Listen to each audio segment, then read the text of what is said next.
to you, the third-level intellect who has been guided to this imperishable container and who is able to break the seal and to read this tape, and to your fellows, greetings. For reasons which will become obvious, this report will not be made available for an indefinite but very long time. Perhaps 10 million, perhaps 10 million. Galactic Standard Years. My present visualization of the cosmic all does not extend to the time at which such action will become necessary. Therefore, it is desirable to review briefly the most pertinent facts of the earlier phases of civilization's climatic conflict, information which, while widely known at present, will probably in that future time exist otherwise only in the memories of my descendants. In early civilization, law enforcement lagged behind crime because the police were limited in their spheres of action, while criminals were not. Each technological advance made that condition worse until finally, when Bergenholm so perfected the crude inertialess space drive of Rodebush and Cleveland that commerce throughout the galaxy became an actuality, crime began to threaten civilization's very existence. Of course, it was not then suspected that there was anything organized, coherent, or of large purpose about this crime.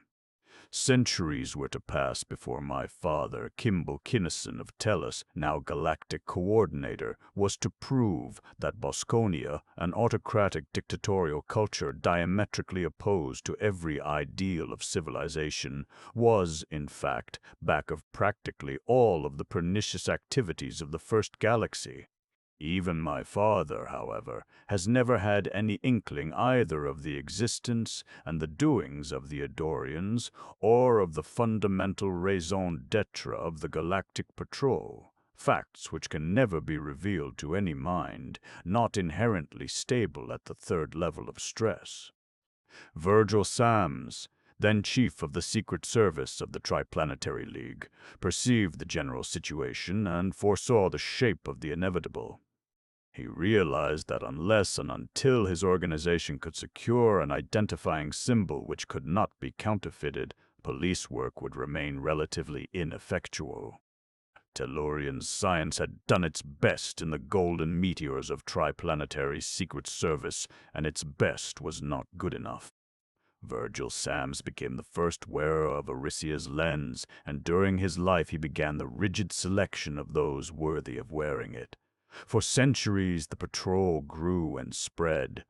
It became widely known that the lens was a perfect telepath, that it glowed with colored light only when worn by the individual to whose ego it was attuned, that it killed any other living being who attempted to wear it. Whatever his race or shape, any wearer of the lens was accepted as the embodiment of civilization. Kinnison was the first entity of civilization to suspect that the Bosconian organization existed. He was the first lensman to realize that the lens was more than identification and a telepath.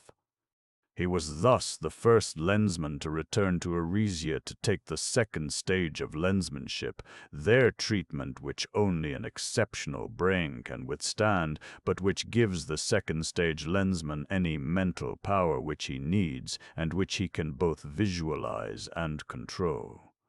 Aided by Lensman Wursel of Valantia and Tregoncy of Rigel, the former a winged reptile, the latter a four-legged barrel-shaped creature with the sense of perception instead of sight, Kinnison traced and surveyed Bosconi's military organization in the First Galaxy. He helped plan the attack upon Grand Base, the headquarters of Helmuth, who spoke for Boscone.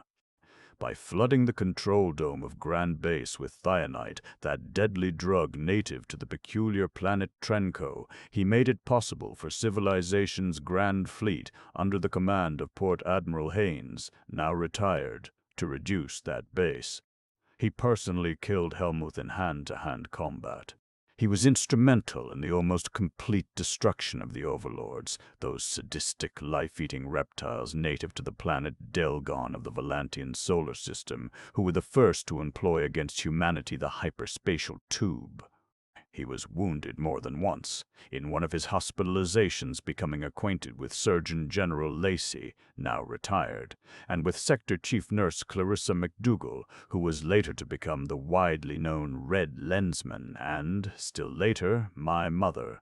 In spite of the military defeat, however, Bosconia's real organization remained intact, and Kinnison's further search led into Lundmark's nebula, thenceforth called the Second Galaxy. The planet Medan, being attacked by the Bosconians, was rescued from the enemy and was moved across intergalactic space to the First Galaxy. Medan made two notable contributions to civilization. First, electrical insulation, conductors, and switches by whose means voltages and amperages theretofore undreamed of could be handled, and later, Phillips, a Posenian surgeon, was able there to complete the researches which made it possible for human bodies to grow anew any members or organs which had been lost. Kinnison, deciding that the drug syndicate was the quickest and surest line to Boscone, became Wild Bill Williams, the meteor miner, a hard-drinking, Bentlem-eating, fast-shooting space hellion. As Williams, he traced the Zwilnik line upward step by step to the planet Jarnavon in the Second Galaxy. Upon Jarnavon lived the Ike, frigid-blooded monsters more intelligent, more merciless, more truly Bosconian even than the overlords of Delgon. He and Wursel, second-stage Lensman both, set out to investigate Jarnavon. He was captured, tortured, dismembered, but Wursel brought him back to Tellus with his mind and knowledge intact, the enormously important knowledge that Jarnavon was ruled by a council of 9 of the Ike, a council named Boscone. Kinnison was given a Phillips treatment, and again Clarissa McDougal nursed him back to health. They loved each other, but they could not marry until the Grey Lensman's job was done, until civilization had triumphed over Bosconia. The Galactic Patrol assembled its grand fleet composed of millions of units under the flagship Z9M9Z. It attacked. The planet of Jalta, Bosconia's director of the First Galaxy, was consumed by a bomb of negative matter. Jarnavon was crushed between two colliding planets, positioned inertialess, then inerted especially for that crushing. Grand Fleet returned, triumphant. But Bosconia struck back, sending an immense fleet against Tellus through a hyperspatial tube instead of through normal space. This method of approach was not, however, unexpected. Survey ships and detectors were out. The scientists of the patrol had been for months hard at work upon the sunbeam, a device to concentrate all the energy of the sun into one frightful beam. With this weapon reinforcing the already vast powers of Grand Fleet, the invaders were wiped out. Again Kinnison had to search for a high Bosconian, some authority higher than the Council of Boscone. Taking his personal super-dreadnought, the Dauntless, which carried his indetectable non-ferrous speedster, he found a Zwilnik trail and followed it to Dunstan's region, an unexplored, virtually unknown, outlying spiral arm of the First Galaxy. It led to the planet Lyrane II, with its human matriarchy ruled by Helen, its queen. There he found Ilona Potter, the ex-Aldebaranian dancer who, turning against her Bosconian kidnappers, told him all she knew of the Bosconian planet Lonabar, upon which she had spent most of her life. Lonabar was unknown to the patrol, and Ilona knew nothing of its location in space. She did, however, know its unique jewelry. Gems also Nadrek of Palan, 7, a frigid-blooded second-stage Lensman with one jewel as a clue, set out to find Lonabar, while Kinnison began to investigate Bosconian activities among the matriarchs. The Loranians, however, were fanatically non-cooperative. They hated all males, they despised and detested all non-human entities. Hence Kinnison, with the consent and assistance of Mentor of Arisia, made of Clarissa McDougal a second-stage Lensman, and assigned to her the task of working Lyrane II. Nadrek found and mapped Lonabar, and to build up an unimpeachable Bosconian identity, Kinnison became Cartiff the jeweler, Cartiff the jewel thief and swindler, Cartiff the fence, Cartiff the murderer, outlaw, Cartiff the Bosconian big shot. He challenged and overthrew Menjoblico, the dictator of Lonabar, and before killing him took from his mind everything he knew. The Red Lensman secured information from which it was deduced that a cavern of the overlords of Delgon existed upon Lorraine too. This cavern was raided and destroyed, the patrolmen learning that the Eich themselves had a heavily fortified base upon Lorraine 3. Nadrek, master psychologist, invaded that base tracelessly, learning that the Eich received orders from the Thralian solar system in the Kinnison went to Thrail, Nadrek to Onlo, the operations of both being covered by the patrol's invasion of the second galaxy. In that invasion, Bosconia's grand fleet was defeated, and the planet Clovia was taken and fortified. Assuming the personality of Traska Gunnell, a Thralian, Kinnison worked his way upward in Alcon's military organization. Trapped in a hyperspatial tube, ejected into an unknown one of the infinity of parallel, coexistent three-dimensional spaces which comprise the cosmic all, he was rescued by Mentor, working through the brain of Sir Austin Cardinge, the Tellurian mathematician. Returning to Thrail, he fomented a revolution, in which he killed Alcon and took his place as the tyrant of Thrail. He then discovered that his Prime Minister, Foston, who concealed his true appearance by means of a zone of hypnosis, had been Alcon's superior instead of his advisor. Neither quite ready for an open break, but both supremely confident of victory when that break should come, subtle hostilities began. Tyrant and Prime Minister planned and launched an attack upon Clovia, but just before engagement the hostilities between the two Bosconian leaders flared into an open fight for supremacy. After a terrific mental struggle, during the course of which the entire crew of the flagship died, leaving the Bosconian fleet at the mercy of the patrol, Kinnison won. He did not know, of course, and never will know, either that Foston was in fact an Eddorian, or that it was Mentor who in fact overcame Foston. Kinnison thought, and Mentor encouraged him to believe, that the Prime Minister was an Arisian who had been insane since youth, and that Kinnison himself killed Foston without assistance. It is a mere formality to emphasize at this point that none of this information must ever become available to any mind below the third level, since to any entity able either to obtain or to read this report, it will be obvious that such revealment would produce an inferiority complex which must inevitably destroy both the Galactic Patrol and the civilization whose instrument it is. With Foston dead and with Kinnison already the tyrant of Thrail, it was comparatively easy for the patrol to take over. Nadrek drove the Onlonian garrisons insane, so that all fought to the death among themselves, thus rendering Onlo's mighty armament completely useless. Then, thinking that the Bosconian War was over, encouraged, in fact, by Mentor, so to think, Kinnison married Clarissa MacDougall, established his headquarters upon Clovia, and assumed his duties as Galactic Coordinator. Kimball Kinnison, while not, strictly speaking, a mutant, was the penultimate product of a prodigiously long line of selective, controlled breeding. So was Clarissa MacDougall. Just what course the science of Aricia took in making those two what they are I can deduce, but I do not as yet actually know. Nor, for the purpose of this record, does it matter. Port Admiral Haynes and Surgeon General Lacey thought that they brought them together and promoted their romance. Let them think so. As agents, they did. Whatever the method employed, the result was that the genes of those two uniquely complementary penultimates were precisely those necessary to produce the first, and at present the only third-stage Lensman.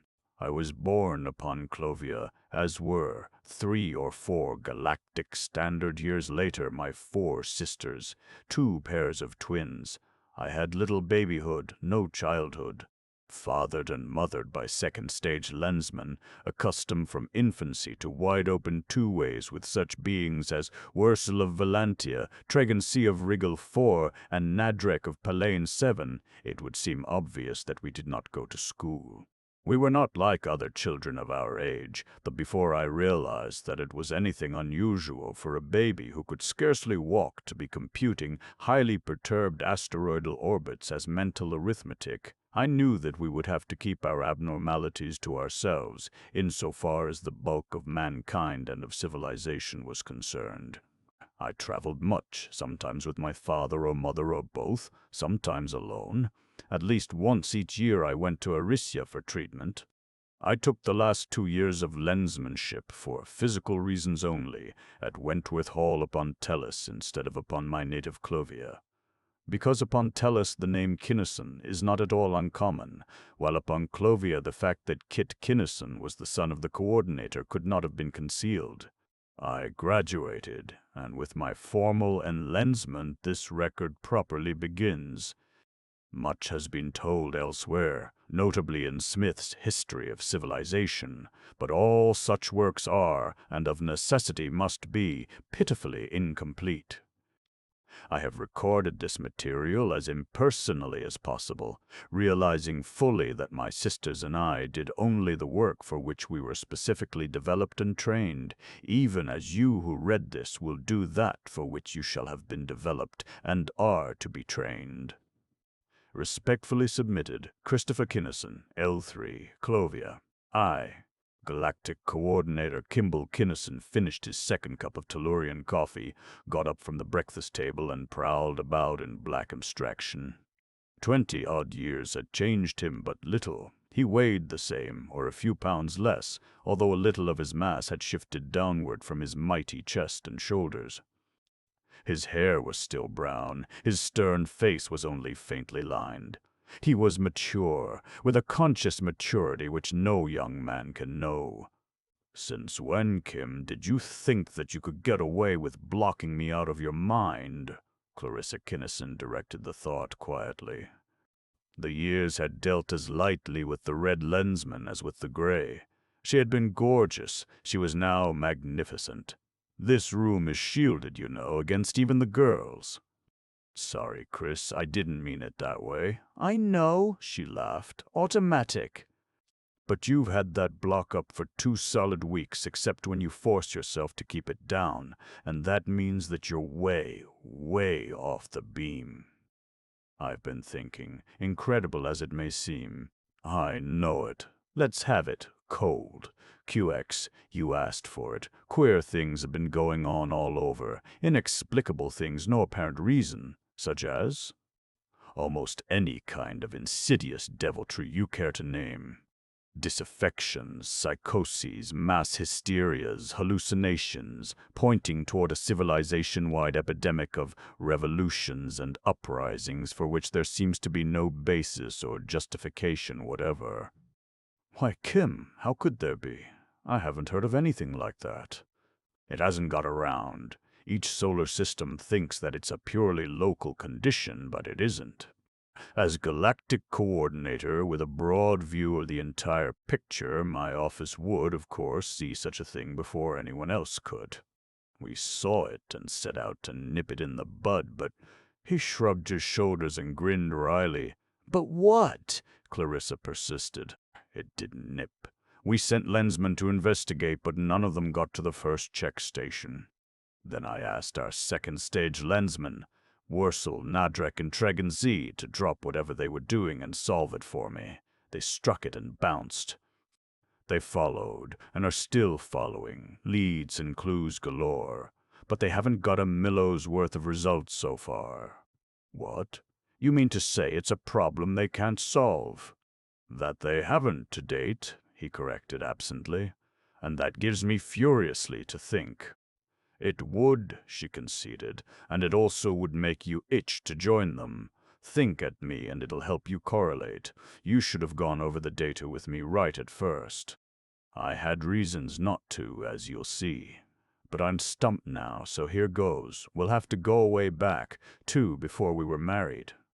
First, Mentor told me, quote, "Only your descendants will be ready for that which you now so dimly grope," unquote. Second, you were the only being ever able to read my thoughts without the aid of the lens. Third, Mentor told us, when we asked him if it was QX for us to go ahead, that our marriage was necessary. A choice of phraseology which bothered you somewhat at the time, but which I then explained as being in accord with his visualization of the cosmic all. Fourth, the patrol formula is to send the man best fitted for any job to do that job, and if he can't swing it, to send the #1 graduate of the current class of Lensman.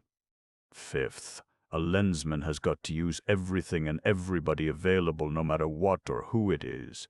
I used even you remember, in that Lirain affair and others.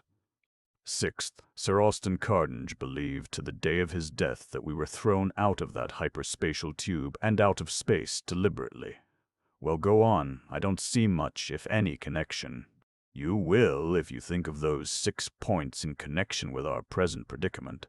Kit graduates next month, and he'll rank #1 of all civilization for all the tea in China. Of course.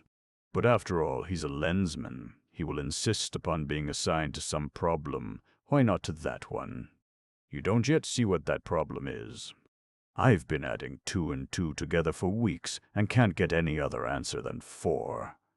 And if 2 and 2 are 4, Kit has got to tackle Boscone, the real Boscone, the one that I never did and very probably never can reach. "No, Kim, no!" she almost shrieked. "Not Kit, Kim, he's just a boy!" Kinnison waited, wordless. She got up, crossed the room to him. He put his arm around her in the old but ever new gesture. "Lensman's load, Chris," he said quietly. "Of course," she replied then as quietly. "It was a shock at first, coming after all these years, but if it has to be, it must." "But he doesn't. Surely we can help him, Kim. Surely." The man's arm tightened. "When he hits space, I go back to work. So do Nadrek and Warsel and Tregan C. So do you, if your kind of a job turns up. And with us Grey Lensman to do the blocking, and with Kit to carry the ball." His thought died away. "I'll say so," she breathed. Then, "But you won't call me, I know, unless you absolutely have to, and to give up you and Kit both. Why did we have to be Lensmen, Kim?" she protested rebelliously. "Why couldn't we have been ground grippers? You used to growl that thought at me before I knew what a lens really meant." "Well, some of us has got beat first violiners in der orchestra," Kinnison misquoted, in an attempt at lightness. "We can't all push Weint of der trombone. I suppose that's true." The red lensman's somber air deepened. "Well, we were going to start for Tellus today anyway, to see Kit graduate. This doesn't change that." 6. And in a distant room, 4 tall, shapely, auburn-haired, startlingly identical girls stared at each other briefly, then went en rapport, for their mother had erred greatly in saying that the breakfast room was screened against their minds. Nothing was or could be screened against them. They could think above, below, or, by sufficient effort, straight through any thought screen that had ever been designed. Nothing in which they were interested was safe from them, and they were interested in practically everything. "'Kay, we've got ourselves a job."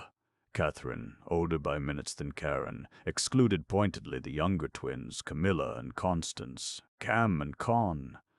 "At last!" Karen exclaimed. "I've been wondering what we were born for. With 9/10 of our minds so deep down that nobody except Kit even knows they're there, and so heavily blocked that we can't let even each other in without a conscious effort. This is it. We'll go places now, Kat, and really do things." "What do you mean you'll go places and do things?" Con demanded indignantly. "Do you think for a second that you've got jets enough to blast us out of all the fun?" "Certainly," Kat said equably. "You're too young." "We'll let you know what we're doing, though," Kay conceded magnanimously. "You might even conceivably contribute an idea that we could use." "Ideas, phooey," Con jeered. "A real idea would crack both of your skulls. You haven't any more plan than a— Hush, shut up everybody, Cat commanded. This is too new for any of us to have any worthwhile ideas on yet. Tell you what, let's do. We'll all think this over until we're aboard the Dauntless, halfway to Tellus. Then we'll compare notes and work out parts for all of us. They left Clovia that afternoon. Kinnison's personal super-dreadnought, the mighty Dauntless, the fourth to bear that name, bored through intergalactic space. Time passed.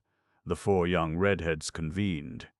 "I've got it all worked out," Cat burst out enthusiastically, forestalling the other three. "There will be 4 second-stage lensmen at work, and there are 4 of us. We'll circulate, percolate, you might say, around and throughout the universe.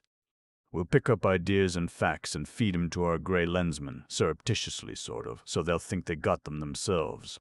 I'll take Dad for my partner. Kay can have—" "You'll do no such thing." A general clamor rose, Khan's thought being the most insistent. "If we aren't going to work with all indiscriminately, we'll draw lots or throw dice to see who gets him, so there." "Seal it, Snakehips, please," Cat requested sweetly.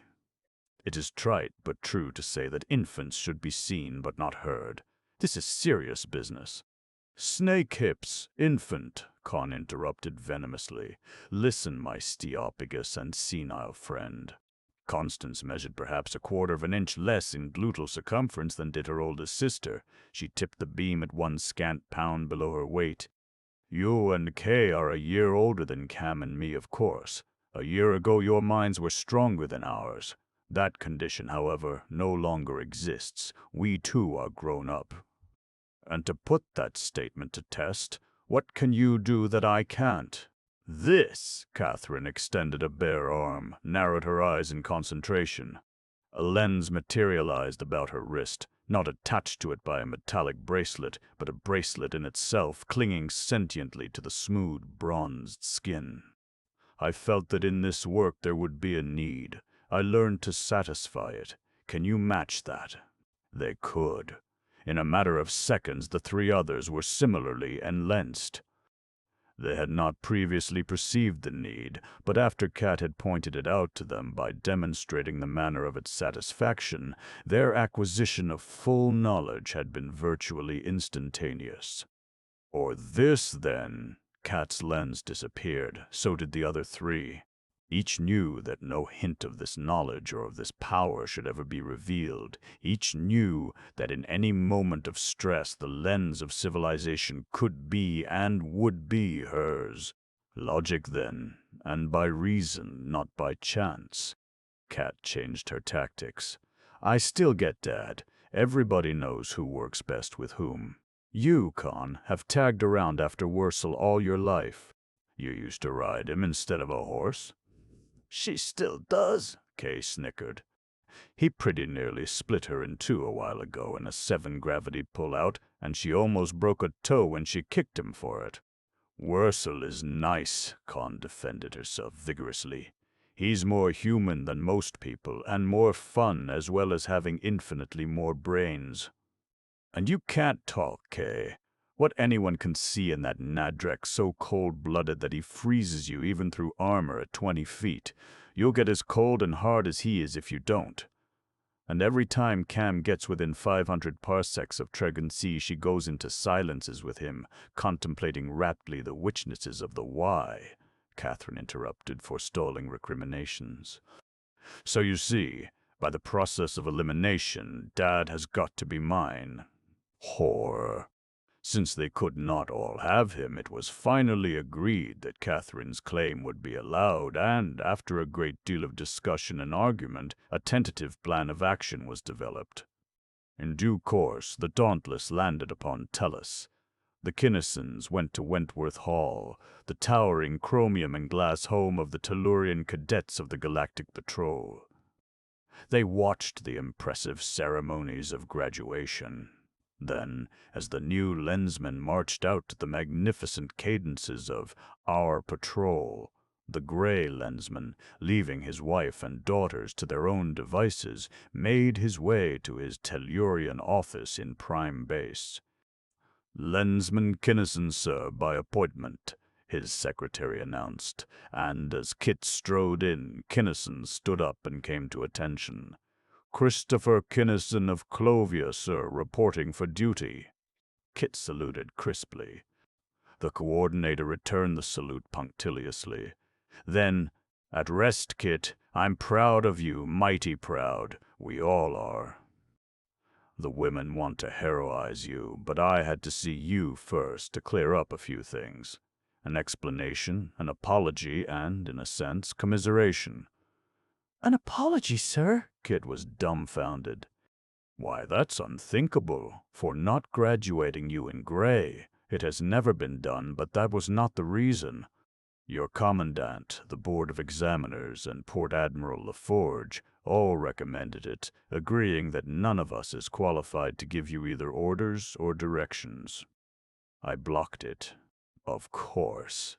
For the son of the coordinator to be the first lensman to graduate, unattached would smell, especially since the fewer who know of my peculiar characteristics, the better." "That can wait, sir. Not too long, sir." Kinnison's smile was a trifle forced. "Here's your release and your kit, and a request signed by the whole Galactic Council that you go to work on whatever it is that is going on. We rather think that it heads up somewhere in the second galaxy, but that is little more than a guess."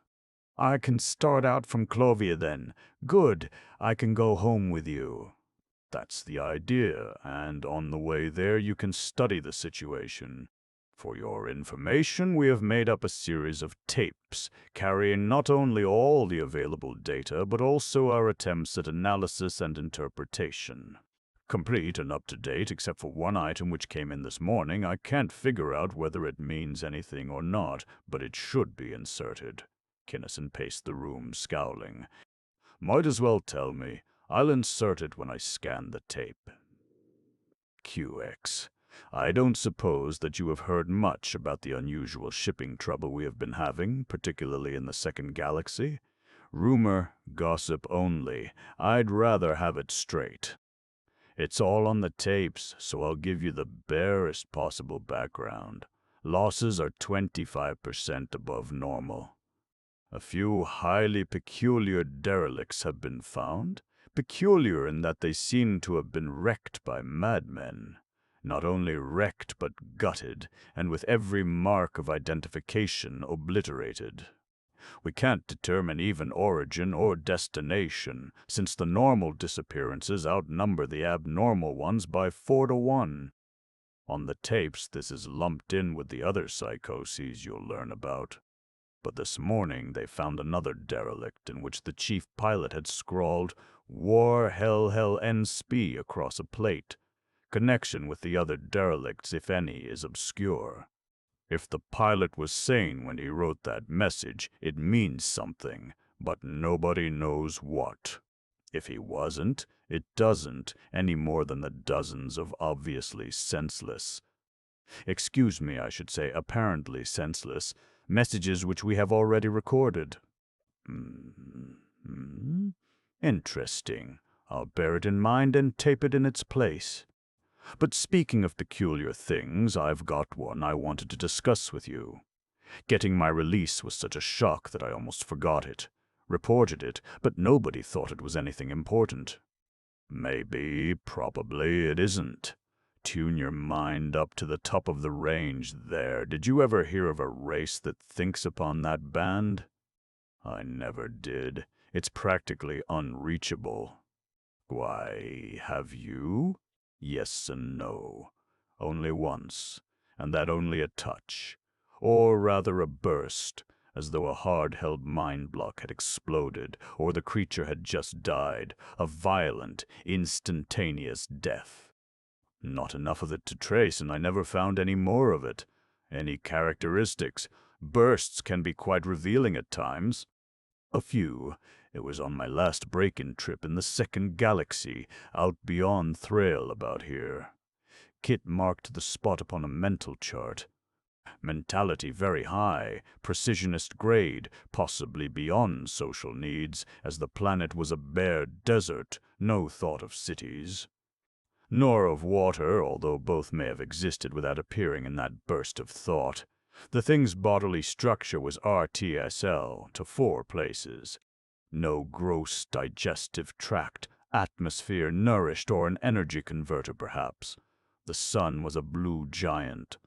No spectral data, of course, but at a rough guess I'd say somewhere around class B5 or A0. Although the temperature was normal for him, it was quite evident that the planet would be unbearably hot for us. That's all I could get. That's a lot to get from one burst. It doesn't mean a thing to me right now, but I'll watch for a chance to fit it in somewhere. How casually they dismissed as unimportant that cryptic burst of thought. But if they both, right then, together, had been authoritatively informed that the description fitted exactly the physical form forced upon its denizens in its summer, by the accurately described, simply hellish climatic conditions obtaining during that season on noxious planet Plur, the information would still not have seemed important to either of them. Then, anything else we ought to discuss before night? The older Lensman went on without a break. Not that I know of. You said your release was a shock. Ready for another one? I can't think of a harder one. I'm braced. Blast. I have turned the office over to Vice Coordinator Maitland for the duration. I am authorized to tell you that Warsaw, Nadrek, Tregonsi, and I have resumed our unattached status and, while conducting our own various investigations, will be holding ourselves ready at all times for your call. That is a shock, sir. Thanks. I hadn't expected. It's really overwhelming. And you said something about commiserating me. Kit lifted his red-thatched head. All of Clarissa's children had inherited her startling hair, and gray eyes stared level into eyes of gray. In a sense, yes. You'll understand later. Well, you'd better go hunt up Chris and the kids. After the festivities are over. I'd better cut them, hadn't I? Kit asked eagerly. Don't you think it'd be better for me to get started right away? Not on your life, Kinnison demurred positively. Do you think that I want that mob of strawberry blondes to snatch me bald-headed? You're in for a large day and evening of lionization, so take it like a man. As I was about to say, as soon as the brawl is over tonight, we'll all board the Dauntless and do a flit for Clovia, where I'll fit you out with everything you want. Until then, son. 2 big hands gripped. But I'll be seeing you around the hall, Kit exclaimed. You can't. No, I can't dodge the lionizing either, Kinnison grinned. But we won't be in a sealed and shielded room. So, son, I'm proud of you. Right back at you, big fellow, and thanks a million. Kit strode out, and, a few minutes later, the coordinator did likewise. Whoa! The brawl, which was the gala event of the Tellurian social year, was duly enjoyed by all the Kinnisons. The Dauntless made an uneventful flight to Clovia. Arrangements were made. Plans, necessarily sketchy and elastic, were laid. 2 big, gray-clad lensmen stood upon the deserted space field, between 2 blackly indetectable speedsters. Kinnison was massive, sure, calm with the poised calmness of maturity, experience, and power. Kit, with the broad shoulders and narrow waist of his years and training, was taut and tense, fiery, eager to come to grips with civilization's foes. Remember, son, Kinnison said as the 2 gripped hands, there are 4 of us old-timers who have been through the mill, on call every shore, snap out a call. I know, Dad, thanks. The 4 best, ablest lensmen that ever lived. One of you may make a strike before I do. In fact, with the thousands of leads we have, and with no way of telling how many of them are false, deliberately or otherwise, and with your vastly greater experience and knowledge, you probably will. So remember that it cuts both ways. If any of you can use me at any time, I'll come at max. QX. We'll get in touch from time to time anyway. Clear ether, Kit. Clear ether, Dad." What a wealth of meaning there was in that low-voiced, simple exchange of the standard bon voyage. For minutes, as his speedster flashed through space, Kinnison thought only of the boy. He knew exactly how he felt. He relived in memory the supremely ecstatic moments of his own first launching into space as a gray Lensman.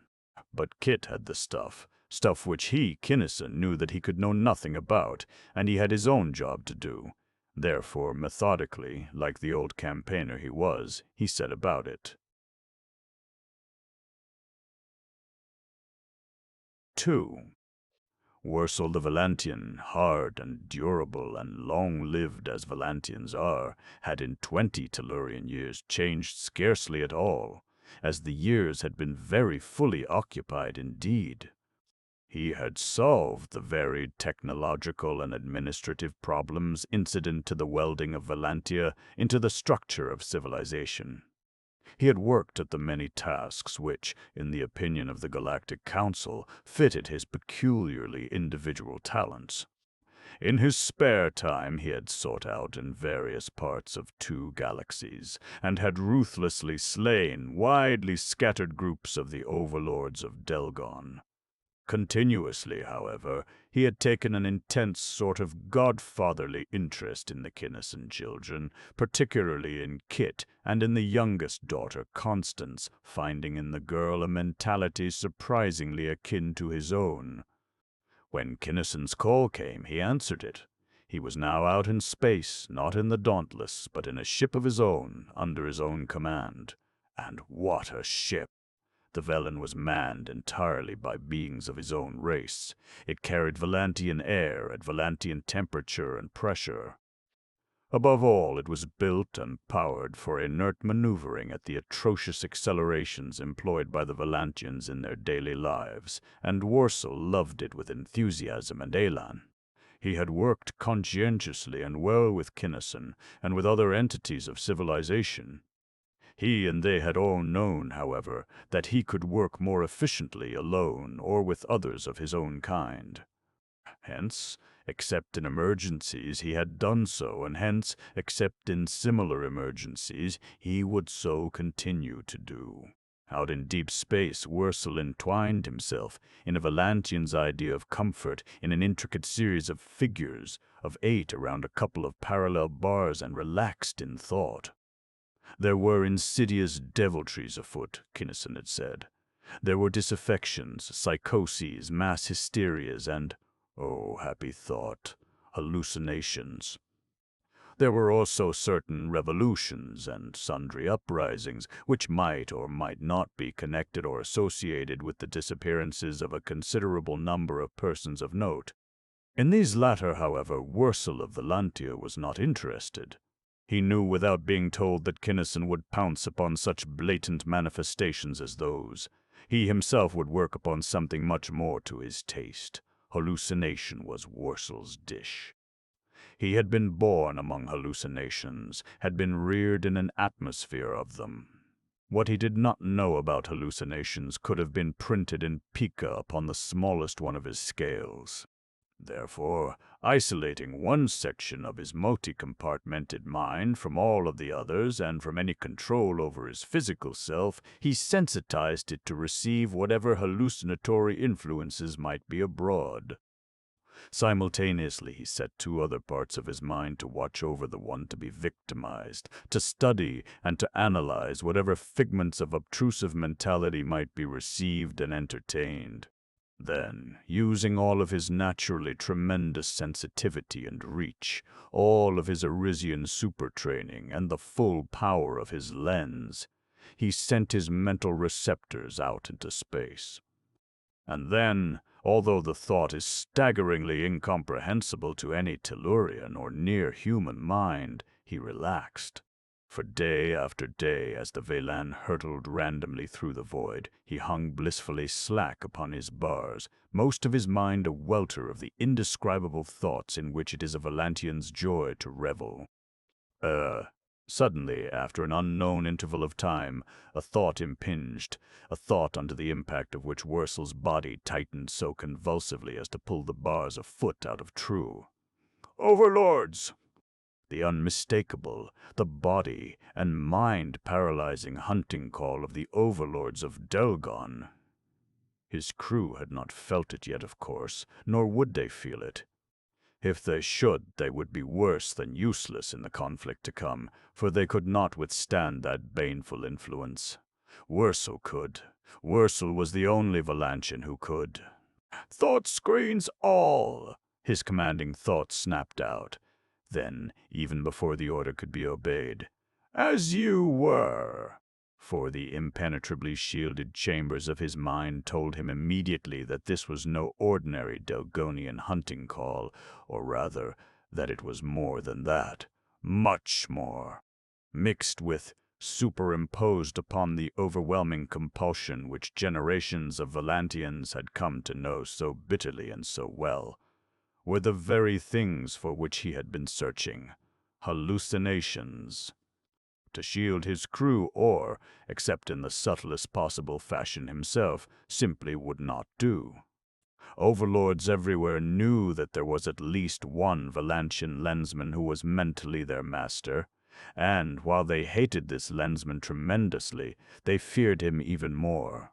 Therefore, even though a Valantian was any overlord's choicest prey, at the first indication of an ability to disobey their commands, the monsters would cease entirely to radiate, would withdraw at once every strand of their far-flung mental nets into the fastnesses of their superbly hidden and indetectably shielded cavern. Therefore Wurzel allowed the inimical influence to take over, not only the total minds of his crew, but the unshielded portion of his own as well. And stealthily, so insidiously that no mind affected could discern the change, values gradually grew vague and reality began to alter. Loyalty dimmed, and esprit de corps, family ties and pride of race waned into meaninglessness. All concepts of civilization, of the galactic patrol, degenerated into strengthless gossamer, into oblivion. And to replace those hitherto mighty motivations, there crept in an overmastering need for, and the exact method of obtainment of, whatever it was that was each Valantian's deepest, most primal desire. Each crewman stared into an individual visiplet whose substance was to him as real and as solid as the metal of his ship had ever been. Each saw upon that plate whatever it was that, consciously or unconsciously, he wanted to see. Noble or base, lofty or low, intellectual or physical, spiritual or carnal, it made no difference to the overlords. Whatever each victim most wanted was there. No figment was, however, even to the Valantians, actual or tangible. It was a picture upon a plate, transmitted from a well-defined point in space. There, upon that planet, was the actuality, eagerly awaited. Toward, and to that planet must the Velen go at maximum blast. Into that line and at that blast, then, the pilots set their vessel without orders, and each of the crew saw upon his non-existent plate that she had so been set. If she had not been, if the pilots had been able to offer any resistance, the crew would have slaughtered them out of hand. As it was, all was well. And Wurzel, watching the affected portion of his mind accept these hallucinations as truths, and admiring unreservedly the consummate artistry with which the work was being done, was well content. He knew that only a hard, solidly driven, individually probing beam could force him to reveal the fact that a portion of his mind and all of his bodily control were being withheld. He knew that unless he made a slip, no such investigation was to be expected. He would not slip. No human or near-human mind can really understand how the mind of a Valantian works. A Tellurian can, by dint of training, learn to do two or more unrelated things simultaneously, but neither is done very well, and both must be more or less routine in nature. To perform any original or difficult operation successfully, he must concentrate upon it, and he can concentrate upon only one thing at a time. A Valantian, however, can and does concentrate upon half a dozen totally unrelated things at once, and with his multiplicity of arms, hands, and eyes, he can perform simultaneously an astonishing number of completely independent operations. The Valantian is, however, in no sense such a multiple personality as would exist if 6 or 8 human heads were mounted upon one body. There is no joint tenancy about it. There is only one ego permeating all those pseudo-independent compartments. No contradictory orders are, or ordinarily can be, sent along the bundled nerves of the spinal cord. While individual in thought and in the control of certain actions, the mind compartments are basically, fundamentally, one mind. Wurzel had progressed beyond his fellows. He was different, unique. In fact, the perception of the need of the ability to isolate certain compartments of his mind, to separate them completely from his real ego, was one of the things which had enabled him to become the only. L2 Wurzel then held himself aloof and observed appreciatively everything that went on. More, he did a little hallucinating of his own. Under the Overlord's compulsion, he was supposed to remain motionless, staring raptly into an imaginary visiplate at an orgiastic Saturnalia designed to make even his burly ego quail. Therefore, as far as the occupied portion of his mind and through it the Overlords were concerned, he did so. Actually, however, his body moved purposefully about, under the direction only of his own grim will, moved to make ready against the time of landing. For Wurzel knew that his opponents were not fools. He knew that they reduced their risks to the irreducible minimum. He knew that the mighty Valan, with her prodigious weaponry, would not be permitted to be within even extreme range of the cavern if the Overlords could possibly prevent it when that cavern's location was revealed. His was the task to see to it that she was not only within range, but was at the very portal. Nos, the speeding spaceship, approached the planet, went inert, matched the planetary intrinsic, landed. Her airlocks opened, her crew rushed out headlong, sprang into the air, and arrowed away en masse. Then Wurzel, Grand Master of Hallucinations, went blithely but intensely to work.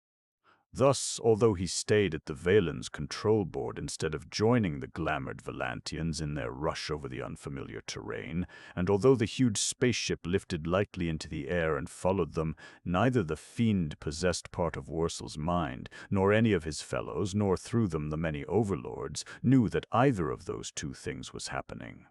To that part of his mind, Wurzel's body was, under full control, flying along upon tireless wings in the midst of the crowd, to it and to all of the other Valantians, and hence to the overlords. The Velen lay motionless and deserted upon the rocks far below and behind them. They watched the vessel diminish in apparent size in the distance. They saw it vanish beyond the horizon. This was eminently tricky work, necessitating as it did such nicety of synchronization with the Delgonians' own compulsions as to be indetectable even to the monsters themselves. Wurzel was, however, an expert, one of the universe's best. He went at the task not with any doubt whatever as to his ability to carry it through, but only with an uncontrollably shivering physical urge to come to grips with the hereditary enemies of his race. The flyers shot downward, and as a bolder camouflaged entrance yawned open in the mountainside, Wurzel closed up and shot out a widely enveloping zone of thought screen. The Overlord's control vanished. The Valantians, realizing instantaneously what had happened, flew madly back to their ship. They jammed through the airlocks, flashed to their posts. The cavern's gates had closed by then, but the monsters had no screen fit to cope with the Velen's tremendous batteries. Down they went. Barriers, bastions, and a considerable portion of the mountain's face flamed away in fiery vapor or flowed away in molten streams. Through reeking atmosphere, over red-hot debris, the armored Valantians flew to the attack. The overlords had, however, learned. This cavern, as well as being hidden, was defended by physical as well as mental means. There were inner barriers of metal and of force. There were armed and armored defenders who, dominated completely by the monsters, fought with the callous fury of the robots which in effect they were. Nevertheless, against all opposition, the attackers bored relentlessly in. Heavy semi-portables blazed, hand-to-hand combat raged in the narrow confines of that noisome tunnel. In the wavering, glaring light of the contending beams and screens, through the hot and rankly stinking steam billowing away from the reeking walls, the invaders fought their way.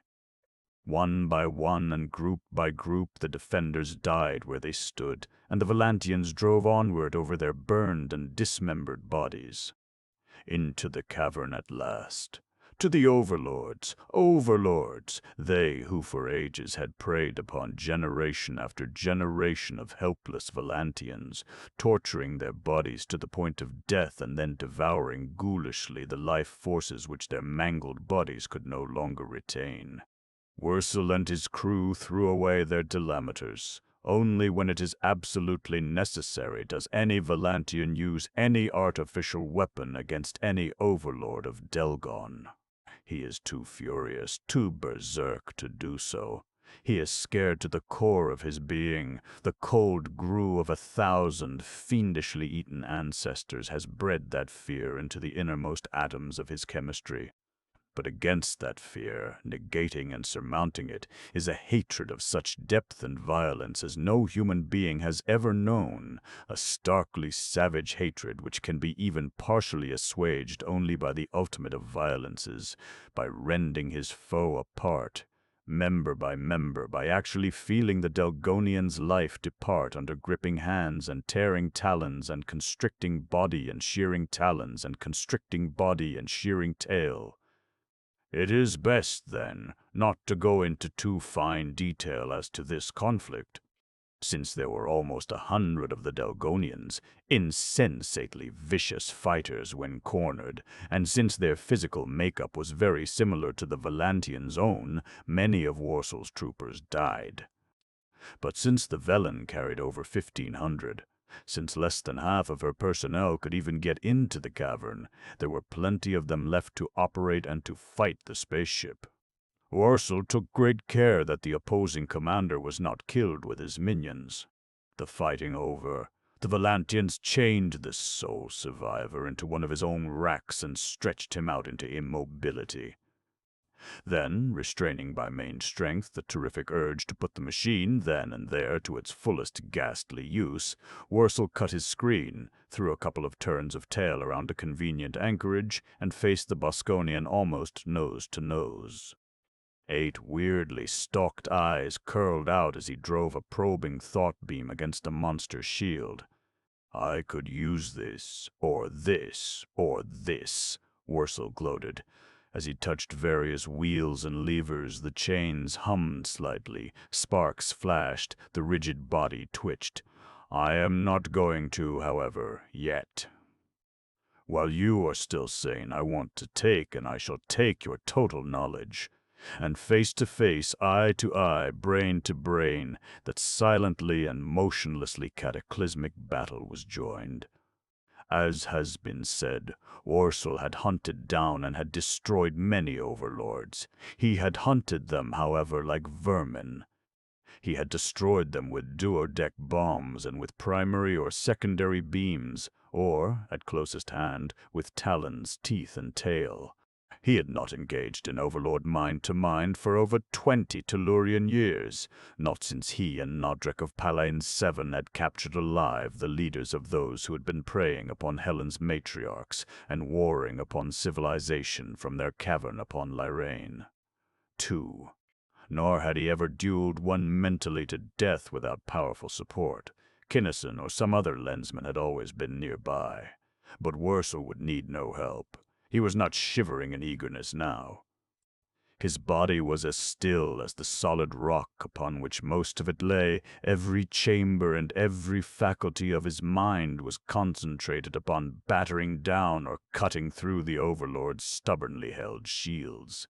Brighter and brighter glowed the Valantian's lens, flooding the gloomy cave with pulsating polychromatic light.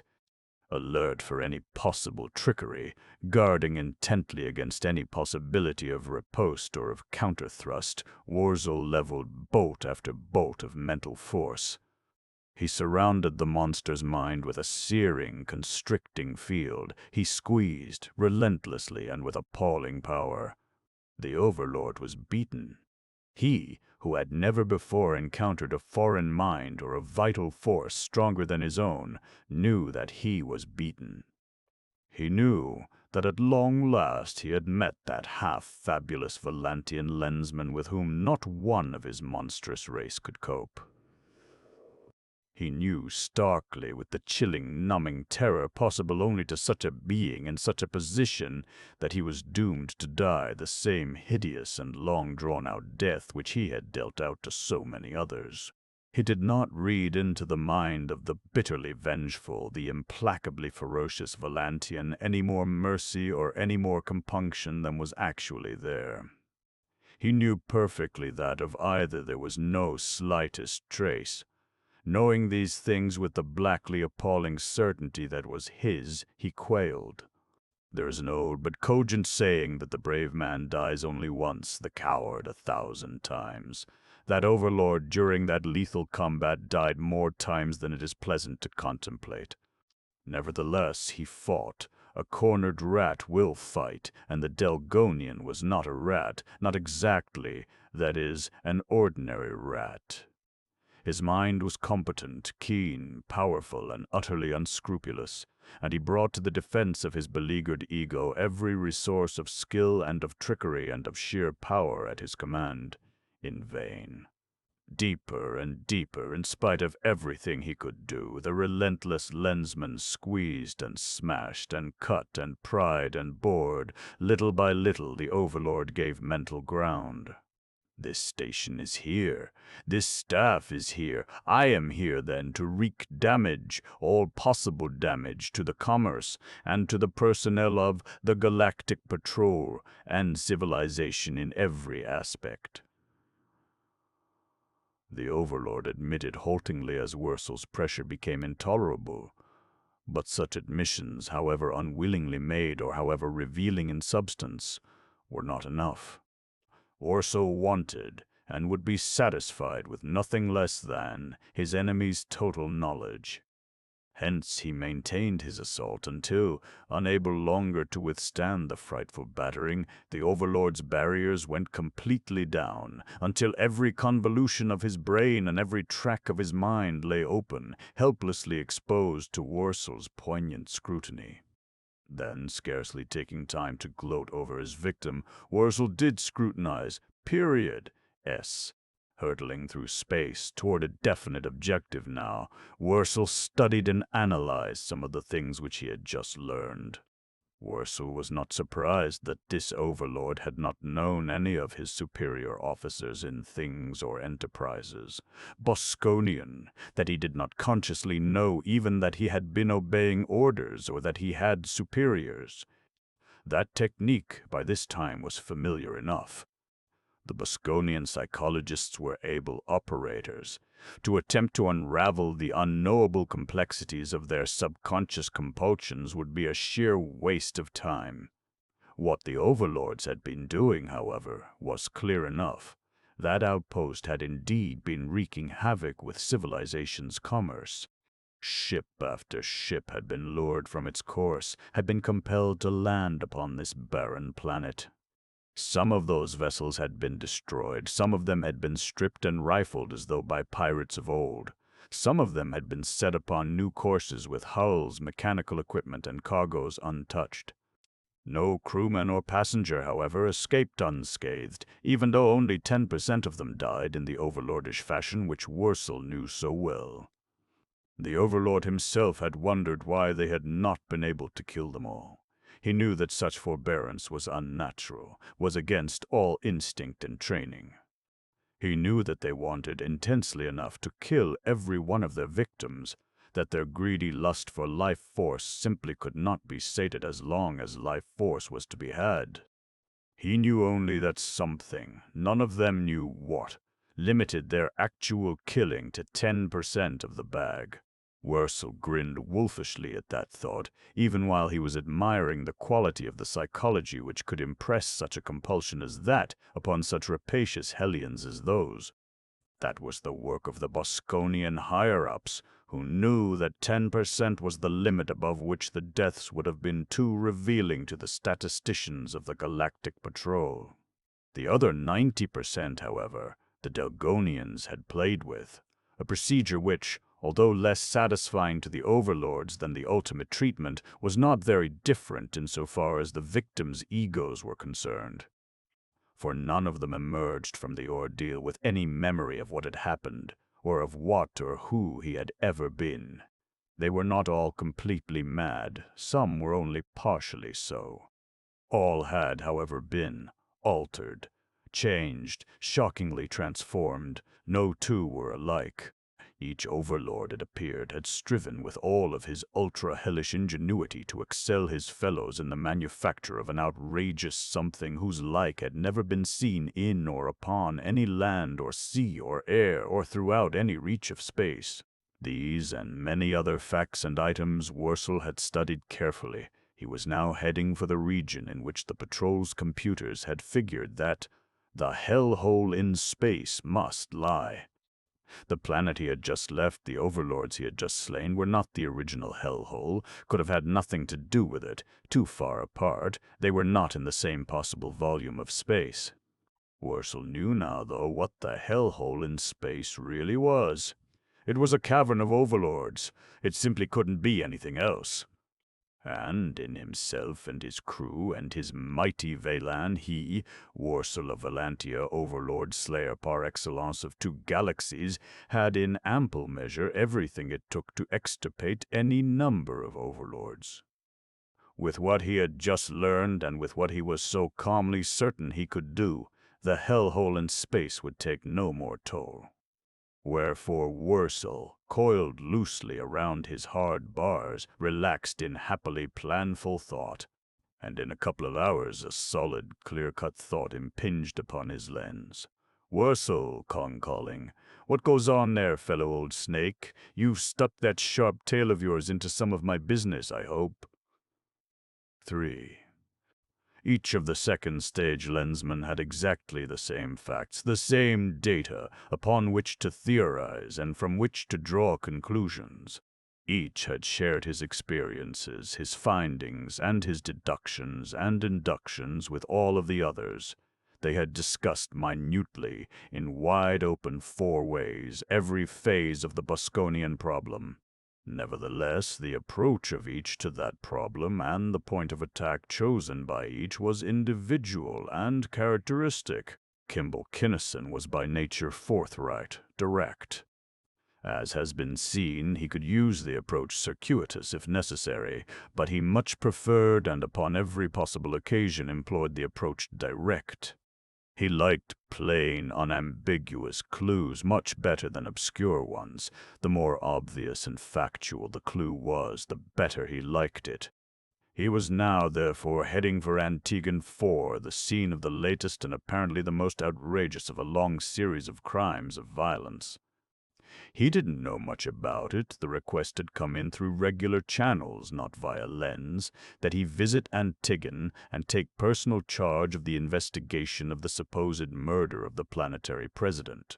As his speedster flashed through space, the gray lensman mulled over in his mind the broad aspects of this crime wave. It was spreading far and wide, and the wider it spread and the intenser it became, the more vividly one salient fact stuck out. Selectivity, distribution. The solar systems of Thrail, Valantia, Tellus, Clovia, and Palin had not been affected. Thrail, Tellus, and Clovia were full of lensmen. Valantia, Rigel, Palane, and a good part of the time Clovia were the working headquarters of second-stage lensmen. It seemed, then, that the trouble was roughly an inverse ratio to the numbers or the abilities of the lensmen in the neighborhood. Something, therefore, that lensmen, particularly second-stage lensmen, were bad for. That was true, of course, for all crime. Nevertheless, this seemed to be a special case. And when he reached his destination, he found out that it was. The planet was seething. Its business and its everyday activities seemed to be almost paralyzed. Martial law had been declared. The streets were practically deserted except for thick clustered groups of heavily armed guards. What few people were abroad were furtive and sly, slinking hastily along with their fear-filled eyes trying to look in all directions at once.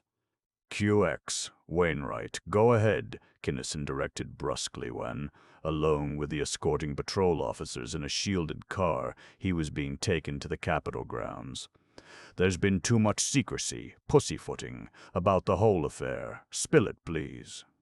"Very well, sir," and Wainwright told his tale.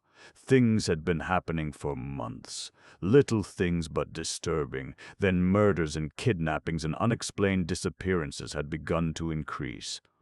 The police forces had been falling farther and farther behind. The usual cries of incompetence and corruption had been raised, only further to confuse the issue. Circulars, dodgers, handbills appeared all over the planet from where nobody knew. The keenest detectives could find no clue to papermakers, printers, or distributors. The usual inflammatory, subversive propaganda. "Down with the patrol," "Give us back our freedom," and so on. But, because of the high tension already prevailing, the stuff had been unusually effective in breaking down the morale of the citizenry as a whole. Then this last thing. For 2 solid weeks, the whole world was literally plastered with the announcement that at midnight on the 34th of Dreel, you're familiar with our calendar, I think, President Renwood would disappear. 2 weeks warning, daring us. Wainwright got that far and stopped. "Well, go on. He disappeared, I know. How? What did you fellows do to prevent it? Why all the secrecy?"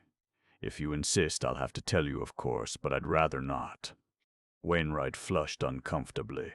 "You wouldn't believe it. Nobody could. I wouldn't believe it myself if I hadn't been there. I'd rather you'd wait, sir, and let the vice president tell you, in the presence of the treasurer and the others who were on duty that night." I see, maybe." Kinnison's mind raced. "That's why nobody would give me details? Afraid I wouldn't believe it, that I'd think they'd been—" He stopped. Hypnotized would have been the next word, but that would have been jumping at conclusions. Even if true, there was no sense in airing that hypothesis. Yet. "Not afraid, sir. They knew that you wouldn't believe it." Says, after entering government reservation, they went, not to the president's private quarters, but into the treasury and down into the sub-basement housing the most massive, the most utterly impregnable vault of the planet. There the nation's most responsible officers told Kinnison with their entire minds as well as their tongues what had happened. Upon that black day, business had been suspended. No visitors of any sort had been permitted to enter the reservation. No one had been allowed to approach the president except old and trusted officers about whose loyalty there could be no question. Airships and spaceships had filled the sky. Troops, armed with semi-portables or manning fixed-mount heavy stuff, had covered the grounds. At 5 minutes before midnight, Renwood, accompanied by 4 Secret Service men, had entered the vault, which was thereupon locked by the treasurer. All the cabinet members saw them go in, as did the attendant corps of specially selected guards. Nevertheless, when the treasurer opened the vault at 5 minutes after midnight, the 5 men were gone. No trace of any one of them had been found from that time on. "And that, every word of it, is true," the assembled minds yelled as one, all unconsciously, into the mind of the Lensman. During all this telling, Kinnison had been searching mind after mind, inspecting each minutely for the telltale marks of mental surgery. He found none, no hypnosis. This thing had happened exactly as they told it. Now, convinced of that fact, his eyes clouded with foreboding, he sent out his sense of perception and studied the vault itself.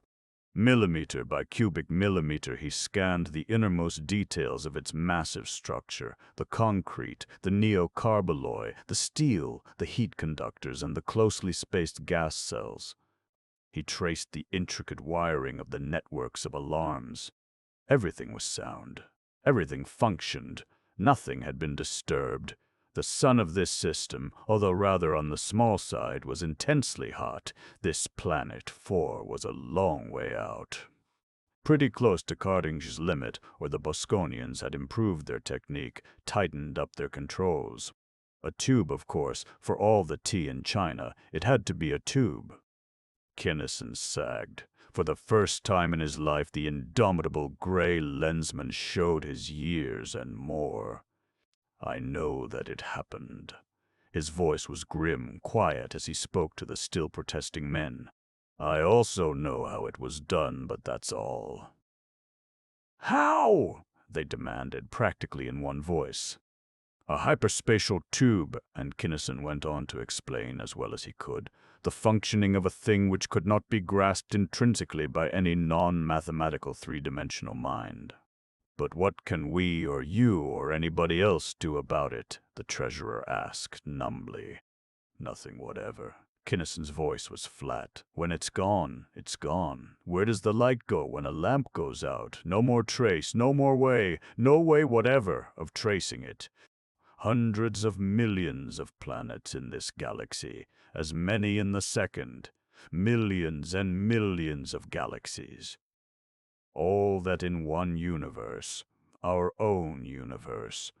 And there are an infinite number, too many to be expressed, let alone to be grasped, of universes side by side, like pages in a book, except thinner in the hyperdimension. So you can figure out for yourselves the chances of ever finding either President Renwood or the Bosconians who took him. So close to zero as to be indistinguishable from zero absolute. The treasurer was crushed. Do you mean to say that there is no protection at all from this thing? That they can keep on doing away with us just as they please? The nation is going mad, sir, day by day. One more such occurrence, and we will be a planet of maniacs. Oh no, I didn't say that. The tension lightened. Just that we can't do anything about the president and his aides. The tube can be detected while it is in place, and anyone coming through it can be shot as soon as he can be seen. What you need is a couple of Rigelian Lensmen or Ordovics. I'll see to it that you get them. I don't think, with them here, that they will even try to repeat. He did not add what he knew somberly to be a fact, that the enemy would go elsewhere, to some other planet not protected by a lensman able to perceive the intangible structure of a sphere of pure force. Frustrated, the lensman again took to space. It was terrible, this thing of having everything happening where he wasn't, and when he got there, having nothing left to work on. Hit and run, stab in the back. How could a man fight something that he couldn't see or sense or feel or find? But this chewing his fingernails to the elbow wasn't getting him anywhere either. He'd have to find something that he could stick a tooth into. What? He'd have to find something that he could stick a tooth into. What? All former avenues of approach were blocked. He was sure of that. The Bosconians, who were now in charge of things, could really think. No underling would know anything about any one of them, except at such times and places as the directors chose, and those conferences would be as nearly detection-proof as they could be made. What to do? Easy. Catch a big operator in the act. He grinned wryly to himself. Easy to say, but not. However, it wasn't impossible. The Bosconians were not supermen. They didn't have any more jets than he did. Put himself in the other fellow's place. What would he do if he were a Bosconian big shot? He had had quite a lot of experience in the role. Were there any specific groups of crimes which revealed techniques similar to those which he himself would use in like case? He, personally, preferred to work direct and to attack in force. At need, however, he had done a smooth job of boring from within. In the face of the patrol's overwhelming superiority of armament, especially in the first galaxy, they would have to bore from within. How? By what means? He was a Lensman, they were not. Jet back! Or were they, perhaps? How did he know that they weren't? Maybe they were by this time. Foston, the renegade Arisian. No use kidding himself. Foston might have known as much about the lens as Mentor himself, and might have developed an organization that even Mentor didn't know anything about. Or Mentor might be figuring that it would be good for what ailed a certain fat-headed gray lensman to have to dope this out for himself. QX. He shot a call to Vice Coordinator Maitland, who was now in complete charge of the office which Kinnison had temporarily abandoned. Cliff, Kim, just gave birth to an idea. He explained rapidly what the idea was. Maybe nothing to it, but we'd better get up on our toes and find out. You might suggest to the boys that they check up here and there, particularly around the rough spots. If any of them find any trace anywhere of off-color, sour, or even slightly rancid lensmanship, with or without a lens appearing in the picture, burn a hole in space getting it to me. QX, thanks. Viewed in this new perspective, Renwood of Antigone IV might have been neither a patriot nor a victim, but a saboteur. The tube could have been a prop, used deliberately to cap the mysterious climax. The 4 honest and devoted guards were the real casualties. Renwood, or whoever he was, having accomplished his object of undermining and destroying the whole planet's morale, might simply have gone elsewhere to continue his nefarious activities. It was fiendishly clever.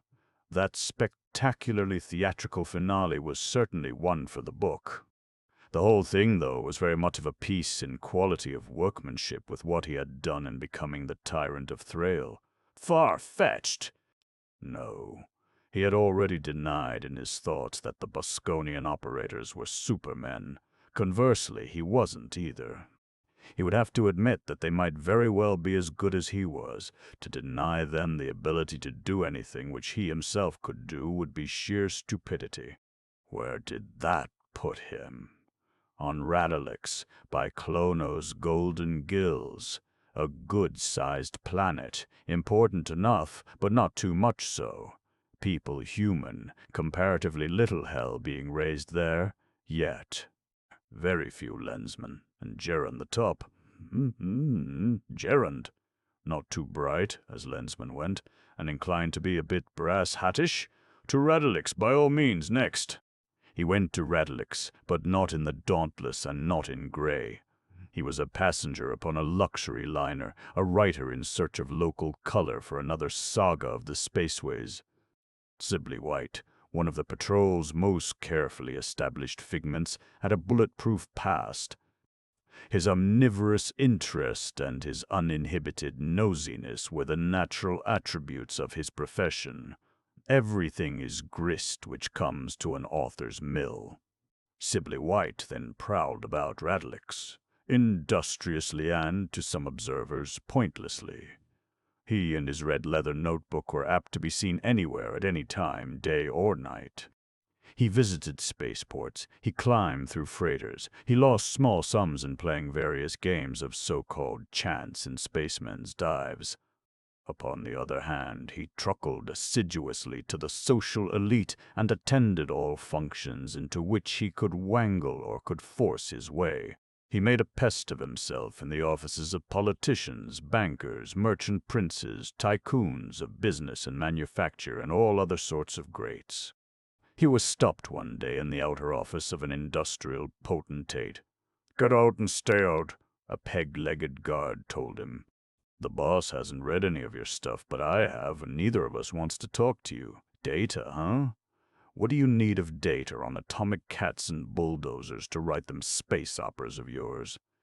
Why don't you get a roustabout job on a freighter and learn something about what you're trying to write about? Get yourself a real space tan instead of that imitation you got under a lamp. Work some of that lard off of your carcass." White was definitely fatter than Kinnison had been, and somehow softer. He peered owlishly through heavy lenses, which, fortunately, did not interfere with his sense of perception. Then maybe some of your tripe will be half fit to read. Beat it." "Yes, sir. Thank you, sir. Very much, sir." Kinnison bobbed obsequiously and scurried out, writing industriously in his notebook the while. He had, however, found out what he wanted to know. The boss was nobody he was looking for, nor was an eminent statesman whom he buttonholed at a reception. "I fail to see, sir, entirely any point in your interviewing me," that worthy informed him frigidly. "I am, sure, suitable material for any opus upon which you may be at work." "Oh, you can't ever tell, sir," Kinnison said. "You see, I never know who or what is going to get into any of my stories until after I start to write it, and sometimes not even then." The statesman glared, and Kinnison retreated in disorder. To stay in character, Kinnison actually wrote a story while upon Radalix, a story which was later acclaimed as one of Sibley White's best. Kadjup the Mercotan slithered flatly around the afterbulge of the tranship. One claw dug into the meter's thick armor of pure neutronium, then another, its terrible X-Mex-like snout locked on. Its zymolosely polydactyl tongue crunched out, crashed down, rasped across. Slurp! Slurp! At each abrasive stroke, the groove in the tranship's plating deepened, and Kadjup leered more fiercely. Fools! Did they think that the airlessness of absolute space, the heatlessness of absolute zero, the yieldlessness of absolute neutronium could stop QAD Go? The Mercotan, and the stowaway, that human wench Cynthia, cowering in helpless terror just beyond this thin and fragile wall. Kinnison was tapping merrily and verbosely along, at a cento a word, when his first real clue developed. A yellow attention. Light gleamed upon his visiphone panel. A subdued chime gave notice that a message of importance was about to be broadcast to the world. Kinnison. White flipped his switch, and the stern face of the provost marshal appeared upon the screen. "Attention, please," the image spoke. "Every citizen of Radalix is urged to be upon the lookout for the source of certain inflammatory and subversive literature which is beginning to appear in various cities of this planet. Our officers cannot be everywhere at once. You citizens are. It is hoped that by the aid of your vigilance, this threat to our planetary peace and security can be removed before it becomes really serious, that we can avoid the imposition of martial law." This message, while not of extreme or urgent import to most Radaligians, held for Kinnison a profound and unique meaning. He was right. He had deduced the thing 100%. He knew what was going to happen next, and how. He knew that neither the law enforcement officers of Radalix nor its massed citizenry could stop it. They could not even impede it. A force of Lensman could stop it, but that would not get the patrol anywhere unless they could capture or kill the beings really responsible for what was done. To alarm them would not do.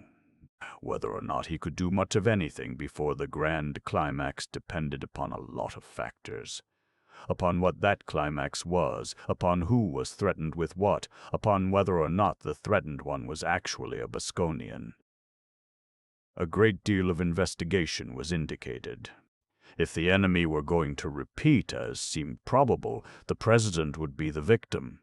If he, Kinnison, could not get a line upon the higher-ups before the plot came to a head, he would have to let it develop right up to the point of disappearance, and for White to appear upon the scene at that time would be to attract undesirable attention.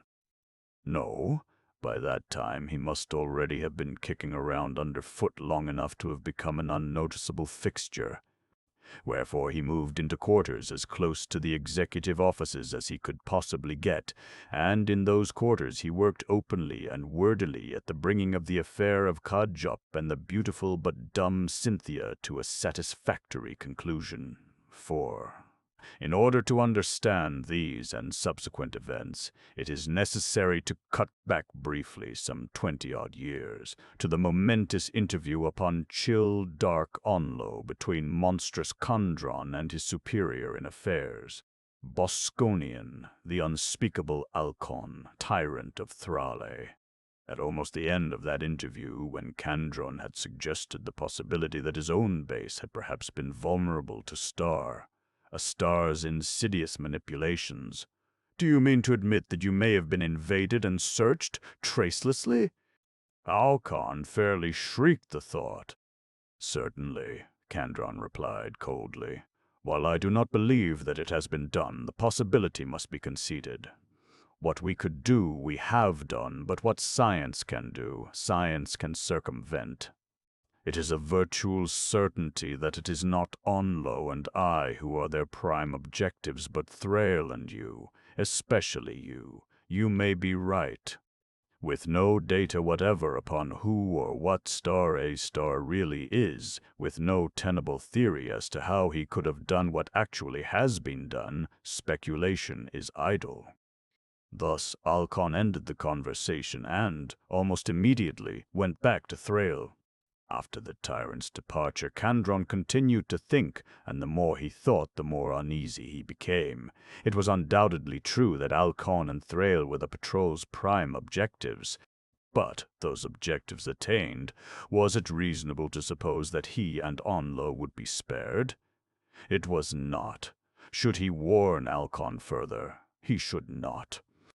If the tyrant, after all that had been said, could not see the danger he was in, he was not worth saving. If he preferred to stay and fight it out, that was his lookout. Kandron would take no chances with his own extremely valuable life. Should he warn his own men? How could he? They were able and hardened fighters all. No possible warning could make them defend their fortresses and their lives any more efficiently than they were already prepared to do. Nothing he could say would be of any use in preparing them for a threat whose basic nature even was completely unknown. Furthermore, this hypothetical invasion probably had not happened, and very well might not happen at all, and to flee from an imaginary foe would not rebound to his credit. No. As a personage of large affairs, not limited to Onlo, he would be called elsewhere. He would stay elsewhere until after whatever was going to happen had happened. If nothing happened during the ensuing few weeks, he would return from his official trip and all would be well. He inspected Onlo thoroughly. He cautioned his officers repeatedly and insistently to keep alert against every conceivable emergency while he was so unavoidably absent. Then he departed, with a fleet of vessels manned by hand-picked crews, to a long-prepared and hitherto secret retreat. From that safe place he watched, through the eyes and the instruments of his skilled observers, everything that occurred. Thrale fell, and Onlo. The patrol triumphed. Then, knowing the full measure of the disaster, and accepting it with the grim passivity so characteristic of his breed, Kandron broadcast certain signals, and one of his and Alcon's superiors got in touch with him. He reported concisely. They conferred. He was given orders which were to keep him busy for over 20 Tellurian years. He knew now that Onlo had been invaded tracelessly by some feat of mentality beyond comprehension and almost beyond belief. He knew that Onlo had fallen without any of its defenders having energized a single one of their gigantic engines of war. The fall of Thrale and the manner of that fall's accomplishment were plain enough. Human stuff. The work, undoubtedly, of human Lensman, perhaps the work of the human Lensman who was so frequently associated with a star. But Onlo, Kandron himself had set those snares along those intricately zigzagged communications lines. He knew their capabilities.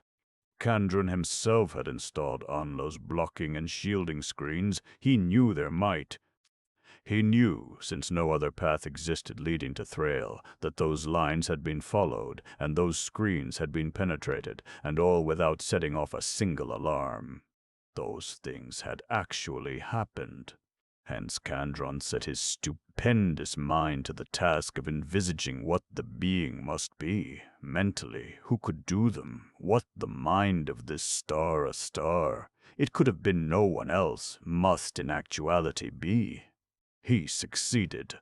He deduced Nadrek of Palain 7, practically in toto, and for the star. A star thus envisaged, he set traps throughout both galaxies. They might or might not kill him. Killing him immediately, however, was not really of the essence. That matter could wait until he could give it his personal attention. The important thing was to see to it that a star could never by any possible chance discover a true lead to any high Bosconian. Sneeringly, gloatingly, Kandron issued orders, then flung himself with all his zeal and ability into the task of reorganizing the shattered fragments of the Bosconian Empire into a force capable of wrecking civilization. Thus it is not strange that for more than 20 years, Nadrek of Palain 7 made very little progress indeed. Time after time he grazed the hot edge of death. Indeed, it was only by the exertion of his every iota of skill, power, and callous efficiency that he managed to survive. He struck a few telling blows for civilization, but most of the time he was strictly upon the defensive. Every clue that he followed, it seemed, led subtly into a trap.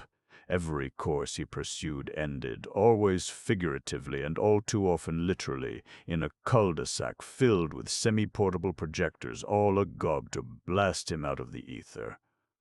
Year by year he became more conscious of some imperceptible, indetectable but potent foe, an individual enemy obstructing his every move and determined to make an end of him.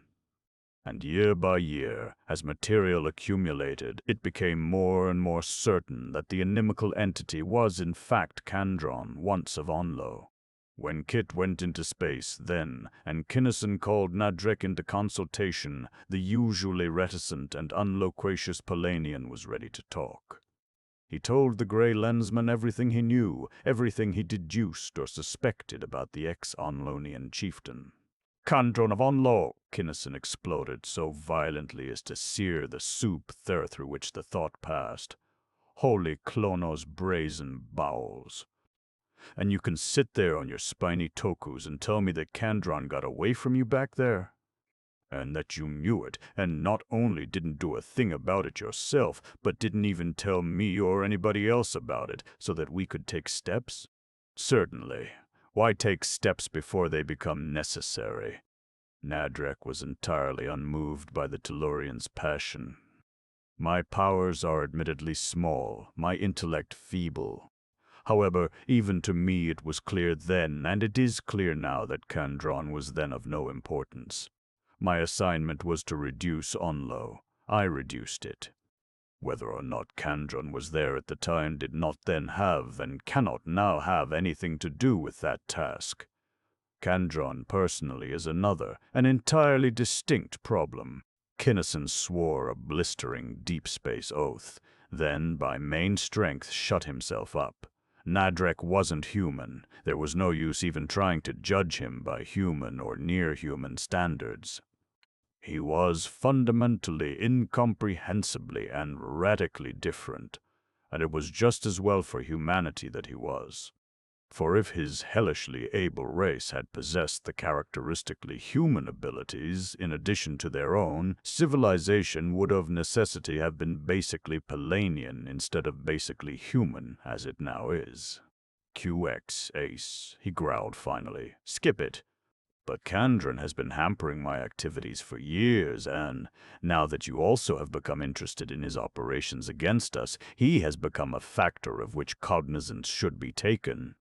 Nadrek went imperturbably on. He could no more understand Kinnison's viewpoint than the Tellurian could understand his. With your permission, therefore, I shall find and slay this Kandron. Go to it, little chum, Kinnison sighed bitingly and uselessly. Clear ether. While this conference was taking place, Kandron reclined in a bitterly cold, completely unlighted room of his headquarters and indulged in a little gloating concerning the predicament in which he was keeping Nadrek of Palain 7, who was, in all probability, the once dreaded star, a star of the Galactic Patrol. It was true that the Lensman was still alive. He would probably, Kandron mused quite pleasurably, remain alive until he himself could find the time to attend to him in person. He was an able operator, but one presenting no real menace now that he was known and understood. There were other things more pressing, just as there had been ever since the fall of Thrail. The revised plan was going nicely, and as soon as he had resolved that human thing, the Plorans had suggested, could it be possible after all that Nadrek of Palain was not he who had been known so long only as Star Ah? That the human factor was actually, through the operation of some unknowable sense, Kandron knew that it was time for his aide to be at hand to report upon those human affairs. He sent out a signal and another Onlonian scuttled in. That unknown human element, Kandron radiated harshly. I assume that you are not reporting that it has been resolved. Sorry, Supremacy, but your assumption is correct. The creature radiated back in no very conciliatory fashion.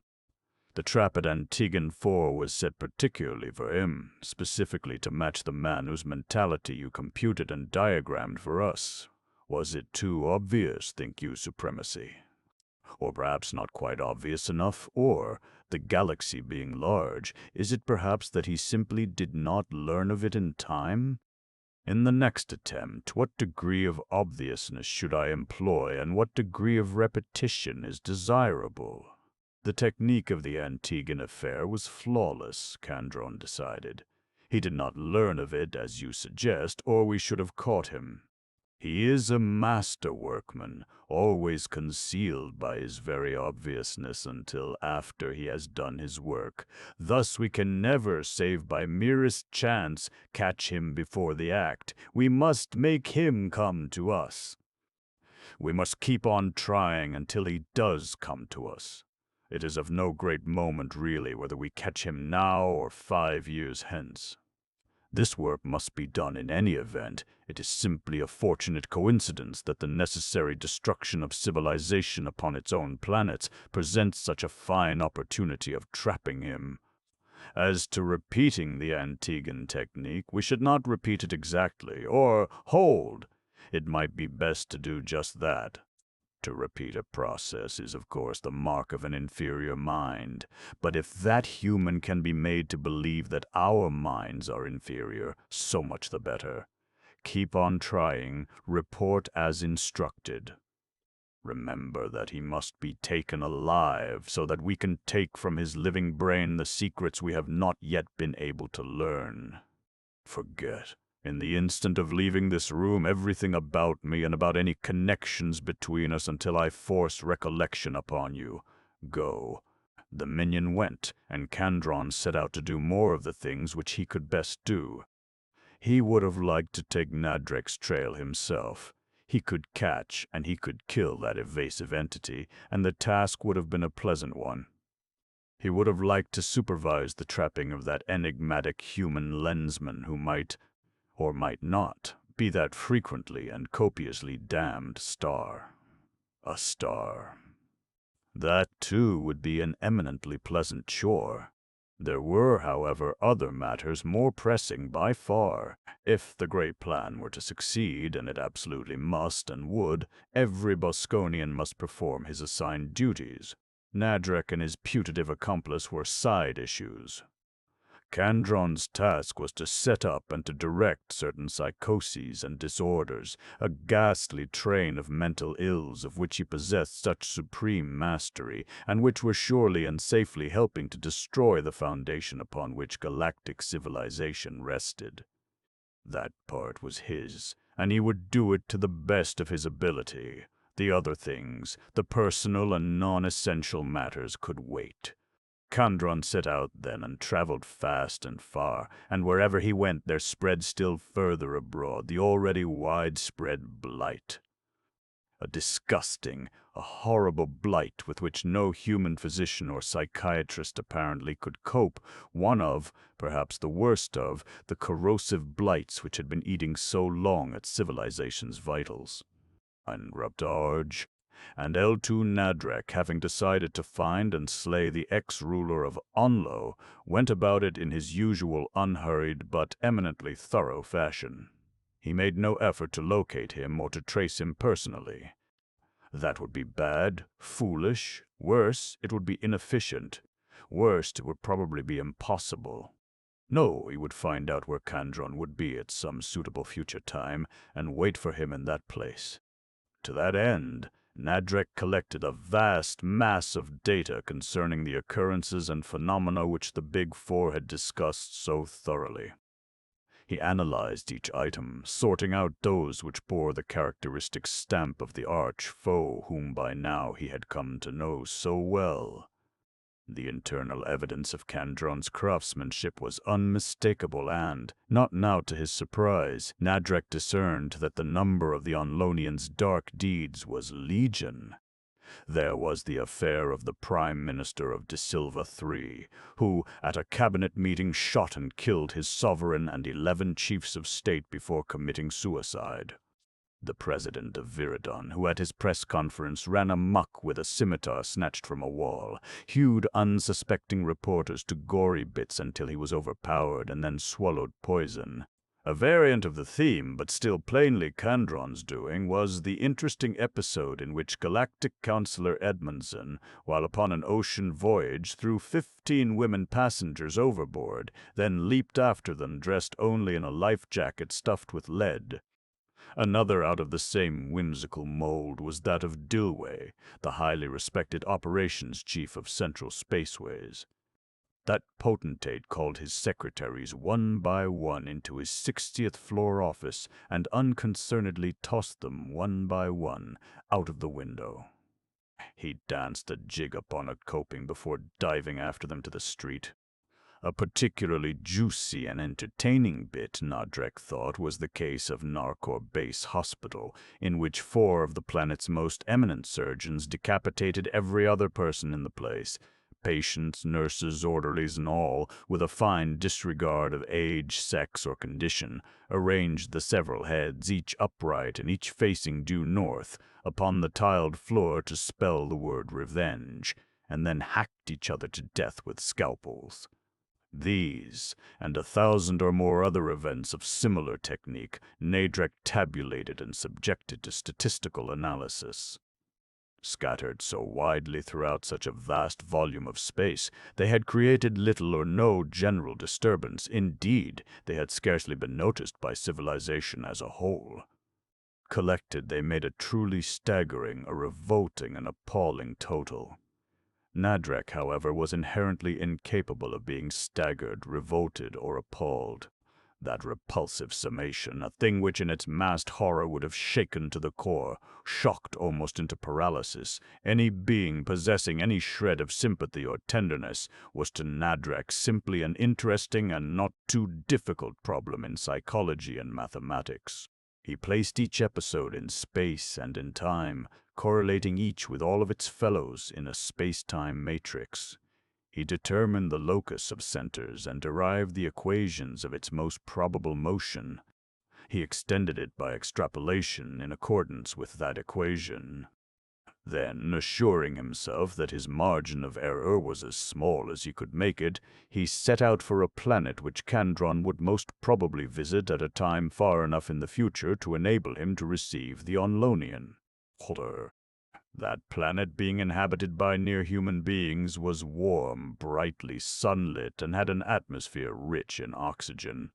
Nadrek detested it, since his ideal of a planet was precisely the opposite. Fortunately, however, he would not have to land upon it until after Kandron's arrival. Possibly not then, and the fact that his proposed quarry was, like himself, a frigid-blooded poison breather, made the task of detection a simple one.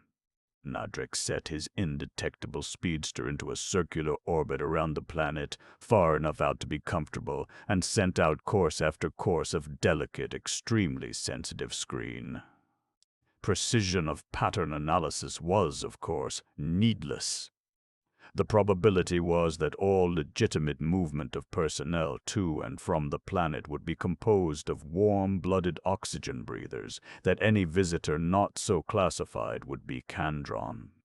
Any frigid-blooded visitor had at least to be investigated, hence his analytical screens had to be capable only of differentiating between two types of beings as far apart as the galactic poles in practically every respect. Nadrek knew that no supervision would be necessary to perform such an open and shut separation as that. He would have nothing more to do until his electronic announcers should warn him of Kandron's approach, or until the passage of time should inform him that the Onlonian was not coming to this particular planet. Being a mathematician, Nadrek knew that any datum secured by extrapolation is of doubtful value. He thus knew that the actual probability of Kandron's coming was less, by some indeterminable amount, than the mathematical one. Nevertheless, having done all that he could do, he waited with the monstrous, unhuman patience known only to such races as his. Day by day, week by week, the speedster circled the planet and its big hot sun, and as it circled, the lone Voyager studied. He analyzed more data more precisely. He drew deeper and deeper upon his store of knowledge to determine what steps next to take in the event that this attempt should end, as so many previous ones had ended, in failure. Kinnison, the author, toiled manfully at his epic of space whenever he was under any sort of observation, and enough at other times to avert any suspicion. Indeed, he worked as much as Sibley White, an advertisedly temperamental writer, had ever worked. Besides interviewing the high and the low and taking notes everywhere, he attended authors' teas at which he cursed his characters fluently and bitterly for their failure to cooperate with him. With short-haired women and long-haired men, he bemoaned the perversity of a public which compelled them to prostitute the real genius of which each was the unique possessor. He sympathized particularly with a fat woman writer of whodunits, whose extremely unrealistic yet amazingly popular gray Lensman hero had lived through 10 full-length novels and 20 million copies. Even though her real field was the drama, she wasn't writing the kind of detective tripe that most of these crank-turners ground out, she confided to Kinnison. She had known lots of gray Lensmen very intimately, and her stories were drawn from real life in every particular. Thus Kinnison remained in character, and thus he was enabled to work how the Bosconians were operating to ruin Radalix as they had ruined Antiguan IV. His first care was to investigate the planet's president. That took doing, but he did it. He examined that mind line by line and channel by channel with no results whatever. No scars, no sign of tampering. Calling in assistance, he searched the president's past even more rigidly than Faustin had searched that of Traska Ganel. Still no soap. Everything checked, even to widely distributed boyhood pictures. Boring from within, then, was out. His first hypothesis was wrong. This invasion and this sabotage were being done from without. How? Those first leaflets were followed by others, each batch more vitriolic in tone than the preceding one. Apparently they came from empty stratosphere, at least. No ships were to be detected in the neighborhood after any shower of the handbills had appeared. But that was not surprising. With its inertialess drive, any spaceship could have been parsecs away before the papers touched atmosphere. Or they could have been bombed in from almost any distance. Or, as Kinnison thought most reasonable, they could have been simply dumped out of the mouth of a hyperspatial tube. In any event, the method was immaterial. The results only were important, and those results, the Lensman discovered, were entirely disproportionate to the ostensible causes. The subversive literature had some effect, of course, but essentially it must be a blind. No possible tonnage of anonymous printing could cause that much sheer demoralization. Crackpot societies of all kinds sprang up everywhere, advocating everything from absolutism to anarchy. Queer cults arose, preaching free love, the imminent end of the world, and almost every other conceivable departure from the norm of thought. The Authors League, of course, was affected more than any other organization of its size because of its relatively large content of strong and intensely opinionated minds. Instead of becoming one radical group, it split into a dozen.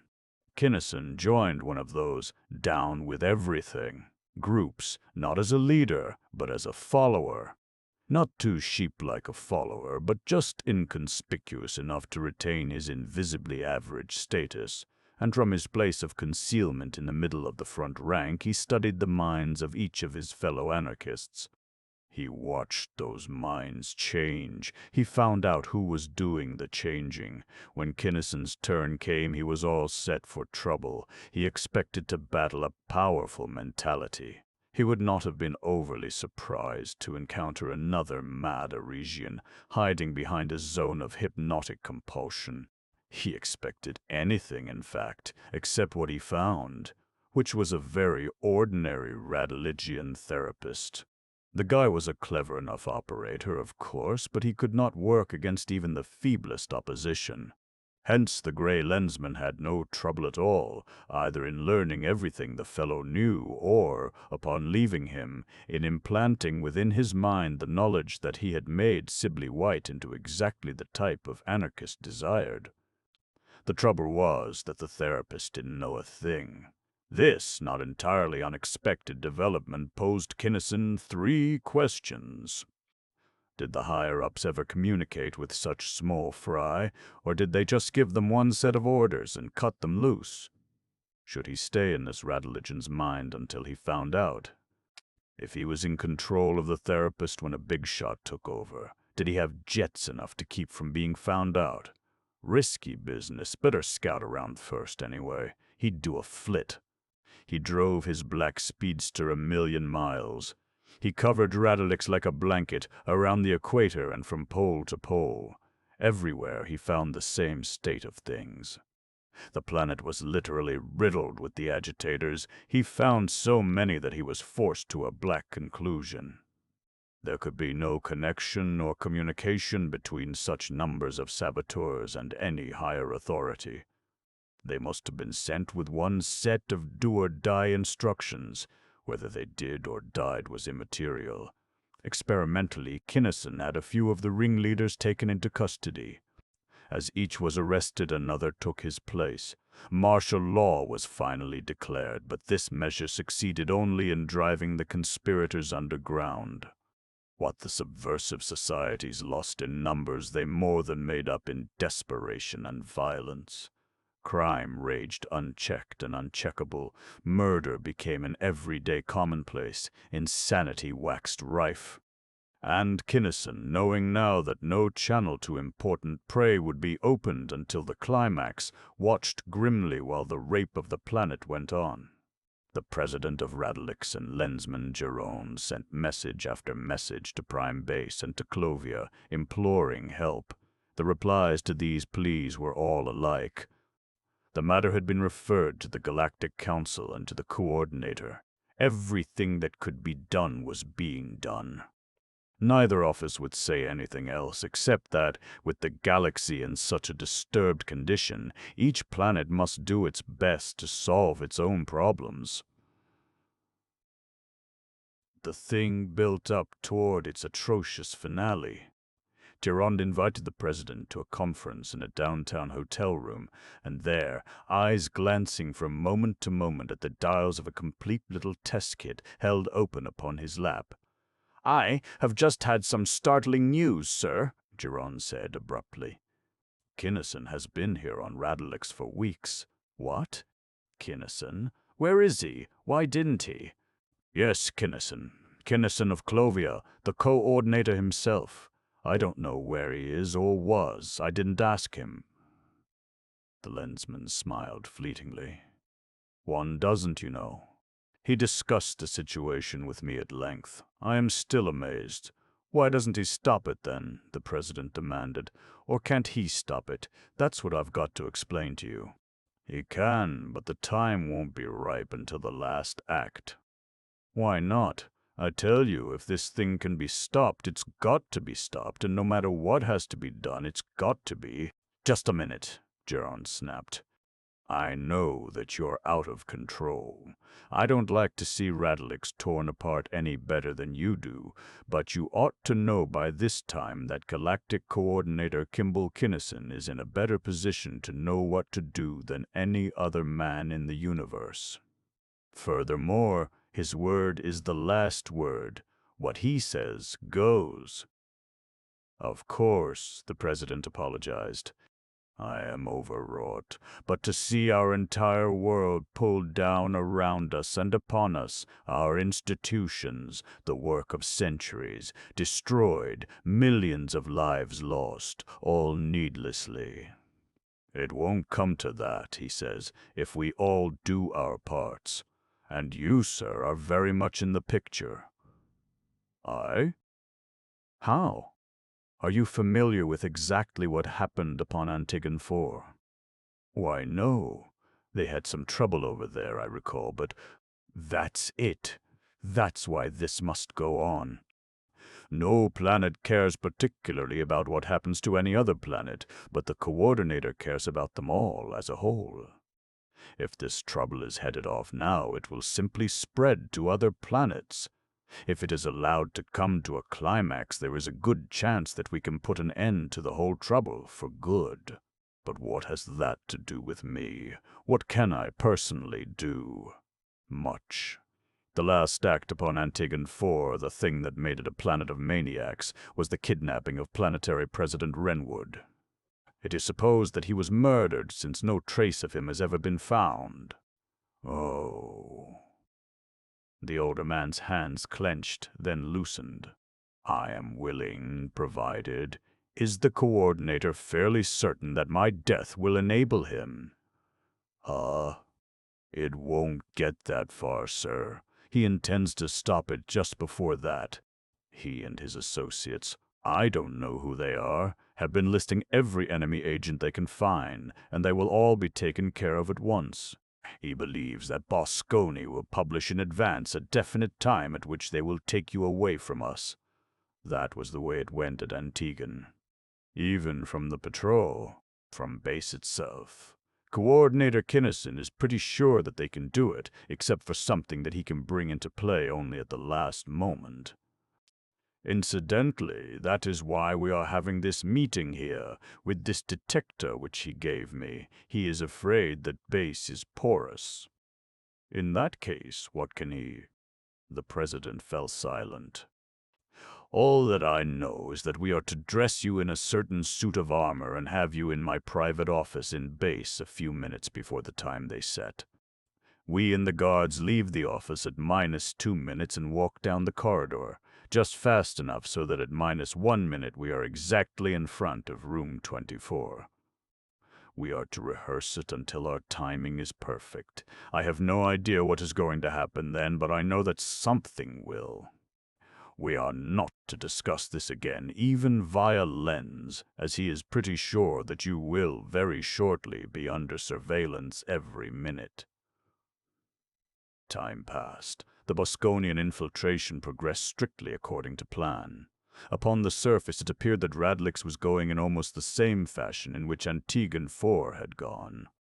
Below the surface, however, there was one great difference. Every ship, whether liner or freighter or tramp, which docked at any spaceport of Radalix, brought at least one man who did not leave. Some of these visitors were tall and lithe, some were short and fat.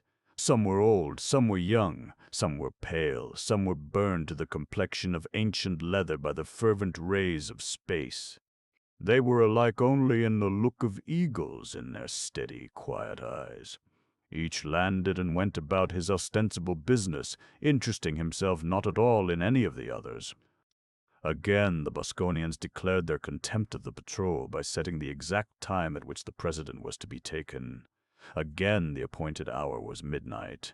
Vice Admiral Lensman Gerund was, as Kinnison had intimated frequently, somewhat of a brass hat. He did not, he simply could not believe that his base was as pregnable as the coordinator had assumed it to be. Kinnison, knowing that all ordinary defenses would be useless, had not even mentioned them. Gerond, unable to believe that his hitherto invincible and invulnerable weapons and defenses were all of a sudden useless, mustered them of his own volition. All leaves had been cancelled. Every detector, every beam, every device of defense and of offense was fully manned. Every man was keyed up and alert. And Gerund, while the least bit apprehensive that something was about to happen which was not in the book, was pretty sure in his stout old war-dog soul that he and his men had stuff enough. At 2 minutes before midnight, the armored president and his escorts left Gerond's private office. 1 minute later, they were passing the door of the specified room. A bomb exploded shatteringly behind them. Armored men rushed yelling out of a branch corridor in their rear. Everybody stopped and turned to look. So, the hidden Kinnison assured himself, did an unseen observer in an invisibly hovering three-dimensional hypercircle. Kinnison threw the door open, flashed an explanatory thought at the president, yanked him into the room and into the midst of a corps of lensmen armed with devices not usually encountered even in patrol bases. The door snapped shut, and Kinnison stood where the president had stood an instant before, clad in armor identical with that which the president had worn. The exchange had required less than 1 second. It had been observed by no one.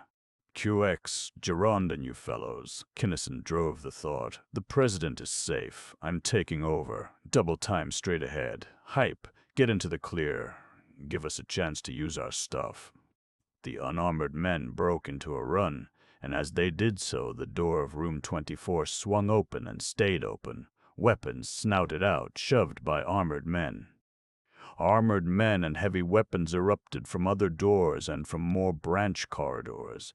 The hypercircle, which was in fact the terminus of a hyperspatial tube, began to thicken toward visibility. It did not, however, materialize. Only by the intensest effort of vision could it be discerned as the sheerest wisp, more tenuous than the thinnest fog. The men within the ship, if ship it was, were visible only as striations in air are visible, and no more to be made out in detail. Instead of a full materialization, the only thing that was or became solid or tangible was a dead black thing which reached purposefully outward and downward toward Kinnison, a thing combined of tongues and coarse-meshed heavy net.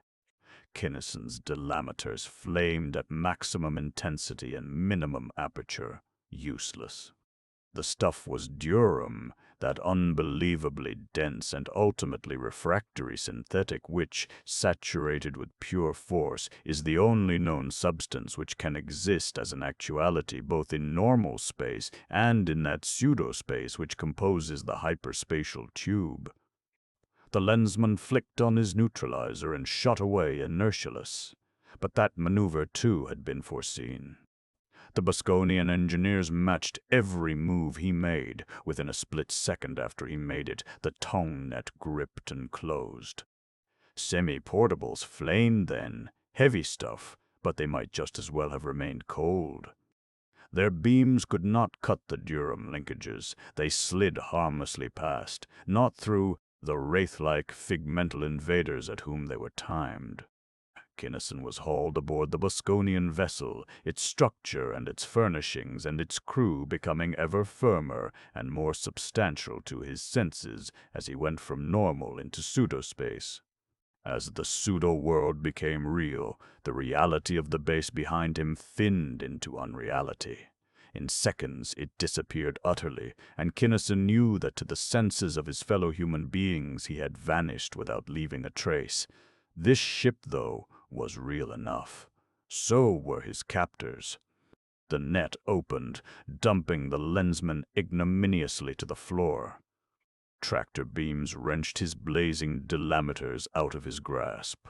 Whether or not hands and arms came with them was entirely his own lookout. Tractors and pressers jerked him upright, slammed him against the steel wall of the room, held him motionless against it.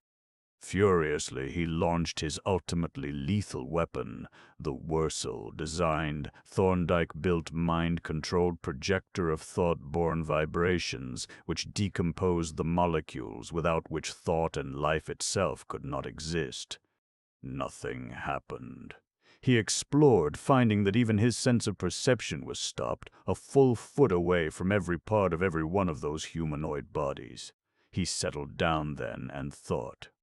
A great light dawned, a shock struck sickeningly home. No such elaborate and superpowered preparations would have been made for the capture of any civilian. Presidents were old men, physically weak and with no extraordinary powers of mind. No, this whole chain of events had been according to plan, a High Bosconian's plan. Ruining a planet was, of course, a highly desirable feature in itself, but it could not have been the main feature. Somebody with a real brain was out after the 4 second-stage Lensmen, and he wasn't fooling. And if Nadrek, Wurzel, Tregency, and himself were all to disappear, the patrol would know that it had been nudged. But Jetback, which of the 4 other than himself would have taken that particular bait? Not one of them. Weren't they out after them too? Sure they were. They must be. Oh, if he could only warn them. But after all, what good would it do? They had all warned each other repeatedly to watch out for traps. All 4 had been constantly on guard. What possible foresight could have avoided a snare set so perfectly to match every detail of a man's physical and mental makeup? But he wasn't licked yet. They had to know what he knew, how he had done what he had done, whether or not he had any superiors and who they were. Therefore they had had to take him alive, just as he had had to take various Bosconian chiefs. And they'd find out that as long as he was alive, he'd be a dangerous buzzsaw to monkey with. The captain, or whoever was in charge, would send for him. That was a foregone conclusion. He would have to find out what it was that he had caught. He would have to make a preliminary report of some kind. And somebody would slip. 100% vigilance was impossible, and Kinnison would be on his toes to take advantage of that slip, whatever or however slight it might be. But the captors did not take Kinnison to the captain. Instead, accompanied by half a dozen armored men, that worthy came to Kinnison. "Start talking, fellow, and talk fast," the Bosconian directed crisply in the lingua franca of deep space as the armored soldiers strode out. "I want to know who you are, what you've done, and everything about you and the patrol. So talk, or do you want me to pull you apart with these tractors, armor and all?" Kinnison paid no attention, but drove at the commander with his every mental force and weapon. Blocked. This ape, too, had a full body, full coverage screen. There was a switch at the captain's hip handy for fingertip control. If he could only move, it would be so easy to flip that switch. Or if he could throw something, or make one of those other fellows brush against him just right, or if the guy happened to sit down a little too close to the arm of a chair, or if there were a pet animal of any kind around, or a spider, or a worm, or even a gnat. 6. Into space in quest of something or anything Bosconian in response to Kinnison's call. To hurry was not Tregency's way. He could move fast upon occasion, but before he would move at all, he had to know exactly how, where, and why he should move. He conferred with his 3 fellows. He furnished them with all the data he possessed. He helped integrate the totaled facts into one composite. That composite pleased the others well enough so that they went to work, each in his own fashion. But it did not please Tregency. He could not visualize any coherent whole from the available parts. Therefore, while Kinnison was investigating the fall of Antigon IV, Tregan C was sitting, or rather, standing, still and thinking. He was still standing still and thinking when Kinnison went to Radalix. Finally, he called in an assistant to help him think. He had more respect for the opinions of Camilla Kinnison than for those of any other entity outside of Arisia of the two galaxies. He had helped train all 5 of the Kinnison children, and in Cam he had found a kindred soul. Possessing a truer sense of values than any of his fellows, he alone realized that the pupils had long since passed their tutors, and it is a measure of his quality that the realization brought into Tregan C's tranquil soul no tinge of rancor, but only wonder. What those incredible children of the lens had he did not know, but he knew that they, particularly Camilla, had extraordinary gifts. In the mind of this scarcely grown woman he perceived depths which he could not plumb, extensions and vistas the meanings of which he could not even vaguely grasp. He did not try either to plumb the abysses or to survey the expanses. He made no slightest effort ever to take from any of the children anything which the child did not first offer to reveal. In his own mind he tried to classify theirs, but, realizing in the end that that task was and always would be beyond his power, he accepted that fact as calmly as he accepted the numberless others of nature's inexplicable facts. Tregan C came the closest of any, the existence of the Eddorians. Camilla, as quiet as her twin sister Constance, was boisterous, parked her speedster in one of the capacious holds of the Rigelian's spaceship, and joined him in the control room. "You believe, I take it, that Dad's logic is faulty, his deductions erroneous?" the girl thought after a casual greeting. "I'm not surprised. So do I." He jumped at conclusions. "But then, he does that, you know." "Oh, I wouldn't say that exactly. However, it seems to me," Tregan C replied carefully, "that he did not have sufficient basis in fact to form any definite conclusion as to whether or not Renwood of Antigon was a Bosconian operative. It is that point which I wish to discuss with you first." Cam concentrated. "I don't see that it makes any difference fundamentally whether he was or not," she decided finally. "A difference in method only, not in motivation. Interesting, perhaps, but immaterial. It is virtually certain in either case that Kandron of Onlo or some other entity is the motive force and is the one who must be destroyed. Of course, my dear, but that is only the first differential. How about the second and the third? Method governs. Nadrek, concerning himself only with Kandron, tabulated and studied only the Kandronesque manifestations. He may, probably will, eliminate Kandron. It is by no means assured, however, that that step will be enough. In fact, from my preliminary study, I would risk a small wager that the larger and worse aspects would remain untouched. I would therefore suggest that we ignore, for the time being, Nadrek's findings and examine anew all the data available." "I wouldn't bet you a millo on that." Camilla caught her lower lip between white, even teeth. "Check. The probability is that Renwood was a loyal citizen. Let us consider every possible argument for and against that assumption."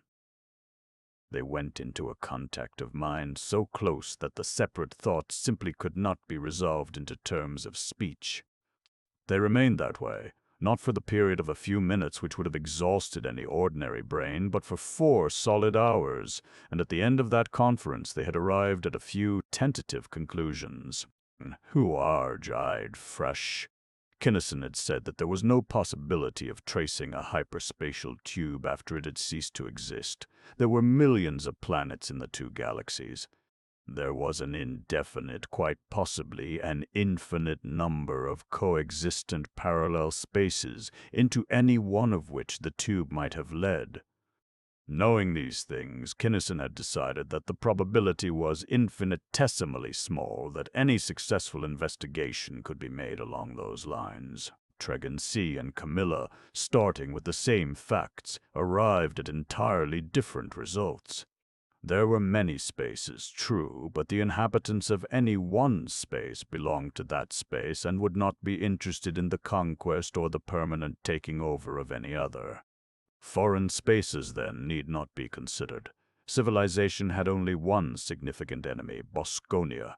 Bosconia, then, captained possibly by Kandron of Onlo, was the attacker. The tube itself could not be traced, and there were millions of planets, yes, but those facts were not pertinent. Why not? Because X, who might or might not be Kandron, was not operating from a fixed headquarters, receiving reports from subordinates who did the work. A rigid philosophical analysis, of which few other minds would have been capable, showed that X was doing the work himself, and was moving from solar system to do it. Those mass psychoses in which entire garrisons went mad all at once, those mass hysterias in which vast groups of civilians went reasonably out of control, could not have been brought about by any ordinary mind. Of all civilization, only Nadrek of Palain 7 had the requisite ability. Was it reasonable to suppose that Bosconia had many such minds? No. X was either singular or a small integer. Which? Could they decide the point? With some additional data they could. Their linked minds went en rapport with Wurzel, with Nadrek, with Kinnison, and with the principal statistician at Prime Base. In addition to Nadrek's locus, they determined two more, one of all inimical manifestations, the other of those which Nadrek had not used in his computations. Their final exhaustive analysis showed that there were at least two, and very probably only two, prime intelligences directing those Bosconian activities. They made no attempt to identify either of them. They communicated to Nadrek their results and their conclusions. "I am working on Kandron," the Polanian replied flatly. "I made no assumptions as to whether or not there were other prime movers at work, since the point has no bearing. Your information is very interesting and may perhaps prove valuable, and I thank you for it. But my present assignment is to find and to kill Kandron of Onlo." Tregency and Camilla then set out to find X, not any definite actual or deduced entity, but the perpetrator of certain closely related and highly characteristic phenomena, viz., mass psychoses and mass hysterias. Nor did they extrapolate.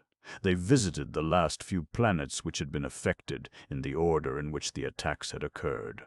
They studied every phase of every situation. They worked slowly, but they hoped and they believed, surely. Neither of them had any idea then that behind X lay Plor, and beyond Plor, Eddore. Having examined the planet latest to be stricken, they made no effort to pick out definitely the one next to be attacked. It might be any one of 10 worlds, or possibly even 12.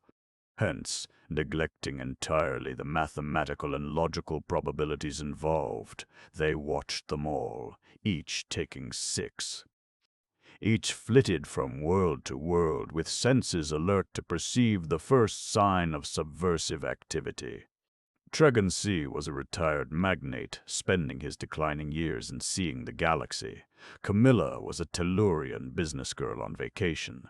Young, beautiful, innocent-looking girls who traveled alone were, then as ever, regarded as fair game by the Don Juan of any given human world. Scarcely had Camilla registered at the Hotel Grande when a well-groomed, self-satisfied man about town made an approach. "Hello, beautiful. Remember me, don't you, old Tom Thomas?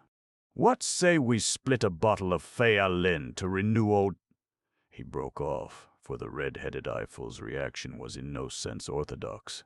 She was not coldly unaware of his presence. She was neither coy nor angry, neither fearful nor scornful.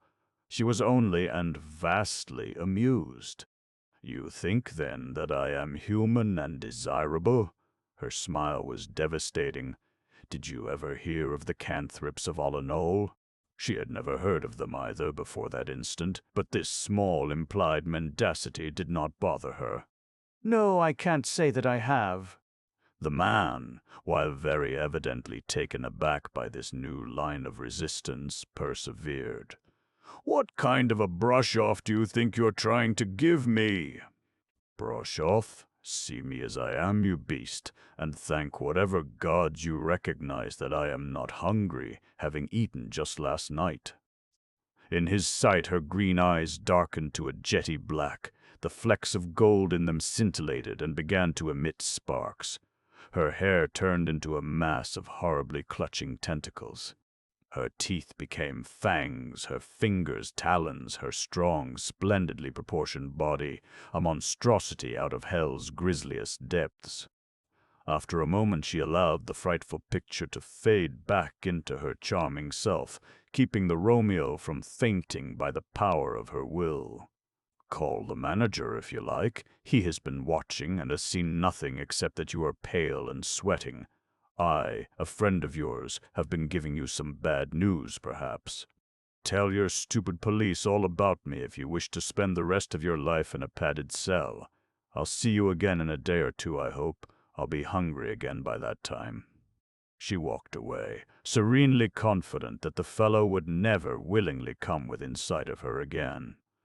She had not damaged his ego permanently. He was not a neurotic type, but she had given him a jolt which he never would forget. Camilla Kinnison or any of her sisters had anything to fear from any male or males infesting any planet or roaming any depths of space. The expected and awaited trouble developed. Tregency and Camilla landed and began their hunt. The League for Planetary Purity, it appeared, was the primary focal point, hence the two attended a meeting of that crusading body. That was a mistake. Tregency should have stayed out in deep space, concealed behind a solid thought screen, for Camilla was an unknown. Furthermore, her mind was inherently stable at the third level of stress. No lesser mind could penetrate her screens or, having failed to do so, could recognize the fact of failure. Tregency, however, was known throughout all civilized space. He was not wearing his lens, of course, but his very shape made him suspect. Worse, he could not hide from any mind as powerful as that of X, the fact that his mind was very decidedly not that of a retired Rigelian gentleman. Thus Camilla had known that the procedure was a mistake. She intimated as much, but she could not sway the unswerving Tregency from his determined course without revealing things which must forever remain hidden from him. She acquiesced, therefore, but she knew what to expect. Hence, when the invading intelligence blanketed the assemblage lightly, only to be withdrawn instantly upon detecting the emanations of a mind of real power, Cam had a bare moment of time in which to act. She synchronized with the intruding thought, began to analyze it and to trace it back to its source. She did not have time enough to succeed fully in either endeavor, but she did get a line. When the foreign influence vanished, she shot a message to Tregency, and they sped away. Hurtling through space along the established line, Tregency's mind was a turmoil of thought, thoughts as plain as print to Camilla. She flushed uncomfortably. She could, of course, blush at will.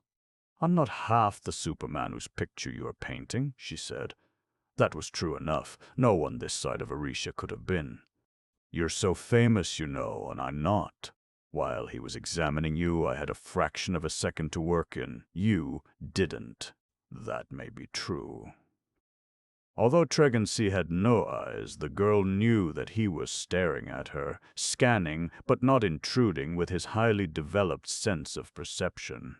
She lowered her barriers so far that he thought they were completely down.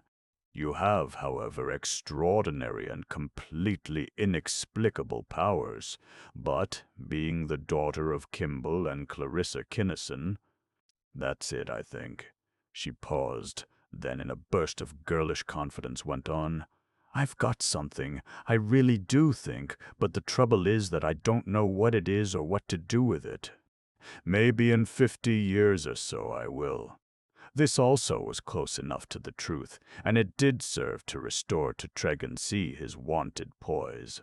Be that as it may, I will take your advice next time if you will offer it. Try and stop me. I love to give advice." She laughed unaffectedly. "It might not have turned out any differently this time, though, and it may not be any better next time." Then, further to quiet the shrewd Rigelian's suspicions, she strode over to the control panel and checked the course. Having done so, she fanned out detectors, centering upon that course to the fullest range of their power. She swaggered a little when she speared with the CRX tracer a distant vessel in a highly satisfactory location. That act would cut her down to size in Tregonzi's mind. "You think, then, that X is in that ship?" he asked quietly. "Probably not. She could not afford to act too dumb. She could fool a May, however, give us a lead." "It is practically certain that X is not in that vessel," Tregonzi thought. "In fact, it may be a trap. We must, however, make the customary arrangements to take it into custody." Cam nodded, and the Rigelian communications officers energized their long-range beams. Far ahead of the fleeing vessel, centering upon its line of flight, fast cruisers of the Galactic Patrol began to form a gigantic cup. Hours passed, and, a not unexpected circumstance, Tregonzi's super-dreadnought gained rapidly upon the supposed Bosconian. The quarry did not swerve or dodge. Straight into the mouth of the cup it sped. Tractors and pressers reached out, locked on, and were neither repulsed nor cut. The strange ship did not go inert, did not put out a single course of screen, did not fire a beam. She did not reply to signals. Spy rays combed her from needle nose to driving jets, searching every compartment. There was no sign of life aboard. Spots of pink appeared upon Camilla's deliciously smooth cheeks. Her eyes flashed. "We've been had, Uncle Trig. How we've been had," she exclaimed, and her chagrin was not all assumed. She had not quite anticipated such a complete fiasco as this. "Score 1 for X," Tregonzi said. He not only seemed to be, but actually was, calm and unmoved. "We will now go back and pick up where we left off." They did not discuss the thing at all, nor did they wonder how X had escaped them. After the fact, they both knew. There had been at least 2 vessels. At least one of them had been inherently indetectable and screened against thought. In one of these latter, X had taken a course at some indeterminable angle to the one which they had followed. X was now at a safe distance. X was nobody's fool. 7.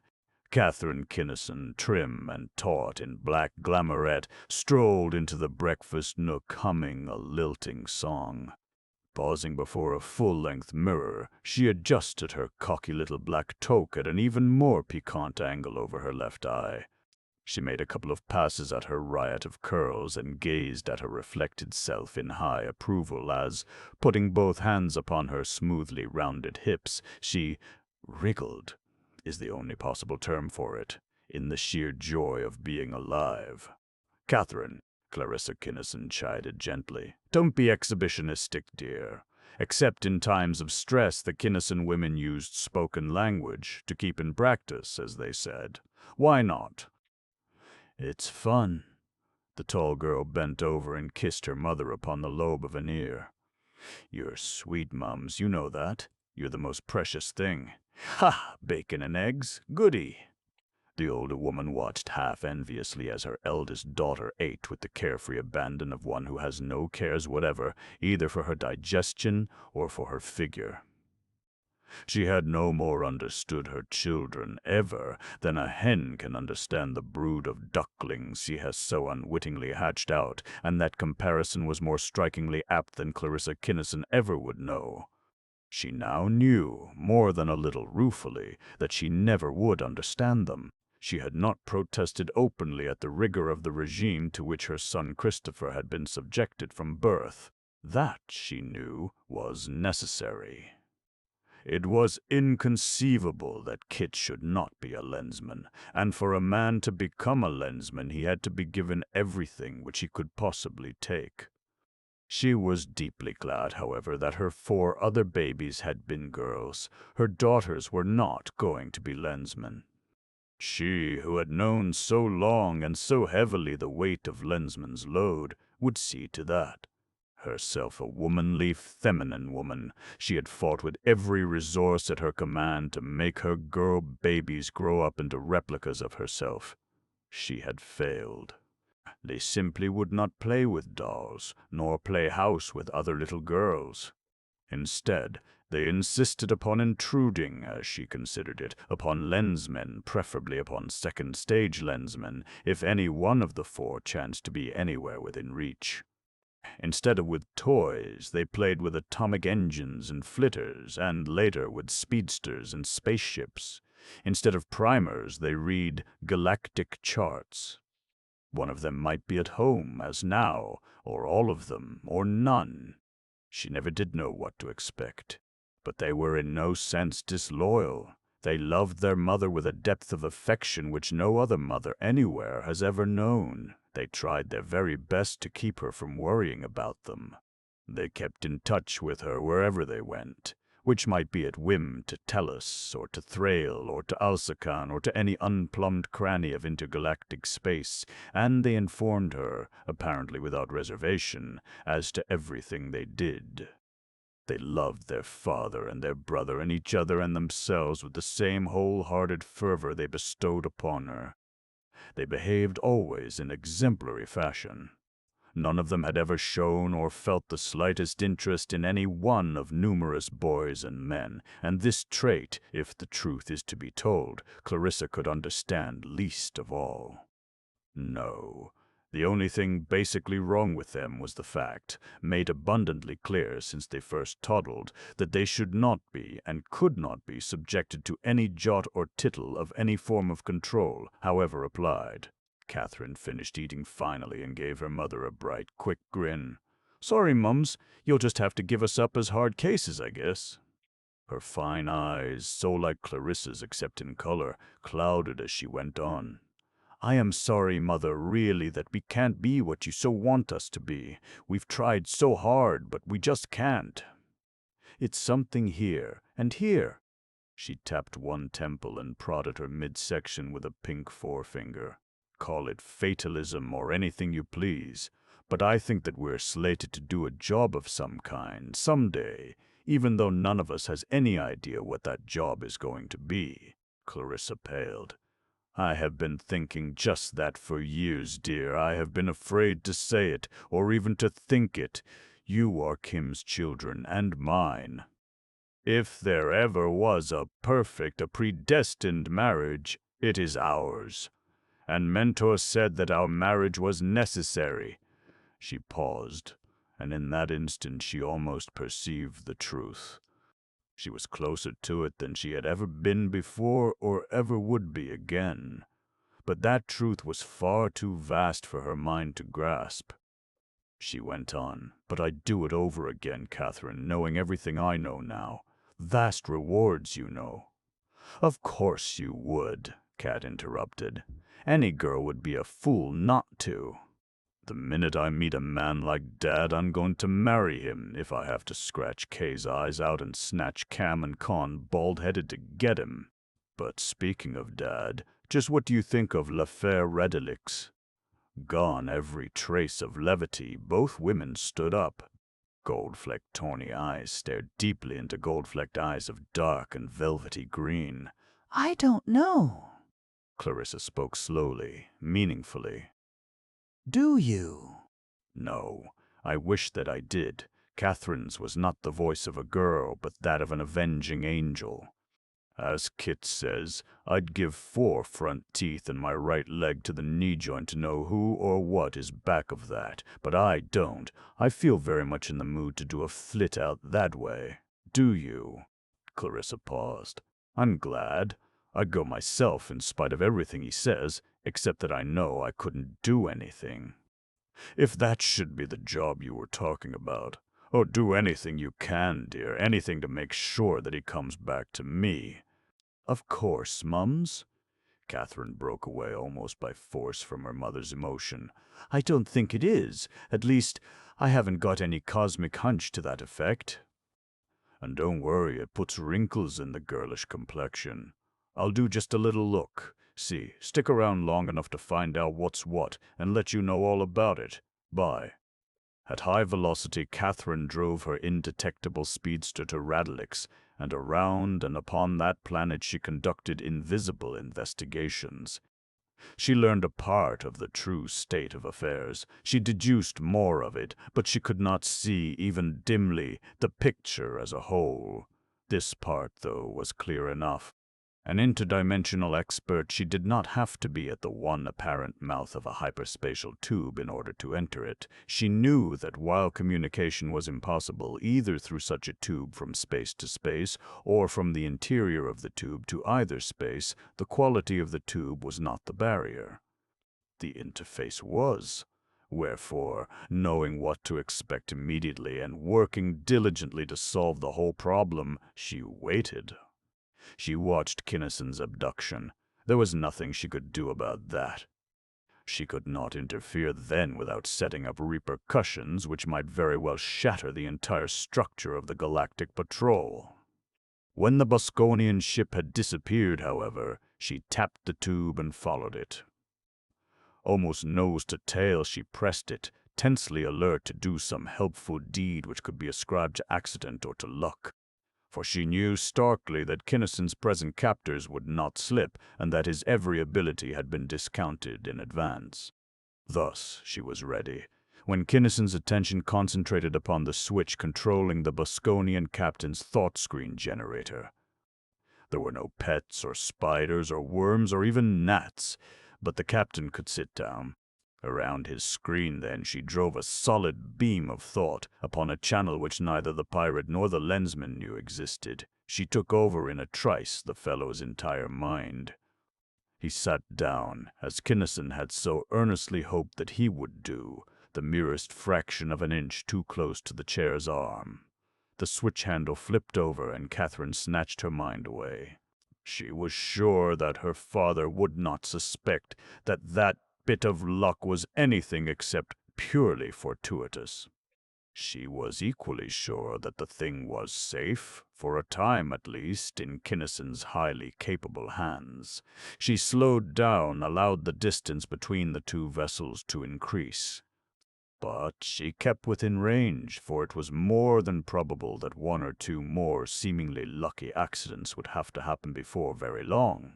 In the instant of the flicking of the switch, the captain's mind became Kinnison's.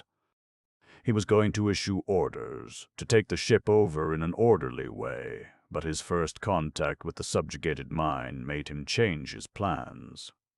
Instead of uttering orders, the captain leaped out of the chair toward the beam controllers, and not an instant too soon, others had seen what had happened, had heard that telltale click. All had been warned against that and many other contingencies. As the captain leaped, one of his fellows drew a bullet projector and calmly shot him through the head. The shock of that bullet, the death of the mind in his own mind's grasp, jarred the gray Lensman to the core. It was almost the same as though he himself had been killed. Nevertheless, by sheer force of will he held on. By sheer power of will he made that dead body take those last 3 steps and forced those dead hands to cut the master circuit of the beams which were holding him helpless. Freed, he leaped forward, but not alone. The others leaped too, and for the same switch. Kinnison got there first, just barely first, and as he came he swung his armored fist. What a Durham inlaid glove, driven by all the brawn of Kimball Kinnison's mighty right arm and powerful torso, backed by all the momentum of body and armor mass, will do to a human head met in direct central impact is nothing to dwell upon here.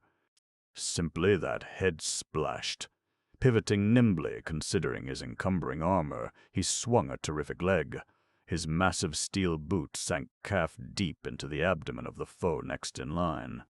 2 more utterly irresistible blows disposed of 2 more of the Bosconians. The last 2 turned and frantically ran. But the Lensman by that time had the juice back on, and when a man has been smacked against a solid armor plate bulkhead by the full power of a D2P presser, All that remains to be done must be accomplished with a scraper and a mop, or a sponge. Kinnison picked up his delameters, reconnected them, and took stock. So far, so good. But there were other men aboard this heap. How many, he'd better find out. And at least some of them wore Durham inlaid armor as capable as his own. And in her speedster, concluding that this wasn't going to be so bad. After all, Catherine glowed with pride in her father's prowess. She was no shrinking violet, this third-stage Lensman. She held no ruth whatever for civilization's foes. She herself would have driven that beam as mercilessly as had the gray Lensman.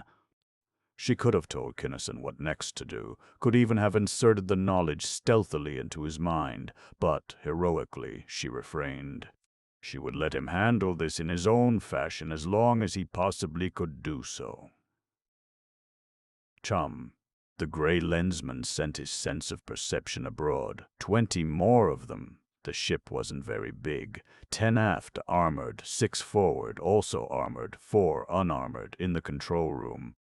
That control room was poison. He'd go aft first. He searched around. Surely they'd have Durium space. Axes? Oh, yes, there they were. He hefted them, selected one of the correct weight and balance. He strode down the companionway to the wardroom. He flung the door open and stepped inside.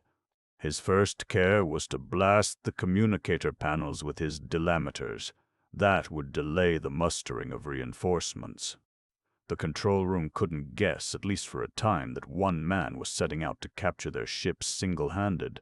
His second, ignoring the beams of hand weapons splashing refulgently from his screens, was to weld the steel door solidly to the jamb. Then, sheathing his projectors, he swung up his axe and went grimly to work. He thought fleetingly of how nice it would be to have Van Buskirk, that dean of all axemen, at his back, but he wasn't too old or too fat to swing a pretty mean axe himself. And fortunately, these Bosconians here in their quarters didn't have axes. They were heavy, clumsy, and for emergency use only. They were not a part of the regular uniform, as upon Valeria. The space axe, formerly that weapon, had been forged from the hardest and toughest of alloy steels. For years, however, it had been made universally from Durham, a deceptive little thing, truly.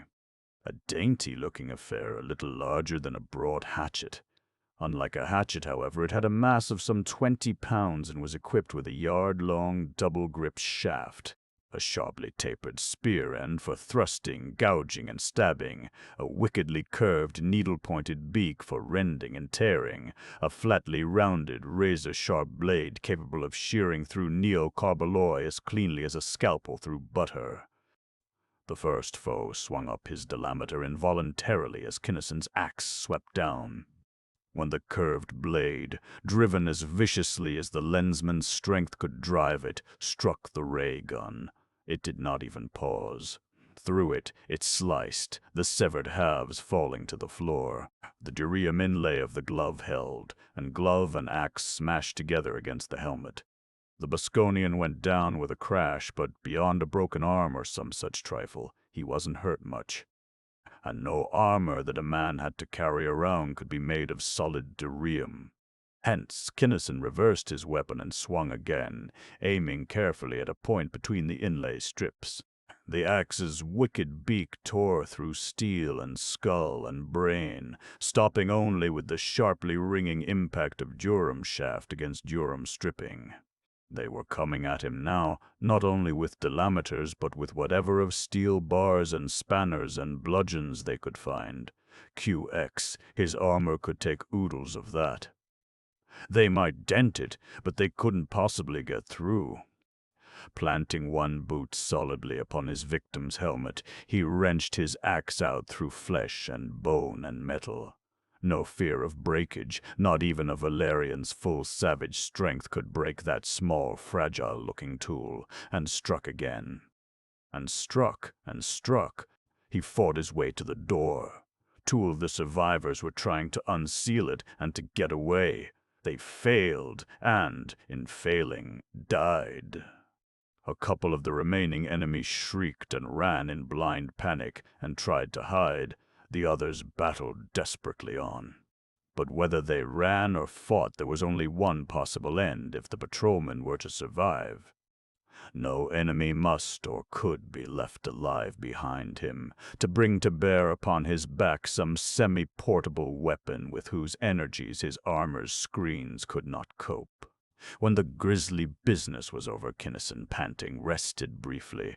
This was the first real brawl he had been in for 20 years, and for a veteran, a white-collar man, a coordinator to boot, he hadn't done so bad, he thought. That was hard work, and while he was maybe a hair short on wind, he hadn't weakened a particle to hear QX. And lovely Catherine, far enough back but not too far, and reading imperceptibly his every thought, agreed with him enthusiastically. She did not have a father complex, but in common with her sisters she knew exactly what her father was. With equal exactitude she knew what other men were.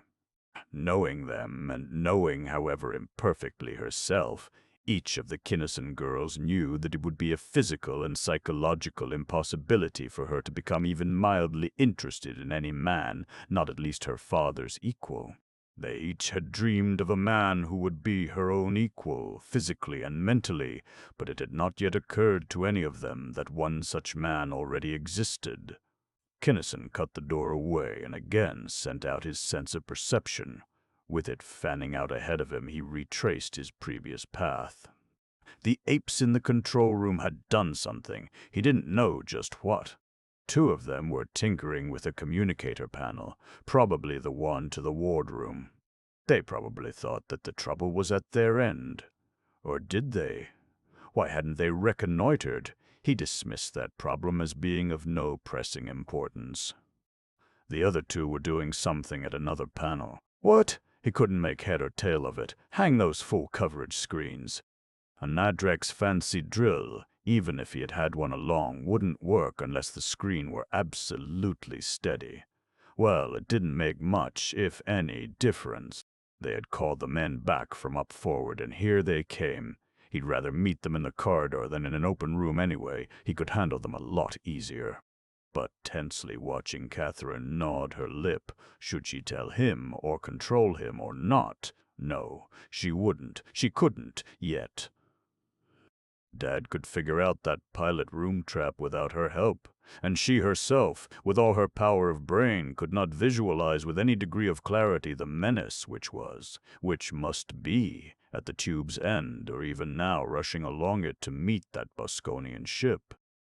Kinnison met the oncoming 6 and vanquished them, by no means as easily as he had conquered the others, since they had been warned, and since they also now bore space, axes, but just as finally. Kinnison did not consider it remarkable that he escaped practically unscathed. His armor was battered and dinged up, cut and torn, but he had only a couple of superficial wounds. He had met the enemy where they could come at him, only one at a time. He was still the master of any weapon known to space warfare. It had been at no time evident that any outside influence was interfering with the normally rapid functioning of the Bosconians' minds. He was full of confidence, full of fight, and far from spent when he faced about to consider what he should do about that control room. There was plenty of stuff in there, tougher stuff than he had met up with so far. Catherine in her speedster gritted her strong white teeth and clenched her shapely hands into hard little fists. This was bad, very, very bad, and it was going to get worse. Closing up fast, she uttered a bitter and exceedingly unladylike expletive. Couldn't Dad see? Couldn't the dumb darling sense that he was apt to run out of time almost any minute now? She fairly writhed in an agony of indecision, and indecision in it to take over. But as she did, was there any way this side of Palane's purple hells that she could cover up her tracks? There was none. Yet. 8. But Kinnison's mind, while slower than his daughter's, and in many respects less able, was sure. The 4 Bosconians in the control room were screened against his every mental force, and it was idle even to hope for another such lucky break as he had just had. One was QX and to be received thankfully, but coincidences simply did not happen. They were armored by this time, and they had both machine rifles and semi-portable projectors. They were entrenched, evidently intending to fight a delaying and defensive battle, knowing that if they could keep the aggressor at bay until the pseudospace of the tube had been traversed, the Lensman would not have a chance. Armed with all they could use of the most powerful mobile weapons aboard, and being 4-1, they undoubtedly thought that they could win easily enough. Kinnison thought otherwise. Since he could not use his mind against them, he would use whatever he could find, and this ship, having come upon such a mission, would be carrying plenty of weapons, and those 4 men certainly hadn't had time to tamper with them all. He might even find some negative matter bombs. Setting up a spy ray block, he proceeded to rummage. They couldn't see him, and if any one of them had a sense of perception and cut his screen for even a fraction of a second to use it, the battle would end then and there. And if they decided to rush him, so much the better. They remained, however, forted up, as he had thought that they would, and he rummaged in peace. Various death-dealing implements invitingly set up he ignored after one cursory glance into their interiors. He knew weapons, these had been fixed. He went on to the armory. He did not find any negabombs, but he found plenty of untouched weapons like those now emplaced in the control room. The rifles were beauties, high-caliber, water-cooled things, each with a heavy durium shield plate and a single-ply screen. Each had also a beam, but machine rifle beams weren't so hot. Conversely, the semi-portables had lots of screen, but very little durum. Kinnison lugged one rifle and 2 semi-portables by easy stages into the room next to the control room, so placing them that the control panels would be well out of the line of fire. What gave Kinnison his chance was the fact that the enemy's weapons were set to cover the door. Apparently, they had not considered the possibility that the Lensman would attempt to flank them by blasting through an 1.5 inches of alloy. Kinnison did not know whether he could do it fast enough to mow them down from the side before they could reset their magnetic clamps, or not, but he'd give it the good old college try.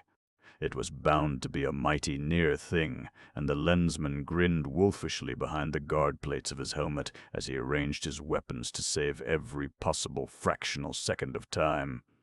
Aiming one at a spot some 3 feet above the floor, the other a little lower, Kinnison cut in the full power of his semi-portables and left them on. He energized the rifle's beam, every little bit helped, set the defensive screens at full, and crouched down into the saddle behind the durum shield. He had checked the feeds long since. He had plenty of rounds. 2 large spots and a small one smoked briefly grew red. They turned bright red, then yellow, merged into one blinding spot.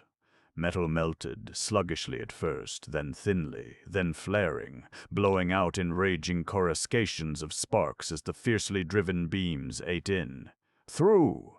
The first small opening appeared directly in line between the muzzle of Kinnison's rifle and one of the guns of the enemy, and in the moment of its appearance the patrolman's weapon began its stuttering, shattering roar.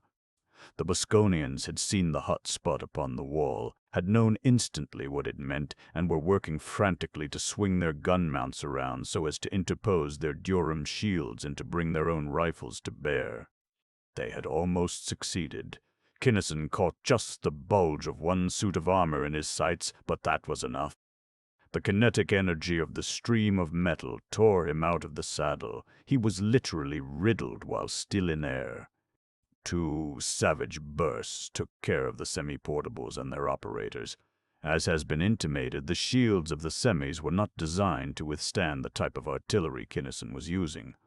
That made it cannon to cannon, 1-1, and the Lensman knew that those 2 identical rifles could hammer at each other's defenses for an hour without doing any serious damage. He had, however, one big advantage.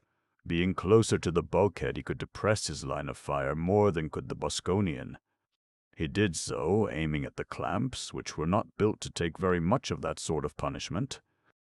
One front clamp let go, then the other, and the lensman knew what to do about the rear pair, which he could not reach. He directed his fire against the upper edge of the Durham plate. Under the awful thrust of that terrific storm of steel, the useless front clamps lifted from the floor. The gun mount, restrained from sliding by the unbreakable grip of the rear clamps, reared up. Over it went, straight backward, exposing the gunner to the full blast of Kinnison's fire. That, definitely, was that. Catherine heaved a sigh of relief as far as she could see. The tube was still empty.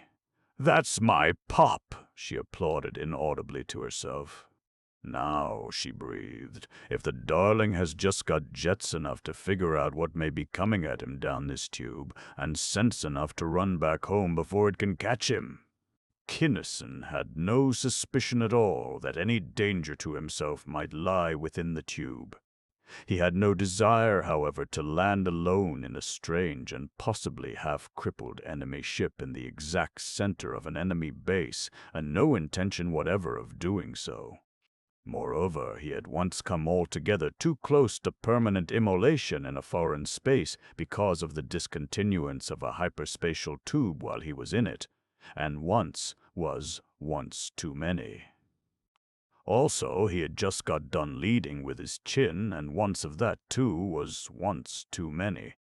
Therefore, his sole thought was to get back into his own space as fast as he could get there. So as soon as the opposition was silenced, he hurried into the control room and reversed the vessel's drive. Behind him, Catherine flipped her speedster end for end and led the retreat. She left the tube before. Before is an extremely loose and inaccurate word in this connection, but it conveys the idea better than any other ordinary term. She got back to base. She caused an officer to broadcast an evacuation warning, then hung poised high above base, watching intently. She knew that Kinnison could not leave the tube except at its terminus, hence would have to materialize inside base itself. She had heard of what happened when two dense, hard solids attempted to occupy the same three-dimensional space at the same time, but to view that occurrence was not her purpose in lingering. She did not actually know whether there was anything in the tube or not, but she did know that if there were, and if it or they should follow her father out into normal space, even she would have need of every jet she could muster. Kinnison, maneuvering his Bosconian cruiser to a halt just at the barest perceptible threshold of normal space, in the intermediate zone in which nothing except durium was solid in either space or pseudospace, had already given a great deal of thought to the problem of disembarkation. The ship was small as spaceships go, but even so it was a lot bigger than any corridor of base. Those corridor walls and floors were thick and contained a lot of steel. The ship's walls were solid alloy. He had never seen metal materialize within metal, and frankly, he didn't want to be around, even inside D armor, when it happened. Also, there were a lot of explosives aboard, and atomic power plants, and the chance of touching off a loose atomic vortex in the very middle of base and within a few feet of himself was not one to be taken lightly. He had already rigged a line to a master switch. Power off, with the ship's Durham catwalk as close to the floor of the corridor as the dimensions of the tube permitted, he reversed the controls and poised himself for the running headlong dive. He could not feel Radeligian gravitation, of course, but he was pretty sure that he could leap far enough to get through the interface. He took a short run, jerked the line, and hurled himself through the spaceship's immaterial wall. The ship disappeared. Going through that interface was more of a shock than the lensman had anticipated. Even taken very slowly, as it customarily is, interdimensional acceleration brings malaise to which no one has ever become accustomed, and taking it so rapidly fairly turned Kinnison inside out. He was going to land with the rolling impact which constitutes perfect technique in such armored maneuvering. As it was, he never did know how he landed, except that he made a boiler shop racket and that he brought up against the far wall of the corridor with a climactic clang. Beyond the addition of a few more bruises and contusions to his already abundant collection, however, he was not harmed. As soon as he could collect himself, he leaped to his feet and rapped out orders. Tractors, pressers, shears, heavy stuff to anchor, not to clamp, hype. He knew what he was up against now, and, if they'd just come back, he'd yank them out of that tube so fast it'd break their neck. And Catherine, still watching intently, smiled. Her dad was a pretty smart old duck, but he wasn't using his noggin now. He was cockeyed as Trenko's ether and thinking that they might come back. If anything at all erupted from that hypercircle, it would be something against which the stuff he was mustering would be precisely as effective as so much thin air. And she still had no concrete idea of what she so feared. It would not be essentially physical, she was pretty sure. It would almost have to be mental, but who or what could possibly put it across? And how? And above all, what could she do about it if they did?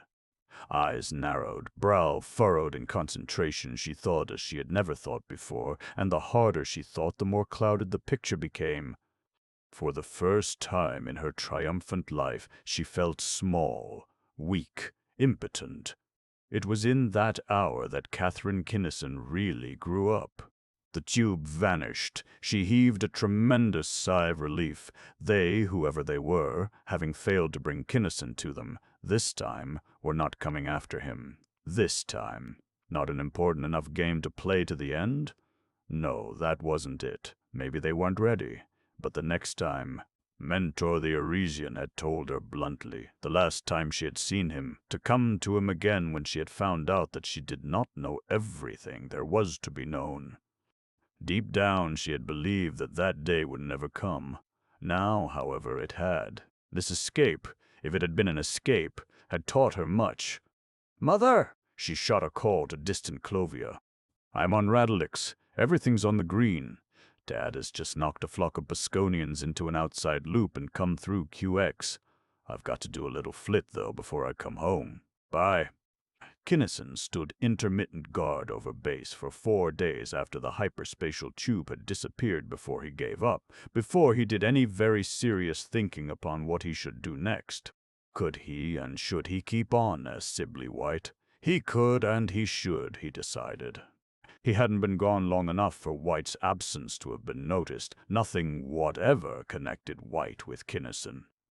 If he really knew what he was doing, a more specific alias might be better, but as long as he was merely smelling around, White's was the best identity to use. He could go anywhere, do anything, ask anything of anybody, and all with a perfectly good excuse. And as Sibley White, then, for days that stretched into weeks, he roamed, finding, as he had been afraid that he would find, nothing whatever. It seemed as though all Bosconian activity of the type in which he was most interested had ceased with his return from the hyperspatial tube. Just what that meant he did not know. It was unthinkable that they had given up on him. Much more probably they were hatching something brand new. And the frustration of inaction and the trying to figure out what was coming next was driving him so slowly nuts. Then, striking through the doldrums, came a call from Maitland. "Kim, you told me to lens you immediately about any off-color work. Don't know whether this is or not." The guy probably is, crazy. Conklin, who reported him, couldn't decide. Neither can I, from Conklin's report. Do you want to send somebody special, take over yourself, or what? "I'll take over," Kinnison decided instantly. If neither Conklin nor the vice coordinator, Gray Lensman, both could decide, there was no point in sending anyone else. Where and who? Planet, Meneas 2, not too far from where you are now. City, Meneateles, 116-2329, 45-2217. Place, Jack's Haven, a meteor miner's hangout at the corner of Gold and Sapphire Streets. Person, a man called Eddie. Thanks, I'll check. Maitland did not send, and Kinnison did not want any additional information. Both knew that since the coordinator was going to investigate this thing himself, he should get his facts, and particularly his impressions, unprejudiced and at first hand. To Menaeus too, then, and to Jack's Haven, Sibley White went, notebook very much in evidence. An ordinary enough space. Dive Jack's turned out to be higher toned than that radiligent space dock saloon of Bombingers, much less flamboyant than notorious miners' rest on far Euphrosyne. "I wish to interview a person named Eddie," he announced as he bought a bottle of wine. "I have been informed that he has had deep space adventures worthy of incorporation into one of my novels." "Eddie? Haw!" The barkeeper laughed raucously. "That space louse. Somebody's been kidding you, mister. He's nothing but a broken-down meteor miner. You know what a space louse is, don't you? That we let clean cuspidors and do such like odd jobs for his keep. We don't throw him out like we do the others because he's kind of funny in one way. Every hour or so he throws a fit, and that amuses people." White's eager beaver attitude did not change. His face reflected nothing of what Kinnison thought of this callous speech. For Kinnison did know exactly what a space louse was. More, he knew exactly what turned a man into one.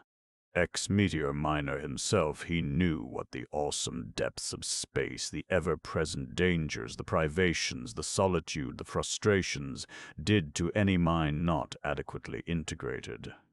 He knew that only the strong survived, that the many weak succumbed. From sickening memory he knew just what pitiful wrecks those many became. Nevertheless, and despite the fact that the information was not necessary, where is this Eddie now? That's him over there in the corner. By the way he's acting, he'll have another fit pretty quick now. The shambling travesty of a man accepted avidly the invitation to table and downed at a gulp the proffered drink. Then, as though the mild potion had been a trigger, his racked body tensed and his features began to writhe. "Catagals," he screamed, eyes rolling, breath coming in hard, frantic gasps. "Gangs of catagals, thousands, they're clawing me to bits. And the Lensman, he's sicking them on. Ow! Yow!" He burst into unintelligible screams and threw himself to the floor. There, rolling convulsively over and over, he tried the impossible feat of covering simultaneously with his two claw-like hands his eyes, ears, nose, mouth, and throat. Ignoring the crowding spectators, Kinnison invaded the helpless mind before him. He winced mentally as he photographed upon his own brain the whole atrocious enormity of what was there. Then, while White busily scribbled notes, he shot a thought to distant Clovia. "Ah, Cliff, I'm here in Jack's Haven, and I've got Eddie's data. What did you and Conklin make of it? You agree, of course, that the Lensman is the crux." "Definitely. Everything else is hop-happy space drift. The fact that there can't be. Any such Lensman as Eddie imagined makes him space drift too, in our opinion. We called you in on the millionth chance. Sorry that we sent you out on a false alarm, but you said we had to be sure." "You needn't be sorry." Kinnison's thought was the grimmest Clifford Maitland had ever felt. Eddie isn't an ordinary space louse. "You see, I happen to know one thing that you and Conklin don't, since you've never been there. Did you happen to notice a woman in the picture? Very faint, decidedly in the background." "Now that you mention her, yes, there was one. So far in the background and so faint that it never occurred to either Conklin or me that she could be connected." "How can she possibly have any bearing, Kim? Most every spaceman has a woman, or a lot of different ones, more or less on his mind all the time, you know." "Definitely immaterial and not germane, I'd say. So would I, maybe, except for the fact that she isn't really a woman at all, but a Loranian." "A Lyranian," Maitland interrupted. Kinnison could feel the racing of his assistant's thoughts. That complicates things. But how in Pelane's purple hells Kim could Eddie ever have got to Lorraine, and if he did, how did he get away alive? I don't know, Cliff. Kinnison's mind, too, was working fast. But you haven't got all the dope yet. Not only is she a Lorrainian, but I know her personally. She's that airport manager who tried her level best to kill me all the time I was on Lorraine, too.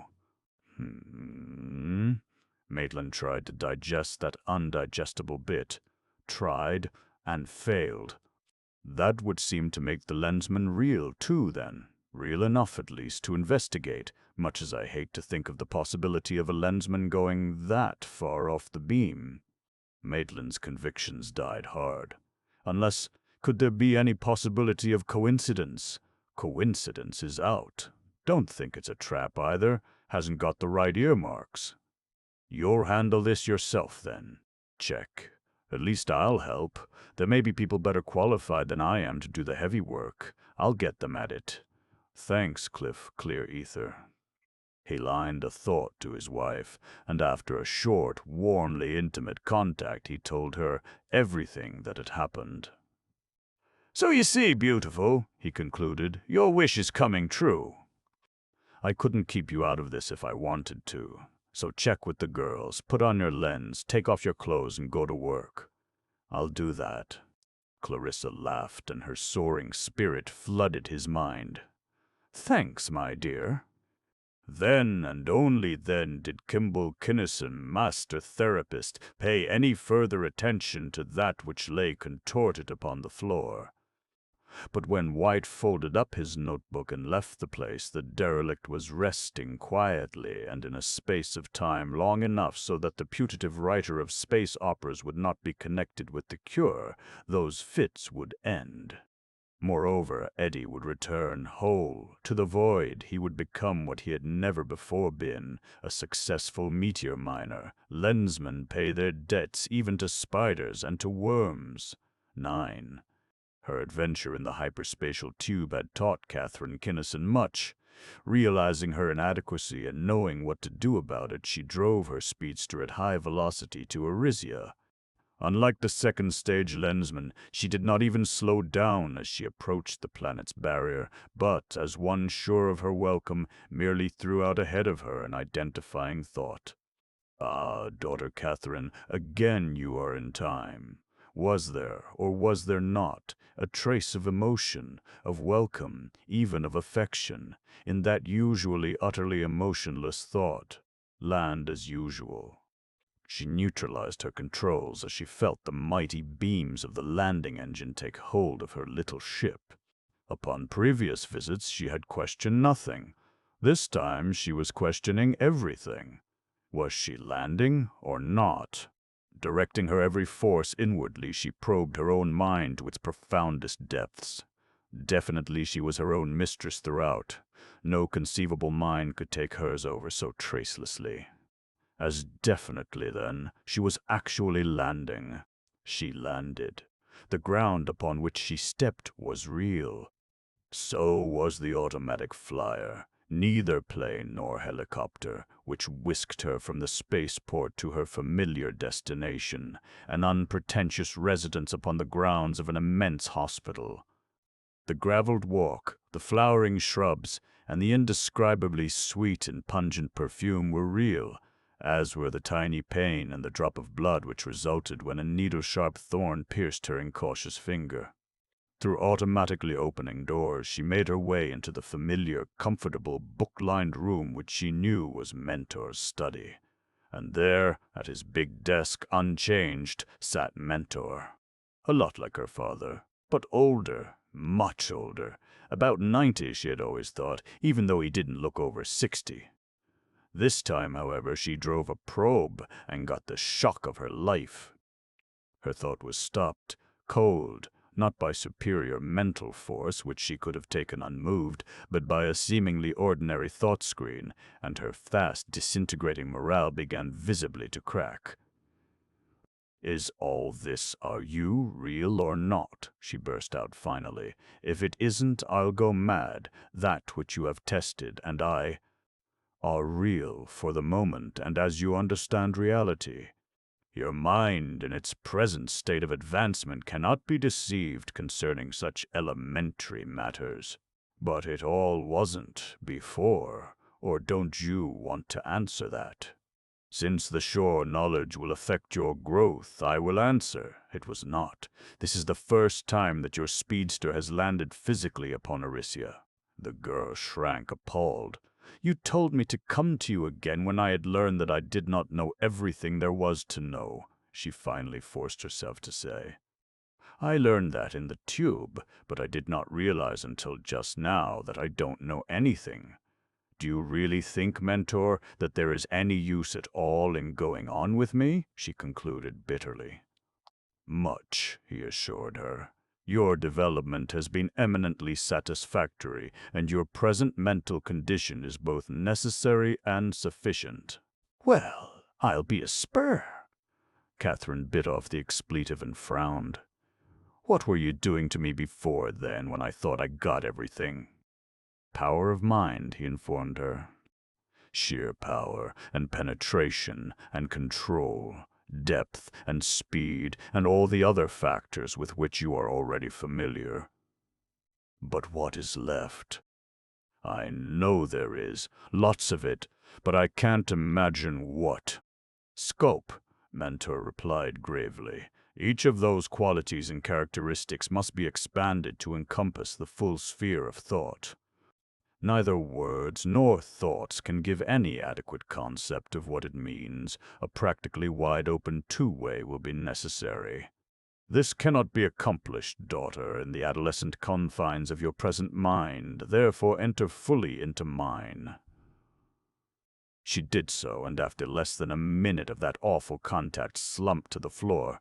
The Arisian, unchanged, unmoved, unmoving, gazed at her until finally she began to stir. That, Father Mentor, that was. She blinked, shook her head savagely, fought her way back to full consciousness. That was a shock. It was, he agreed, more so than you think. Of all the entities of your civilization, your brother and now you are the only ones it would not kill instantly. You now know what the word scope means and are ready for your last treatment, in the course of which I shall take your mind as far along the road of knowledge as mine is capable of going. But that would mean you're implying. But my mind can't be superior to yours, Mentor. Nothing could be, possibly. It's sheerly, starkly unthinkable. But true, daughter, nevertheless. While you are recovering your strength from that which was but the beginning of your education, I will explain certain matters previously obscure. You have long known, of course, that you 5 children are not like any others. You have always known many things without having learned them. You think upon all possible bands of thought. Your senses of perception, of sight, of hearing, of touch, are so perfectly merged into one sense that you perceive at will any possible manifestation upon any possible plane or dimension of vibration. Also, although this may not have occurred to you as extraordinary, since it is not obvious, you differ physically from your fellows in some important respects. You have never experienced the slightest symptom of physical illness, not even a headache or a decayed tooth. You do not really require sleep. Vaccinations and inoculations do not take. No pathogenic organism, however virulent, no poison, however potent. Stop, Mentor, Catherine gasped, turning white. I can't take it. You really mean then that we aren't human at all? Yes and no. A partial explanation, while long, may be in order. Many cycles of time ago it became apparent to our more advanced thinkers that the rise and fall of civilizations was too rhythmic to be accidental. They studied this rhythm, but life was too short. They set out then, deliberately to prolong their lives. Fewer and fewer in numbers, they lived longer and longer, and the longer each lived, the more he learned. Their visualizations of the cosmic all became less tenuous, more complete. It became evident that there was some inimical force at work, a force implacably opposed to that which we know as civilization. Like a mouse in the power of a torturing cat, any civilization could go just so far, but no farther. For instance, that of Atlantis upon your father's native planet Tellus. I was personally concerned in that, and could not stop its fall. The Arisian was showing emotion now. His thought was bleak and bitter. 4 of us were assigned to the problem of this opposing force. We learned that its final abatement would necessitate the development of a race superior to ours in every respect. We, therefore, selected bloodlines in each of the 4 strongest races of the galaxy and began to eliminate as many as possible of their weaknesses and to concentrate all of their strengths. From your knowledge of genetics, you realize the magnitude of the task. You know that it would take much time uselessly to go into the details of its accomplishment. Your father and your mother were the penultimates of long, very long, lines of matings. Their procreative cells were such that in their fusion practically every gene carrying any trait of weakness was rejected. Conversely, you carry the genes of every trait of strength ever known to any member of your human race. Therefore, while in outward seeming you are human, in every factor of importance you are not. You are even less human than am I myself. And just how human is that? Catherine flared, and again her most penetrant probe of force flattened out against the Arisian screen. Later, daughter, not now. That knowledge will come at the end of your education, not at its beginning. I was afraid so. She stared at the Arisian, her eyes wide and hopeless, brimming in spite of her efforts at control with tears. You're a monster, and I am, or am going to be, a worse one. A monster. And I'll have to live 1,000,000 years, alone. Why? Why, Mentor, did you have to do this to me? Calm yourself, daughter. The shock, while severe, will pass. You have lost nothing, have gained much. Gained. Bah. The girl's thought was loaded with bitterness and scorn. I've lost my parents. I'll still be a girl long after they have died. I've lost every possibility of ever really living. I want love and a husband and children, and I can't have any of them, ever. Even without this, I've never seen a man I wanted, and now I can't ever love anybody. I don't want to live 1,000,000 years, Mentor, especially alone. The thought was a veritable wail of despair. The time has come to stop this childish thinking. Mentor's thought, however, was only mildly reproving. Such a reaction is only natural, but your conclusions are entirely erroneous. One single clear thought will show you that you have no present psychic, intellectual, emotional, or physical need of a complement. That's true, but other girls of my age. Exactly, came Mentor's dry rejoinder. Thinking of yourself as an adult Homo sapien, you were judging yourself by false standards. As a matter of fact, you are an adolescent, not an adult. In due time you will come to love a man, and he you with a fervor and depth which you at present cannot even dimly understand. But that still leaves my parents. Catherine felt much better. I can apparently age, of course, as easily as I can put on a hat. But I really do love them, you know, and it will simply break Mother's heart to have all her daughters turn out to be, as she thinks, spinsters. On that point, too, you may rest at ease. I am taking care of that. Kimball and Clarissa both know, without knowing how they know it, that your life cycle is tremendously longer than theirs. They both know that they will not live to see their grandchildren.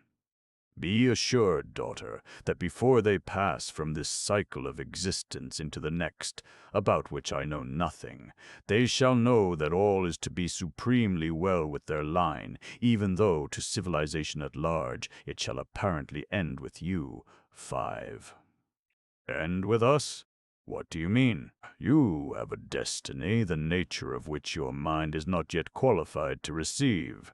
In due time the knowledge shall be yours. Suffice it now to say that the next 40 or 50 years will be but a fleeting moment in the span of life which is to be yours. But time at the moment presses. You are now fully recovered, and we must get on with this, your last period of study with me, at the end of which you will be able to bear the fullest, closest impact of my mind as easily as you have heretofore borne full contact with your sisters. Let us proceed with the work. Work it was, and it went on for weeks. Catherine took and survived those shattering treatments one after another, emerging finally with a mind whose power and scope can no more be explained to any mind below the chimpanzee. It was forced, not natural, yes, the Arisian said gravely, as the girl was about to leave. You are many millions of your years ahead of your natural time. You realize, however, the necessity of that forcing. You also realize that I can give you no more formal instruction. I will be with you or on call at all times. I will be of aid in crises, but in larger matters your further development is in your own hands. Catherine shivered. I realize that, and it scares me clear through, especially this coming conflict, at which you hint so vaguely. I wish that you would tell me at least something about it, so that I could get ready for it. Daughter, I can't. For the first time in Catherine's experience, Mentor the Arisian was unsure. It is certain that we have been on time, but since the Eddorians have minds of power, little, if any, inferior to our own, there are many details which we cannot derive with certainty, and to advise you wrongly would be to do you irreparable harm. All I can say is that if my visualization in that respect is sound, and I am practically sure that it is, sufficient warning will be given by your learning, with no specific effort on your part, and from some source other than myself, that there does in fact exist a planet named Plors, a name which to you is now only a meaningless symbol. Go now, daughter Catherine, and work. Tss. Catherine went, knowing that the Arisian had said all that he would say. In truth, he had told her vastly more than she had expected him to divulge, and it chilled her to the marrow to think that she, who had always looked up to the Arisians as demigods of sorts, would from now on be expected to act as their equal, in some ways perhaps as their superior. As her speedster tore through space toward distant Clovia, she wrestled with herself, trying to shake her new self down into a personality as well integrated as her old one had been. She had not quite succeeded when she felt a thought. Help! I am in difficulty with this, my ship. Will any entity receiving my call and possessing the tools of a mechanic please come to my assistance? Or, lacking such tools, possessing a vessel of power sufficient to tow mine to the place where I must immediately go? Catherine was startled out of her introspective trance. That thought was on a terrifically high band, one so high that she knew of no race using it, so high that an ordinary human mind could not possibly have either sent or received it. Its phraseology, while peculiar, was utterly precise in definition. The mind behind it was certainly of precisionist grade. She acknowledged upon the stranger's wave and sent out a locator. Good. He wasn't far away. She flashed toward the derelict, matched intrinsics at a safe distance, and began scanning, only to encounter a screen around the whole vessel. To her it was porous enough, but if the creature thought that his screen was tight, let him keep on thinking so. It was his move. Well, what are you waiting for? The thought fairly snapped. Come closer, so that I may bring you in. Not yet, Catherine snapped back. Cut your screen so that I can see what you are like. I carry equipment from many environments, but I must know what yours is and equip for it before I can come aboard. You will note that my screens are down. Of course. Excuse me. I suppose that you are one of our own. There came the thought of an unspellable and unpronounceable name. Since none of the lower orders can receive our thoughts direct, can you equip yourself to come aboard with your tools? Yes. The stranger's light was fierce stuff, 98% of its energy being beyond the visible. His lamps were beam-held atomics, nothing less, but there was very little gamma and few neutrons. She could handle it easily enough, she decided, as she finished donning her heat armor and a helmet of practically opaque diamond-hard plastic. As she was wafted gently across the intervening space upon a pencil of force, Catherine took her first good look at the precisionist himself, or herself. It looked something like a Delian, she thought, its stocky legs, the tremendous double shoulders and enormous arms, the domed, almost immobile head. But there the resemblance ended. There was only the one head, the thinking head, and that one had no eyes and was not covered with bone. There was no feeding head. The thing could neither eat nor breathe. There was no trunk. And what a skin! It was worse than a hide, really. Worse even than a Martian's. The girl had never seen anything like it. It was incredibly thick, dry, pliable, filled minutely with cells of a liquid gaseous something which she knew to be a more perfect insulator even than the fibers of the tegument itself. RTSLQP. She classified the creature readily enough to 6 places, then stopped and wrinkled her forehead. 7th place, that incredible skin. What? S? R? T. It would have to be R. You have the requisite tools, I perceive. The creature greeted Catherine as she entered the central compartment of the strange speedster, no larger than her own. I can tell you what to do if... I know what to do. She unbolted a cover, wrought briefly with pliers and splicer, and in 10 minutes was done. It doesn't seem to make sense to me that a person of your obvious intelligence, manifestly knowing enough to make such minor repairs yourself, would go so far from home, alone in such a small ship, without any tools. Burnouts and shorts are apt to happen any time, you know. Not in vessels of the two. Again Catherine felt that unpronounceable symbol. She also felt the stranger stiffen in offended dignity. We of the higher orders, you should know, do not perform labor. We think, we direct, others work and do their work well or suffer accordingly. This is the first time in 9 full 4-cycle periods that such a thing has happened, and it will be the last. The punishment which I shall mete out to the guilty mechanic will ensure that I shall at end have his life. Oh, come now, Catherine protested. Surely it's no life and death, Matt. Silence, came curt command. It is intolerable that one of the lower orders should attempt to... Silence yourself. At the fierce power of the riposte, the creature winced physically and mentally. I did this bit of dirty work for you because you apparently couldn't do it for yourself. I did not object to the matter, of course, way you accepted it, because some races are made that way and can't help it. But if you insist on keeping yourself placed 5 rungs above me on any ladder you can think of, I'll stop being a lady, or even a good Girl Scout, and start doing things about it, and I'll start at any signal you care to call. Get ready and say when. The stranger, taken fully aback, threw out a lightning tentacle of thought, a feeler which was stopped cold, a full foot from the girl's radiant armor. This was a human female. Or was it? It was not. No human being had ever had, nor ever would have, a mind like that. Therefore, I have made a grave error, the thing apologized handsomely, in thinking that you are not at least my equal. Will you grant me pardon, please?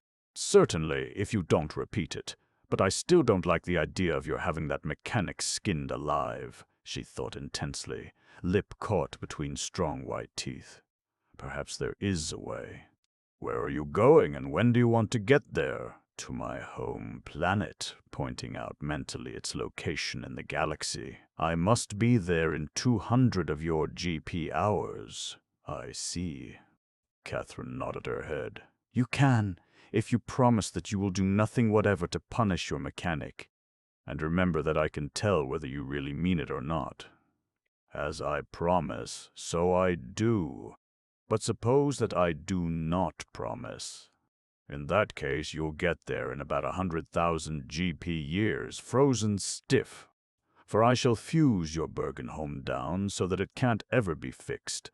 Then, after welding your ports solidly to the outer shell, I'll attach to your plating the generator of a screen through which you cannot think. Since you have no tools, I'll leave the rest to your imagination. Decide now what you wish to do.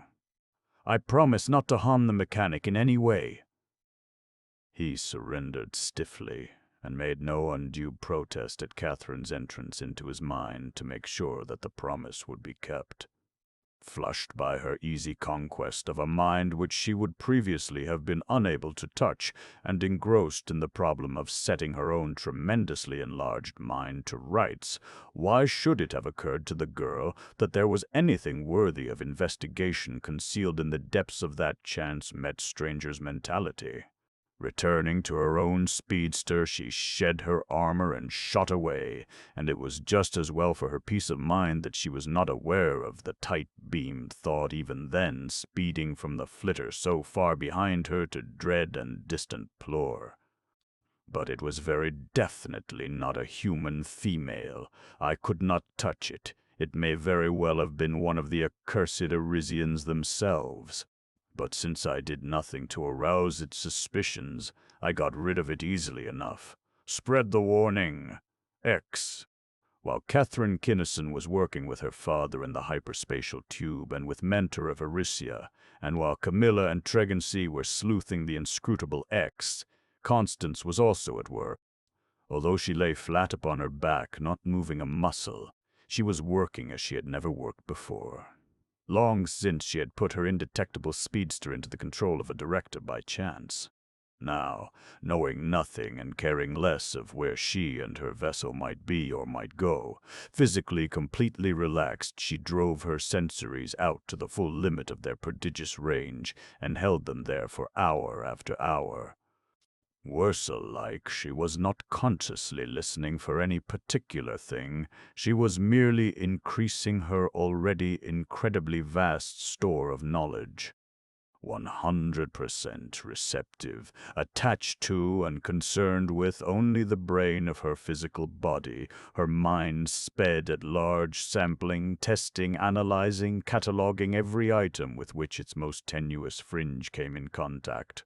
Through thousands of solar systems that mind went, millions upon millions of entities either did or did not contribute something worthwhile.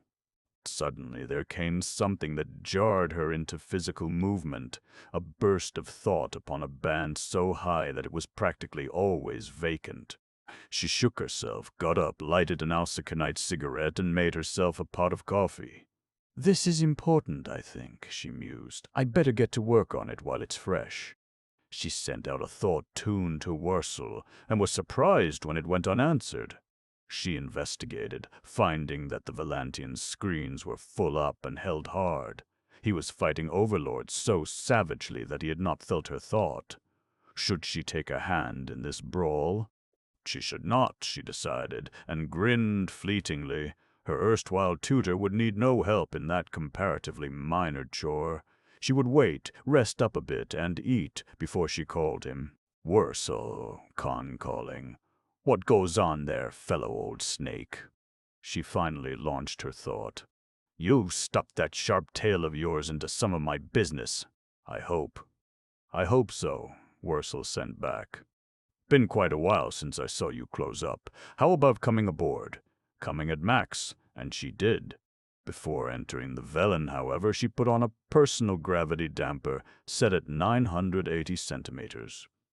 Strong, tough, and supple as she was, she did not relish the thought of the atrocious accelerations used and enjoyed by Valantians everywhere. "What did you make of that burst of thought?" she asked by way of greeting. "Or were you having so much fun that you missed it? What burst?" Then, after Constance had explained, "I was busy, but not having fun." "Somebody who didn't know you might believe that," the girl derided. "This thought was important, I think, much more so than dilly-dallying with overlords as you were doing. It was way up, on this band here," she illustrated. "So?" Worcel came as near to whistling as one of his inarticulate race could come. "What were they like? Tell me all that you can." "VWZY to 4 places." Khan concentrated. "Multi-legged, not exactly carapacious, but pretty nearly. Spiny, too, I believe." The world was cold, dismal, barren, but not frigid. But it didn't seem exactly like an oxygen breather. More like what a warm-blooded Polanian would perhaps look like, if you can imagine such a thing. Mentality very high, precisionist grade, no thought of cities as such. The sun was a typical yellow dwarf. Does any of this ring a bell in your mind? No, Worcel thought intensely for minutes. So did Constance. Neither had any idea then that the girl was describing the form assumed in their autumn by the dread inhabitants of the planet Plor. "This may indeed be important," Worcel broke the mental silence. "Shall we explore together?" "We shall." They tuned to the desired band. "Give it plenty of shove, too. Go!" Out and out and out the twinned receptors sped, to encounter finally a tenuous, weak, and utterly cryptic vibration. One touch, the merest possible contact, and it disappeared. It vanished before even Khan's electronics. Fast reactions could get more than a hint of directional alignment, and neither of the observers could read any part of it. Both of these developments were starkly incredible, and Worcel's long body tightened convulsively, rock-hard in the violence of the mental force now driving his exploring mind. Finding nothing, he finally relaxed. Any lensman, anywhere, can read and understand any thought, however garbled or scrambled or however expressed, he thought at Constance. Also, I have always been able to get an exact line on anything I could perceive, but all I know about this one is that it seemed to come mostly from somewhere over that way. Did you do any better? Not much, if any. If the thing was surprising to Worcel, it was sheerly astounding to his companion. She, knowing the measure of her power, thought to herself, "Not to the Valantian, girl. File this one carefully away in the big black book." Slight as were the directional leads, the Velen tore along the indicated line at maximum blast. Day after day she sped, a wide-flung mental net out far ahead and out farther still on all sides. They did not find what they sought, but they did find something. "What is it?" Worcel demanded of the quivering telepath who had made the report. "I don't know, sir." "Not on that ultraband, but well below it. There. Not an overlord, certainly, but something perhaps equally unfriendly." "An Ike!" Both Worcel and Khan exclaimed the thought, and the girl went on. "It was practically certain that we couldn't get them all on Jarnavan, of course, but none have been reported before." "Where are they, anyway? Get me a chart, somebody. It's Novena, and they're on the 9th planet out. Novena 9. Tune up your heavy artillery, Worcel. It'd be nice if we could take the headman alive, but that much luck probably isn't in the cards." The Valantian, even though he had issued instantaneously the order to drive at full blast toward the indicated planet, was momentarily at a loss. Kinnison's daughter entertained no doubts as to the outcome of the encounter she was proposing, but she had never seen an Aish close up. He had. So had her father. Kinnison had come out a very poor second in that affair, and Worcel knew that he could have done no better, if as well. However, that had been upon Jarnavan, actually inside one of its strongest citadels, and neither he nor Kinnison had been prepared. "What's the plan, Worcel?" Khan demanded vibrantly. "How you figuring on taking 'em? Depends on how strong they are." If it's a long-established base, we'll simply have to report it to LaForge and go on about our business.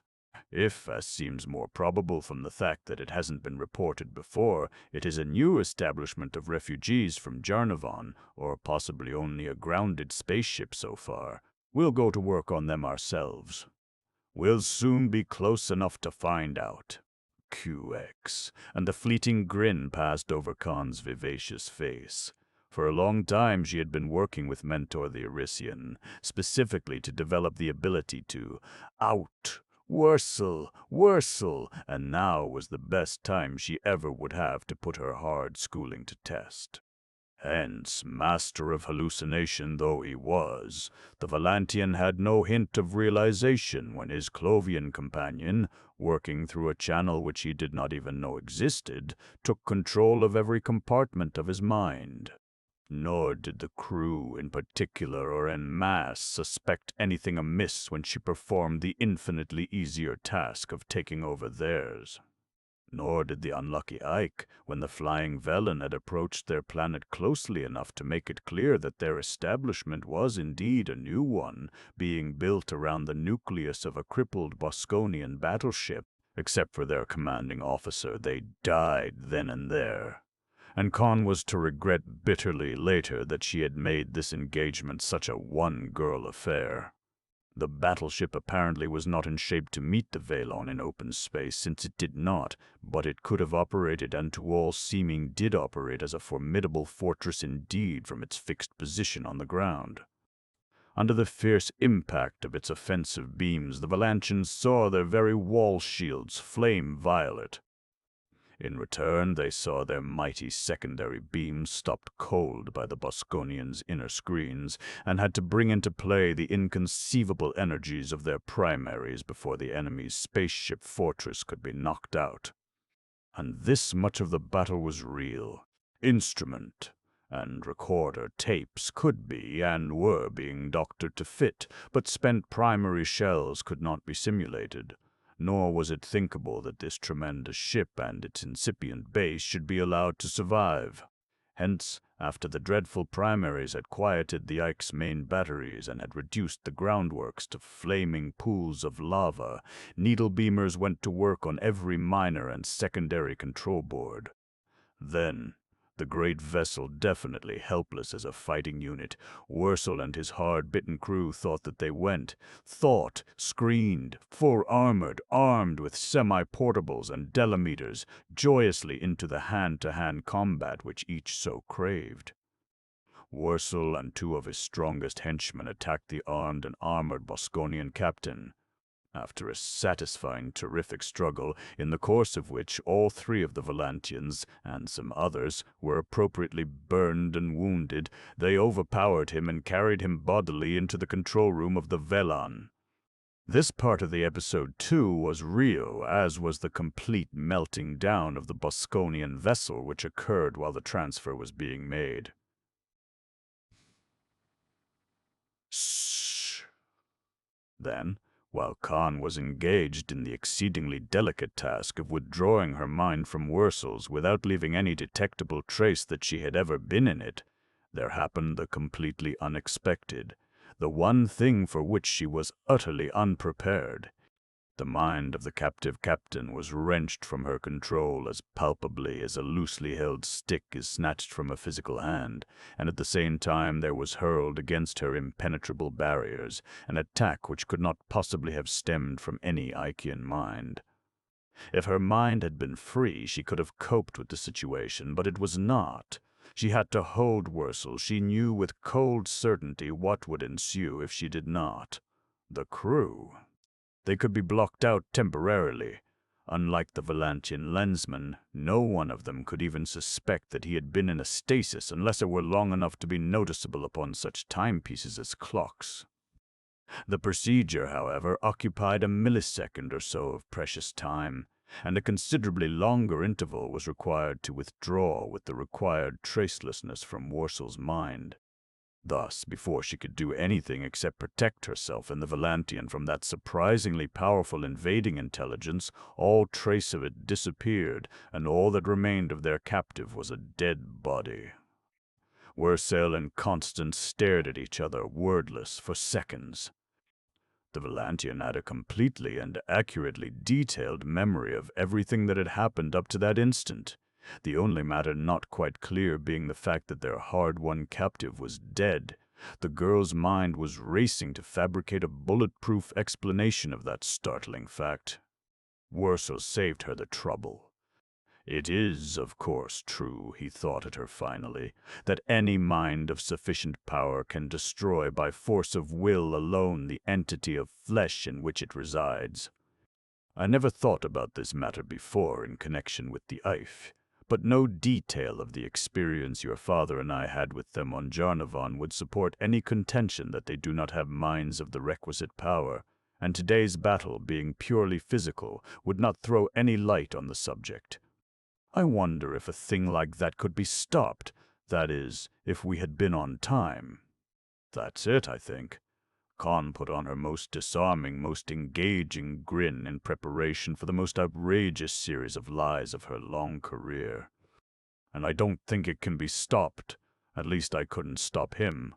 You see, I got into him a fraction of a second before you did, and in that instant, just like that, in spite of the fact that Worsel could not hear, she snapped her finger ringingly. Faster even than that, he was gone. I didn't think of it until you brought it up, but you are as right as can be. He killed himself to keep us from finding out whatever it was that he knew about what is left of Bosconia. Worsel stared at her with 6 eyes now instead of 1, gimlet probes which glanced imperceptibly off her shield.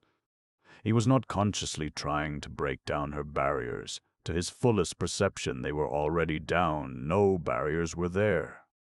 He was not consciously trying to integrate or reintegrate any detail or phase of the episode just past. No iota or trace of falsity had appeared at any point or instant. Nevertheless, deep down within those extra reaches that made Worsel of Valantia what he was, a vague disquiet refused to down. It was too. Worsel's consciousness could not supply the adjective. Had it been too easy? Very decidedly it had not. His utterly worn-out, battered, and wounded crew refuted that thought. So did his own body, slashed and burned, as well as did the litter of primary shells and the heaps of smoking slag which had once been an enemy stronghold. Also, even though he had not theretofore thought that he and his crew possessed enough force to do what had just been done, it was starkly unthinkable that anyone, even an Arisian, could have helped him do anything without his knowledge.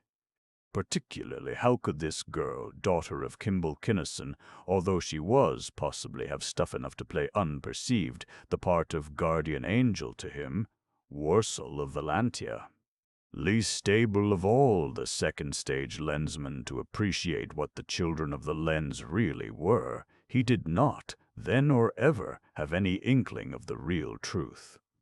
But Constance, far behind her cheerfully innocent mask, shivered as she read exactly his disturbed and disturbing thoughts.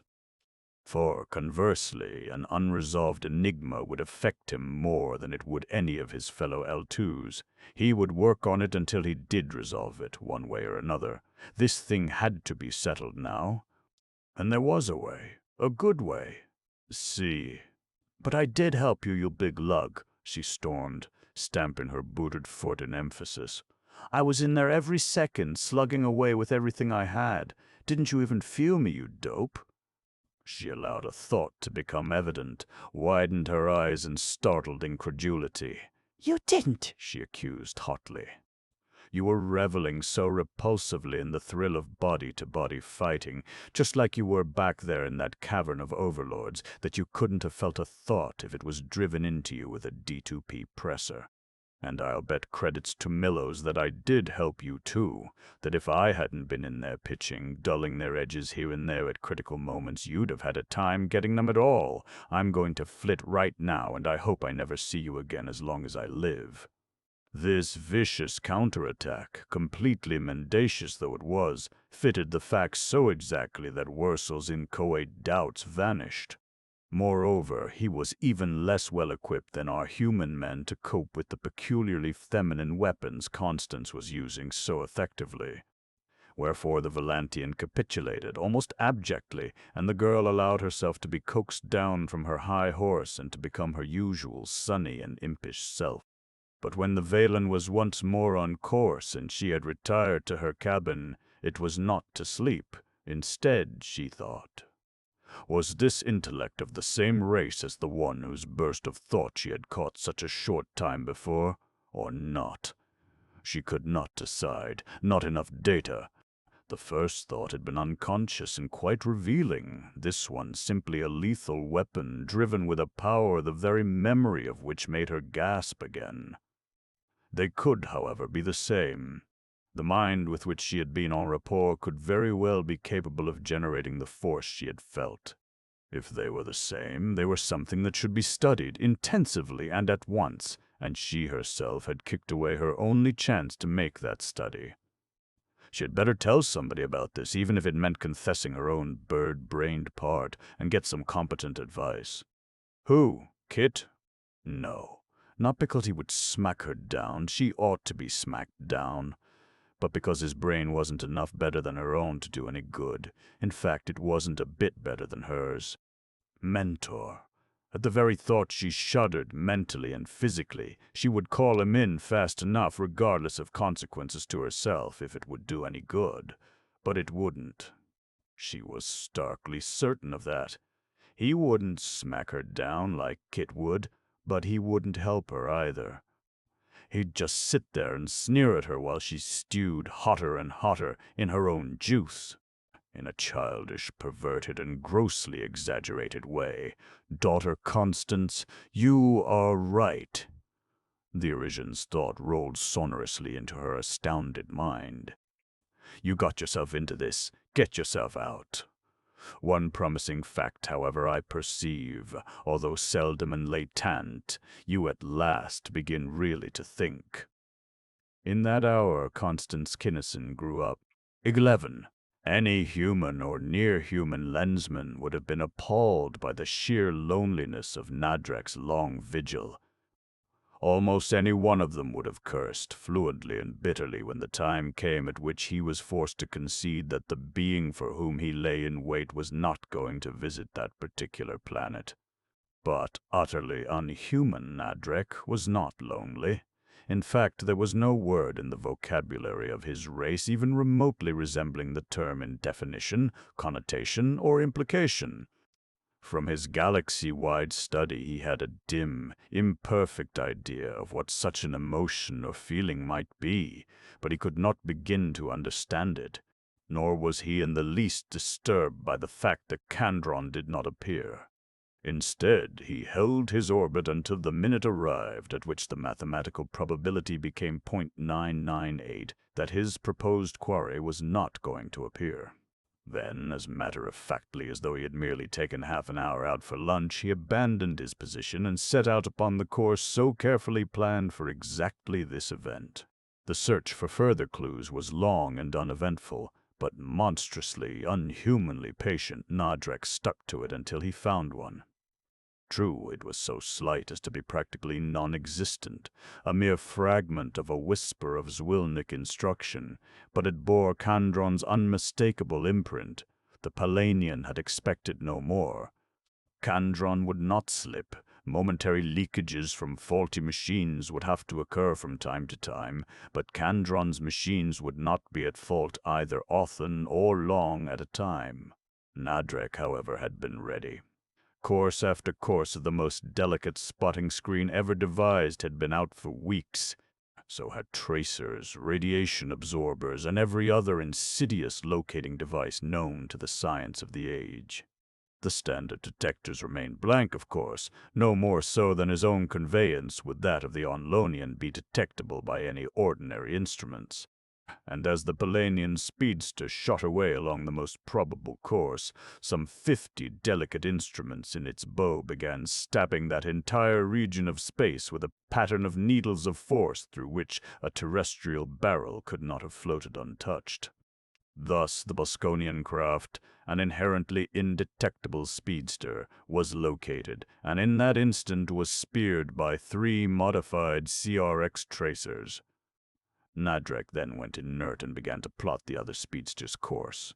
He soon learned that that course was unpredictable, that the vessel was being operated statistically, completely at random. This, too, then, was a trap. This knowledge disturbed Nadrek no more than had any more or less similar event of the previous 20-odd years. He had realized fully that the leakage could as well have been deliberate as accidental. He had at no time underestimated Kandron's ability. The future alone would reveal whether or not Kandron would at any time underestimate his. He would follow through. There might be a way in which this particular trap could be used against its setter. Leg after leg of meaningless course Nadrek followed, until there came about that which the Polanian knew would happen in time. The speedster held a straight course for more parsecs than 6 sigma limits of probability could ascribe to pure randomness. Nadrek knew what that meant. The speedster was returning to its base for servicing, which was precisely the event for which he had been waiting. It was the base he wanted, not the speedster, and that base would never, under any conceivable conditions, emit any detectable quantity of traceable radiation. To its base, then, Nadrek followed the little spaceship, and to say that he was on the alert as he approached, that base is a gross understatement indeed. He expected to set off at least one, and probably many blasts of force. That would almost certainly be necessary in order to secure sufficient information concerning the enemy's defensive screens. It was unnecessary, but when those blasts arrived, Nadrek was elsewhere, calmly analyzing the data secured by his instruments during the brief contact which had triggered the Bosconian projectors into action. Okay. So light, so fleeting, and so unorthodox had been Nadrek's touch that the personnel of the now doomed base could not have known with any certainty that any visitor had actually been there. If there had been, the logical supposition would have been that he and his vessel had been resolved into their component atoms. Nevertheless, Nadrek waited. As has been shown, he was good at waiting, until the burst of extra vigilance set up by the occurrence would have subsided into ordinary watchfulness. Then he began to act. At first, this action was in ultra-slow motion. 1 millimeter per hour his drill advanced. Drill was synchronized precisely with screen and so guarded as to give an alarm at a level of interference far below that necessary to energize any probable detector at the generators of the screen being attacked. Through defense after defense, Nadrek made his cautious, indetectable way into the dome. It was a small base as such things go, manned as expected by escapees from Onlo. Scum, too, for the most part, creatures of even baser and more violent passions than those upon whom he had worked in Kandron's Onlonian stronghold. To keep those intractable entities in line during their brutally long tours of duty, a psychological therapist had been given authority second only to that of the base commander. That knowledge, and the fact that there was only one populated dome, made the Polanian come as close to grinning as one of his unsmiling race can. The psychologist wore a multiplex thought screen, of course, as did everyone else, but that did not bother Nadrek. Kinnison had opened such screens many times, not only by means of his own hands, but also at various times by the use of a dog's jaws, a spider's legs and mandibles, and even a worm's sinuous body. Wherefore, through the agency of a quasi-fourth-dimensional life form, literally indescribable to three-dimensional man, Nadrek's ego was soon comfortably ensconced in the mind of the Onlonian.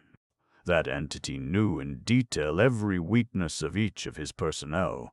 It was his duty to watch those weaknesses, to keep them down, to condition each of his wards in such fashion that friction and strife would be minimized.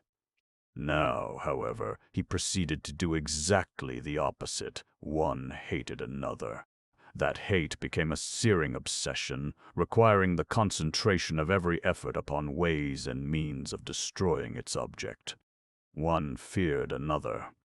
That fear ate in, searing as it went, destroying every normality of outlook and of reason. Many were jealous of their superiors. This emotion, requiring as it does nothing except its own substance upon which to feed, became a fantastically spreading, caustically corrosive blight. To name each ugly, noisome passion or trait resident in that dome is to call the complete roster of the vile, and calmly, mercilessly, unmovedly, ultra-efficiently, Nadrek worked upon them all. As though he were playing a satanic organ, he touched a nerve here, a synapse there, a channel somewhere else, bringing the whole group, with the lone exception of the commander, simultaneously to the point of explosion. Nor was any sign of this perfect work evident externally, for everyone there, having lived so long under the iron code of Bosconia, knew exactly the consequences of any infraction of that code. The moment came when passion overmastered sense. One of the monsters stumbled, jostling another. That nudge became, in its recipient's seething mind, a lethal attack by his bitterest enemy. A forbidden projector flamed viciously. The offended one was sating his lust so insensately that he scarcely noticed the bolt that in turn rived away his own life. Detonated by this incident, the personnel of the base exploded as one. Blasters raved briefly. Knives and swords bit and slashed. Improvised bludgeons crashed against pre-selected targets. Hard-taloned appendages gouged and tore. And Nadrek, who had long since withdrawn from the mind of the psychologist, timed with a stopwatch the duration of the whole grisly affair from the instant of the locked and armored sanctum. 98 3/10 seconds. Good. A nice job.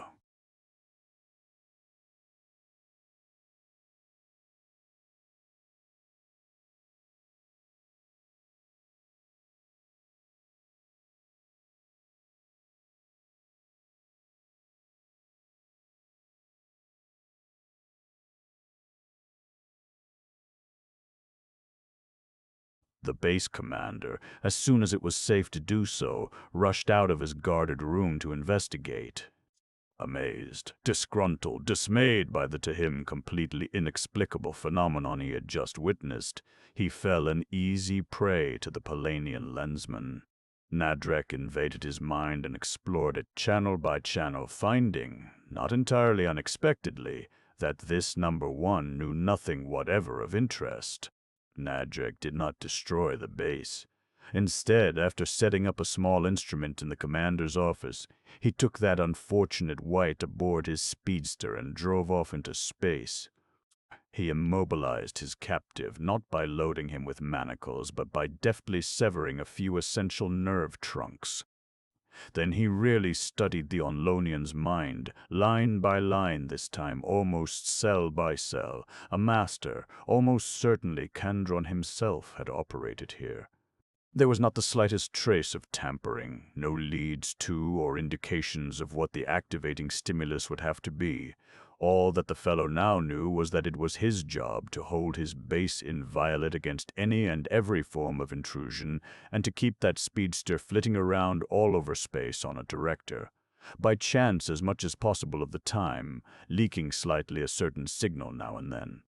Even under this microscopic re-examination, he knew nothing whatever of Kandron, nothing of Onlo or of Thrail, nothing of any Bosconian organization, activity, or thing, and Nadrek, although baffled, still remained undisturbed. This trap, he thought, could almost certainly be used against the trapper. Until a certain call came through his relay in the base, he would investigate the planets of this system. During the investigation, a thought impinged upon his lens from Karen Kinnison, one of the very few warm-blooded beings for whom he had any real liking or respect. "Busy, Nadrek?" she asked, as casually as though she had seen him hours, instead of weeks before. "In large, yes. In detail, and at the moment, no. Is there any small problem in which I can be of assistance? Not small, big. I just got the funniest distress call I ever heard of. On a high band, way up there. Do you know of any race that thinks on that band? I do not believe so. He thought for a moment. Definitely no. Neither do I. It wasn't broadcast either, but was directed at any member of a special race or tribe. Very special. Classification. Straight Z's to 10 or 12 places. She or it seemed to be trying to specify. A frigid race of extreme type, adapted to an environment having a temperature of only a few degrees absolute. Yes, like you, only more so. Kay paused, trying to put into intelligible thought a picture inherently incapable of reception or recognition by her, as yet strictly three-dimensional intelligence. Something like the ache, too, but not much. Their visible aspect was obscure, fluid, amorphous, indefinite. Skip it. I couldn't really perceive it, let alone describe it. I wish you had caught that thought. I wish so too. It is extremely interesting. But tell me, if the thought was directed, not broadcast, how could you have received it? That's the funniest part of the whole thing. Nadrek could feel the girl frown in concentration. It came at me from all sides at once, never felt anything like it. Naturally, I started feeling around for the source, particularly since it was a distress signal. But before I could get even a general direction of the origin, well, it didn't really disappear or really weaken, but something happened to it. I couldn't read it anymore, and that really did throw me for a loss. She paused, then went on. It didn't so much go away as go down some way or other. Then it vanished completely without really going anywhere. I know that I'm not making myself clear. I simply can't. But have I given you enough leads so that you can make any sense at all out of any part of it? I'm very sorry to say that I cannot. Nor could he ever, for excellent reasons. That girl had a mind whose power, scope, depth, and range she herself could not even dimly understand, a mind to be fully comprehended only by an adult of her own third level. That mind had in fact received in toto a purely fourth-dimensional thought. If Nadrek had received it, he would have understood it and recognized it for what it was, only because of his advanced Arisian training. No other Pelanian could have done so, and it would have been sheerly unthinkable to him that any warm-blooded and, therefore, strictly three-dimensional entity could by any possibility receive such a thought, or, having received it, could understand any figment of it.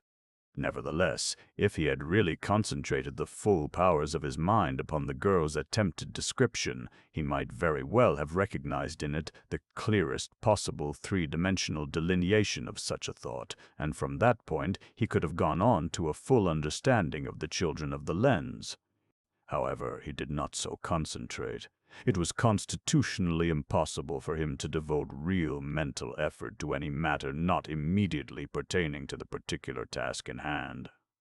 Therefore, neither he nor Karen Kinnison were to know until much later that she had been on rapport with one of civilization's bitterest, most implacable foes, that she had seen with clairvoyant and telepathic accuracy the intrinsically three-dimensionally indescribable form assumed in their winter by the monstrous inhabitants of that viciously hostile world, the unspeakable planet Plor.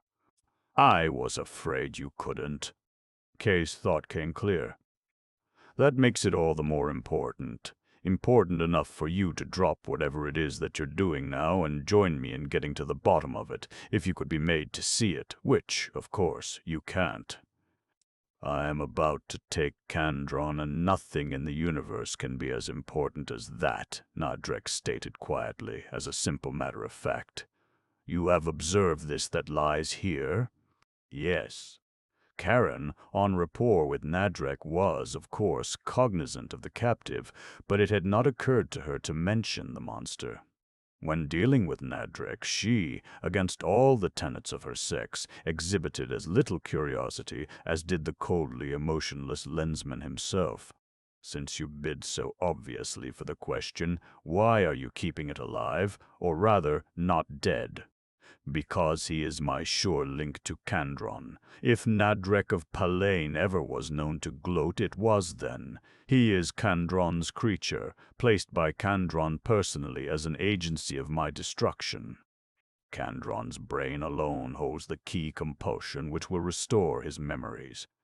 At some future time, perhaps a second from now, perhaps a cycle of years, Kandron will use that key to learn how his minion fares. Kandron's thought will energize my retransmitter in the dome. The compulsion will be forwarded to this still living brain. The brain, however, will be in my speedster, not in that undamaged fortress. You now understand why I cannot stray far from this being's base. You should see that you should join me instead of me joining you. No, not definite enough, Karen countered decisively. I can't see myself passing up a thing like this for the opportunity of spending the next 10 years floating around in an orbit doing nothing. However, I check you to a certain extent. When and if anything really happens, shoot me a thought and I'll rally round.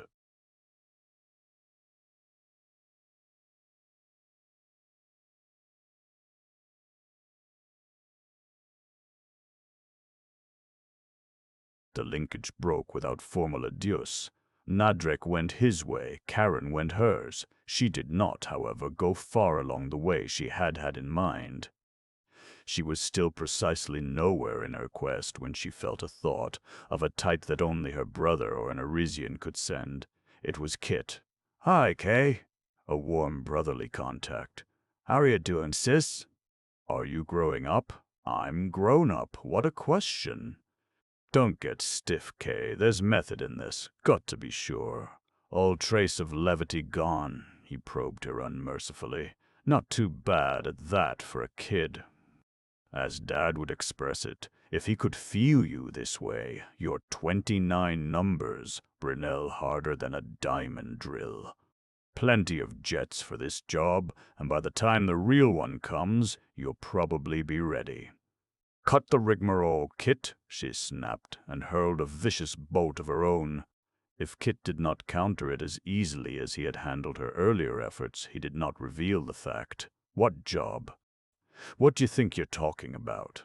I'm on a job now that I wouldn't drop for Nadrek, and I don't think that I'll drop it for you. You'll have to, Kit's thought was grim. Mother is going to have to go to work on Liraine too. The probability is pretty certain that there is or will be something there that she can't handle. Remote control is out, or I'd do it myself, but I can't work on Liraine 2 in person. Here's the whole picture. Look it over. You can see, sis, that you're elected, so hop to it.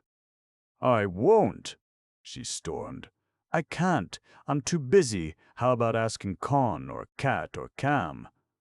They don't fit the picture, he explained patiently, for him. In this case, hardness is indicated, as you can see for yourself. Hardness, phooey, she jeered. To handle Eddore of Liraine? She thinks she's a hard-boiled egg, I know, but— Listen, you bird-brained knothead, Kit cut in venomously. You're fogging the issue deliberately. Stop it! I spread you the whole picture. You know as well as I do that while there's nothing definite as yet, the thing needs covering and you're the one to cover it. But no, just because I'm the one to suggest or ask anything of you, you've always got to go into that mullish act of yours. Be silent, children, and attend. Both flushed violently as Mentor came between them. Some of the weaker thinkers here are beginning to despair of you, but my visualization of your development is still clear. To mold such characters as yours sufficiently, and yet not too much, is a delicate task indeed, but one which must and shall be done. Christopher, come to me at once, in person. Karen, I would suggest that you go to Lorraine and do there whatever you find necessary to do. I won't. I've still got this job here to do. Karen defied even the ancient Arisian sage. That, daughter, can and should wait.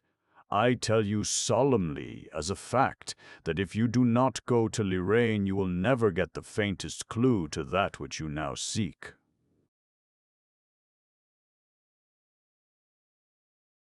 12. Christopher Kinnison drove toward Aricia, seething. Why couldn't those sisters of his have sense to match their brains? Or why couldn't he have had some brothers, especially right now, Kay? If she had the sense of a Zabriskan Fontama, she'd know that this job was important and would snap into it instead of wild goose chasing all over space. If he were mentor, he'd straighten her out. He had decided to straighten her out once himself, and he grinned wryly to himself at the memory of what had happened. What Mentor had done to him before he even got started was really rugged. What he would like to do next time he got within reach of her was to shake her until her teeth rattled. Or would he? By no stretch of the imagination could he picture himself hurting any one of them.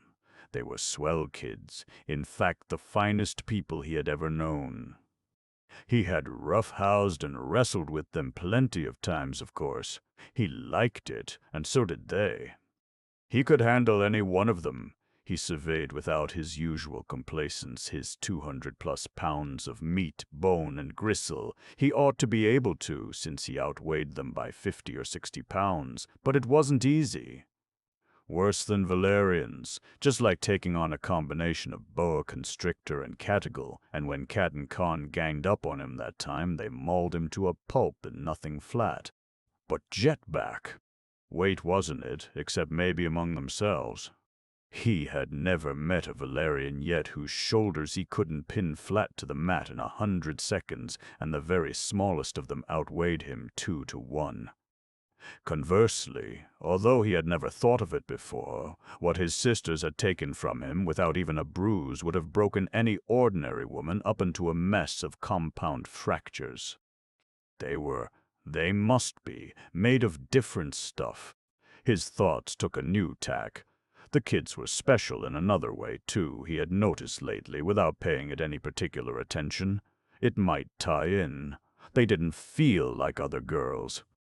After dancing with one of them, other girls felt like robots made out of putty. Their flesh was different. It was firmer, finer, infinitely more responsive.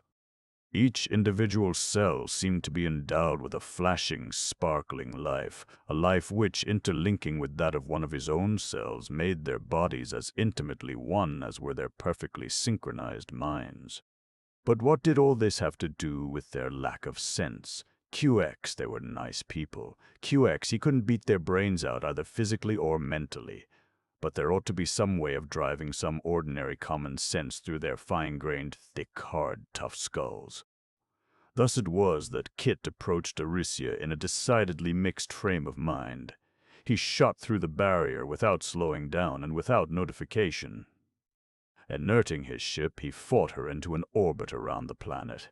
The shape of the orbit was immaterial as long as its every inch was well inside Arisia's innermost screen. For young Kinnison knew precisely what those screens were and exactly what they were for. He knew that distance of itself meant nothing. Mentor could give anyone either basic or advanced treatments just as well from a distance of 1,000 million parsecs as at hand to hand. The reason for the screens and for the personal visits was the existence of the Eddorians, who had minds probably as capable as the Arisians' own. And throughout all the infinite reaches of the macrocosmic universe, only within these highly special screens was there certainty of privacy from the spying senses of the ultimate foe.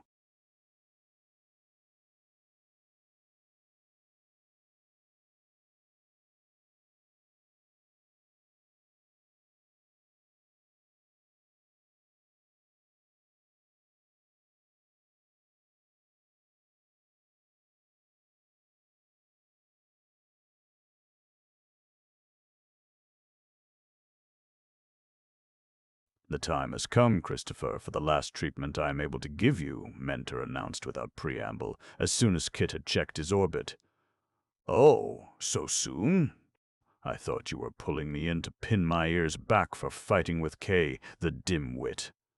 That, while a minor matter, is worthy of passing mention, since it is illustrative of the difficulties inherent in the project of developing without over-controlling such minds as yours. En route here, you made a masterly summation of the situation, with one outstanding omission." "Huh? What omission? I covered it like a blanket." "You assumed throughout, and still assume, as you always do in dealing with your sisters, that you are unassailably right, that your conclusion is the only tenable one, that they are always wrong." "But they are. That's why you sent Kay to Lorraine. In these conflicts with your sisters, you have been right in approximately half of the cases," Mentor informed him. "But how about their fights with each other? Do you know of any such?" "Why, can't say that I do." Kit's surprise was plain.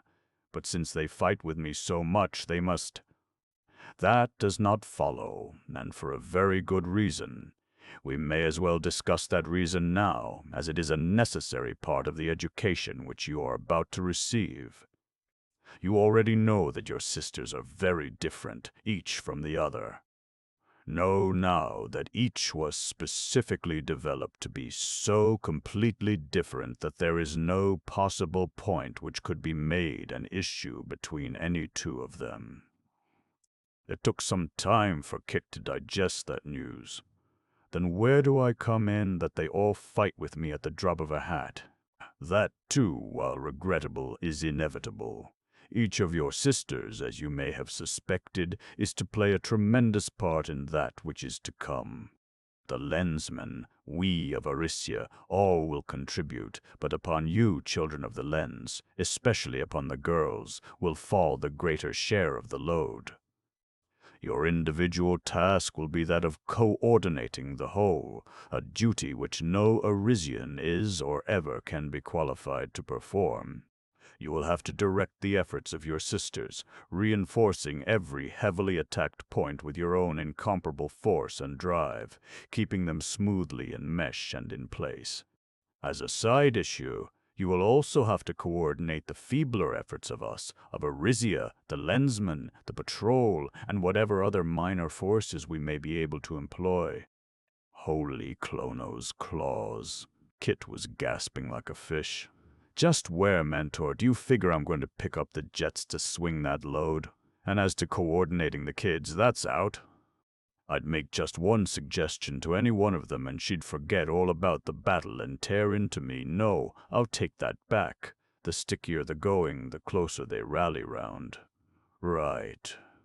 It will always be so.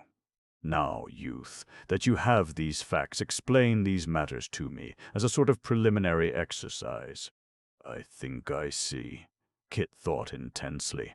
"The kids don't fight with each other because they don't overlap. They fight with me because my central field overlaps them all. They have no occasion to fight with anybody else, nor have I, because with anybody else our viewpoint is always right and the other fellow knows it, except for Polanians and such who think along different lines than we do. Thus, Kay never fights with Nadrek. When he goes off the beam, she simply ignores him and goes on about her business. But with them and me, we'll have to learn to arbitrate or something, I suppose." His thought trailed off. Manifestations of adolescence, with adulthood now coming fast, they will pass. Let us get on with the work. "But wait a minute," Kit protested, "about this coordinator thing. I can't do it. I'm too much of a kid. I won't be ready for a job like that for 1,000 years. "You must be ready," Mentor's thought was inexorable. "And when the time comes, you shall be. Now come fully into my mind." There is no use in repeating in detail the progress of an Arisian supereducation, especially since the most accurate possible description of the most important of those details would be intrinsically meaningless. When, after a few weeks of it, Kit was ready to leave Arisia, he looked much older and more mature than before. He felt immensely older than he looked. The concluding conversation of that visit, however, is worth recording. "You now know, Kinnison," Mentor mused, "what you children are and how you came to be. You are the accomplishment of long lifetimes of work. It is with most profound satisfaction that I now perceive clearly that those lifetimes have not been spent in vain." "Yours, you mean?" Kit was embarrassed, but one point still bothered him. Dad met and married Mother, yes, but how about the others, Tregency, Wursel, and Nadrek? They and the corresponding females were also penultimates, of lines as long as ours. Your council decided that the human stock was best, so none of the other second-stage Lensmen ever met their female complements. Not that it could make any difference to them, of course, but I should think that 3 of your fellow students wouldn't feel so good. I am very glad indeed that you mentioned the point. The Arisian's thought was positively gleeful. You have at no time, then, detected anything peculiar about this that you know as mentor of Arisia? Why, of course not. How could I? Or rather, why should I? Any lapse on our part, however slight, from practically perfect synchronization would have revealed to such a mentality as yours that I, whom you know as mentor, am not an individual, but 4. While we each worked as individuals upon all of the experimental lines, whenever we dealt with any one of the penultimates or ultimates, we did so as a fusion.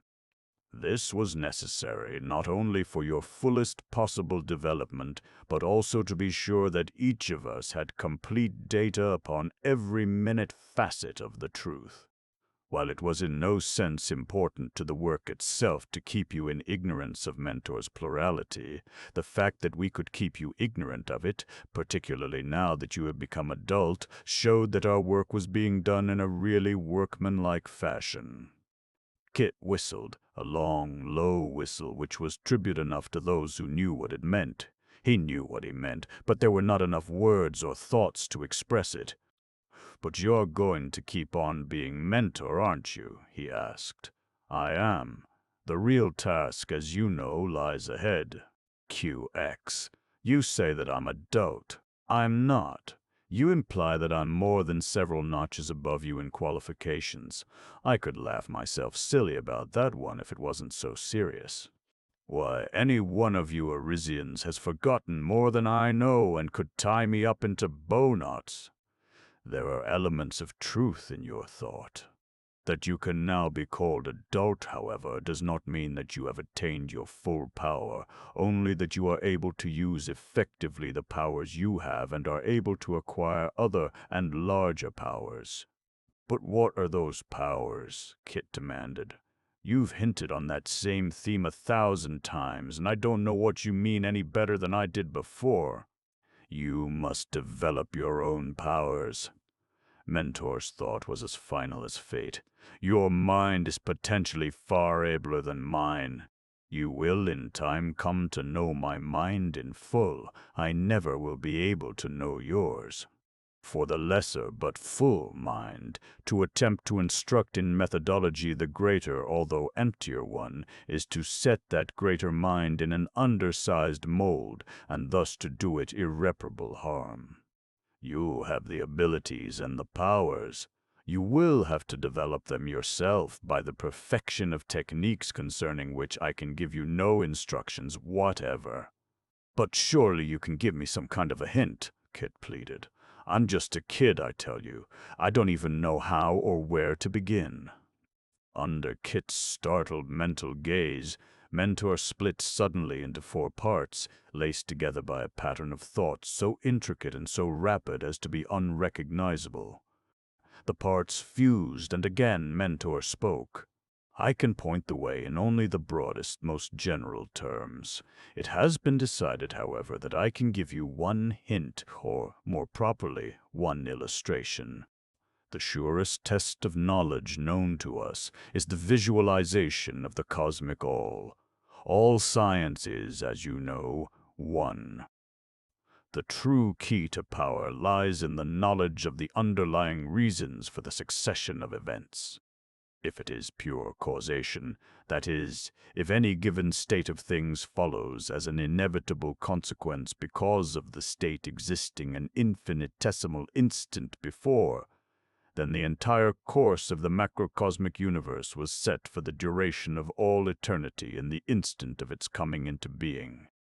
This well-known concept, the stumbling block upon which many early thinkers came to grief, we now know to be false. On the other hand, if pure randomness were to govern, natural laws as we know them could not exist. Thus, neither pure causation nor pure randomness alone can govern the succession of events. The truth, then, must lie somewhere in between. In the macrocosmos, causation prevails. In the micro, randomness, both in accord with the mathematical laws of probability. It is in the region between them, the intermediate zone, or the interface, so to speak, that the greatest problems lie. The test of validity of any theory, as you know, is the accuracy of the predictions which are made possible by its use. And our greatest thinkers have shown that the completeness and fidelity of any visualization of the cosmic all are linear functions of the clarity of definition of the components of that interface. Full knowledge of that indeterminate zone would mean infinite power and a statistically perfect visualization. None of these things, however, will ever be realized, for the acquirement of that full knowledge would require infinite time. That is all I can tell you. It will, properly studied, be enough. I have built within you a solid foundation. Yours alone is the task of erecting upon that foundation a structure strong enough to withstand the forces which will be thrown against it. It is perhaps natural, in view of what you have recently gone through, that you should regard the problem of the Eddorians as one of insuperable difficulty. Actually, however, it is not, as you will perceive when you have spent a few weeks in reintegrating yourself. You must not, you shall not, and in my clear visualization you do not fail. Communication ceased. Kit made his way groggily to his control board, went free, and lined out for Clovia. For a guy whose education was supposed to be complete, he felt remarkably like a total loss with no insurance. He had asked for advice and had got what? A dissertation on philosophy, mathematics, and physics. Good enough stuff, probably, if he could see what Mentor was driving at, but not of much immediate use. He did have a brainful of new stuff, though. Didn't know yet what half of it was. He'd better be getting it licked into shape. He'd sleep on it. He did so, and as he lay quiescent in his bunk, the tiny pieces of an incredibly complex jigsaw puzzle began to click into place. The ordinary Zwilniks, all the small fry fitted in well enough. The overlords of Delgon, the Colonians. He'd better check with Dad on that angle. The Ike, under control.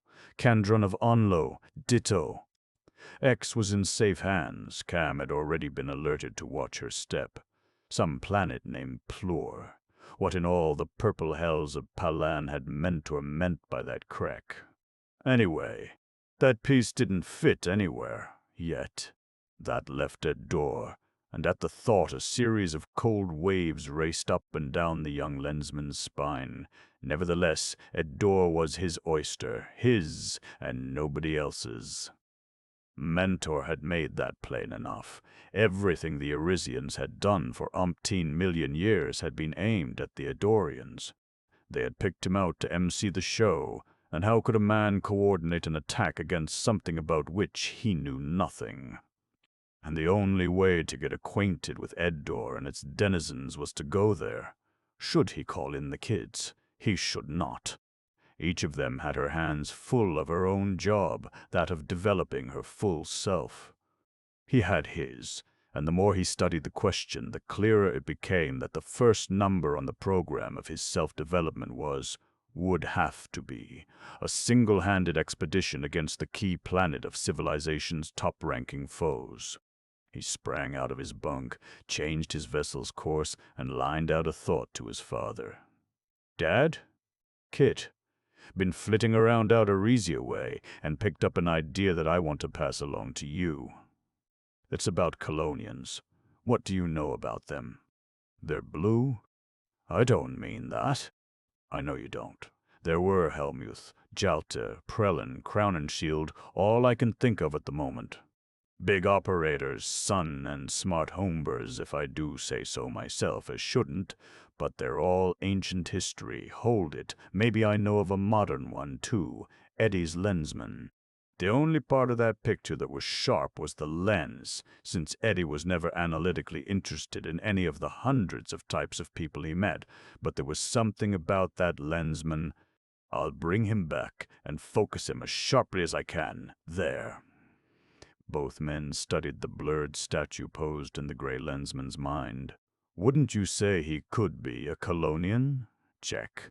"I wouldn't want to say much more than that. But about that lens, did you really examine it? It is sharp. Under the circumstances, of course, it would be." "Certainly. Wrong in every respect, rhythm, chroma, context, and aura. Definitely not Arisian, therefore Bosconian. That's the point. That's what I was afraid of, you know. Double check. And that point ties in absolutely tight with the one that made me call you just now, that everybody, including you and me, seems to have missed. I've been searching my memory for 5 hours. You know what my memory is like, and I have heard of exactly 2 other Colonians. They were big operators, too. I have never heard of the planet itself. To me, it is a startling fact that the sum total of my information on Colonia, reliable or otherwise, is that it produced 7 big-shot Zwilniks, 6 of them before I was born. Period. Kit felt his father's jaw drop. "No, I don't believe that I have ever heard anything about the planet either," the older man finally replied. "But I'll bet that I can get you all the information you want in 15 minutes. Credits to Millows, it'll be a lot nearer 15 days. You can find it sometime, though, if anybody can. That's why I'm taking it up with you. While I don't want to seem to be giving a gray lensman orders." That jocular introduction had come to be a sort of ritual in the Kinnison family. "I would very diffidently suggest that there might be some connection between that completely unnoticed planet and some of the things we don't know about Bosconia." "Diffident? You?" The gray lensman laughed deeply. "Like an atomic bomb. I'll start a search on Colonia right away. As to your credits to Millo's 15 days thing, I'd be ashamed to take your money. You don't know our librarians or our system. 10 Millos, even money, that we get full data in less than 5 GP days from right now. Want it? I'll say so. I'll wear that cento on my tunic as a medal of victory over the gray lensman. I do know the size of these here 2 galaxies. QX, it's a bet. I'll let you know if we find anything. In the meantime, Kit, remember that you're my favorite son. Well, you're not so bad, yourself. Any time I want Mother to divorce you so as to change fathers for me, I'll let you know. What a tremendous meaning was heterodyned upon that seemingly light exchange. Clear ether, Dad. Clear ether, son. 13. Thousands of years were to pass before Christopher Kinnison could develop the ability to visualize, from the contemplation of one fact or artifact, the entire universe to which it belonged. He could not even plan in detail his one-man invasion of Eddore until he could integrate all available data concerning the planet Colonia into his visualization of the Bosconian Empire. One unknown plore blurred his picture badly enough. 2 such completely unknown factors made visualization, even in broad, impossible. Anyway, he decided, he had one more job to do before he tackled the key planet of the enemy, and now, while he was waiting for the dope on Colonia, would be the best time to do it. Wherefore he sent out a thought to his mother. "Hi, First Lady of the Universe, 'tis thy firstborn who wouldst fain converse with thee. Art Presley engaged in matters of moment or import. Art not, Kit. Clarissa's characteristic chuckle was as infectious, as full of the joy of life as ever. Not that it would make any difference, but methinks I detect an undertone of seriosity beneath thy persiflage. Spill it. Let's make it a rendezvous instead, he suggested. We're fairly close, I think. Closer than we've been for a long time. Where are you exactly? Oh, can we? Wonderful! She marked her location and velocity in his mind. She made no effort to conceal her joy at the idea of a personal meeting. She never had tried, and she never would try, to make him put physically until this war was over. But if she could...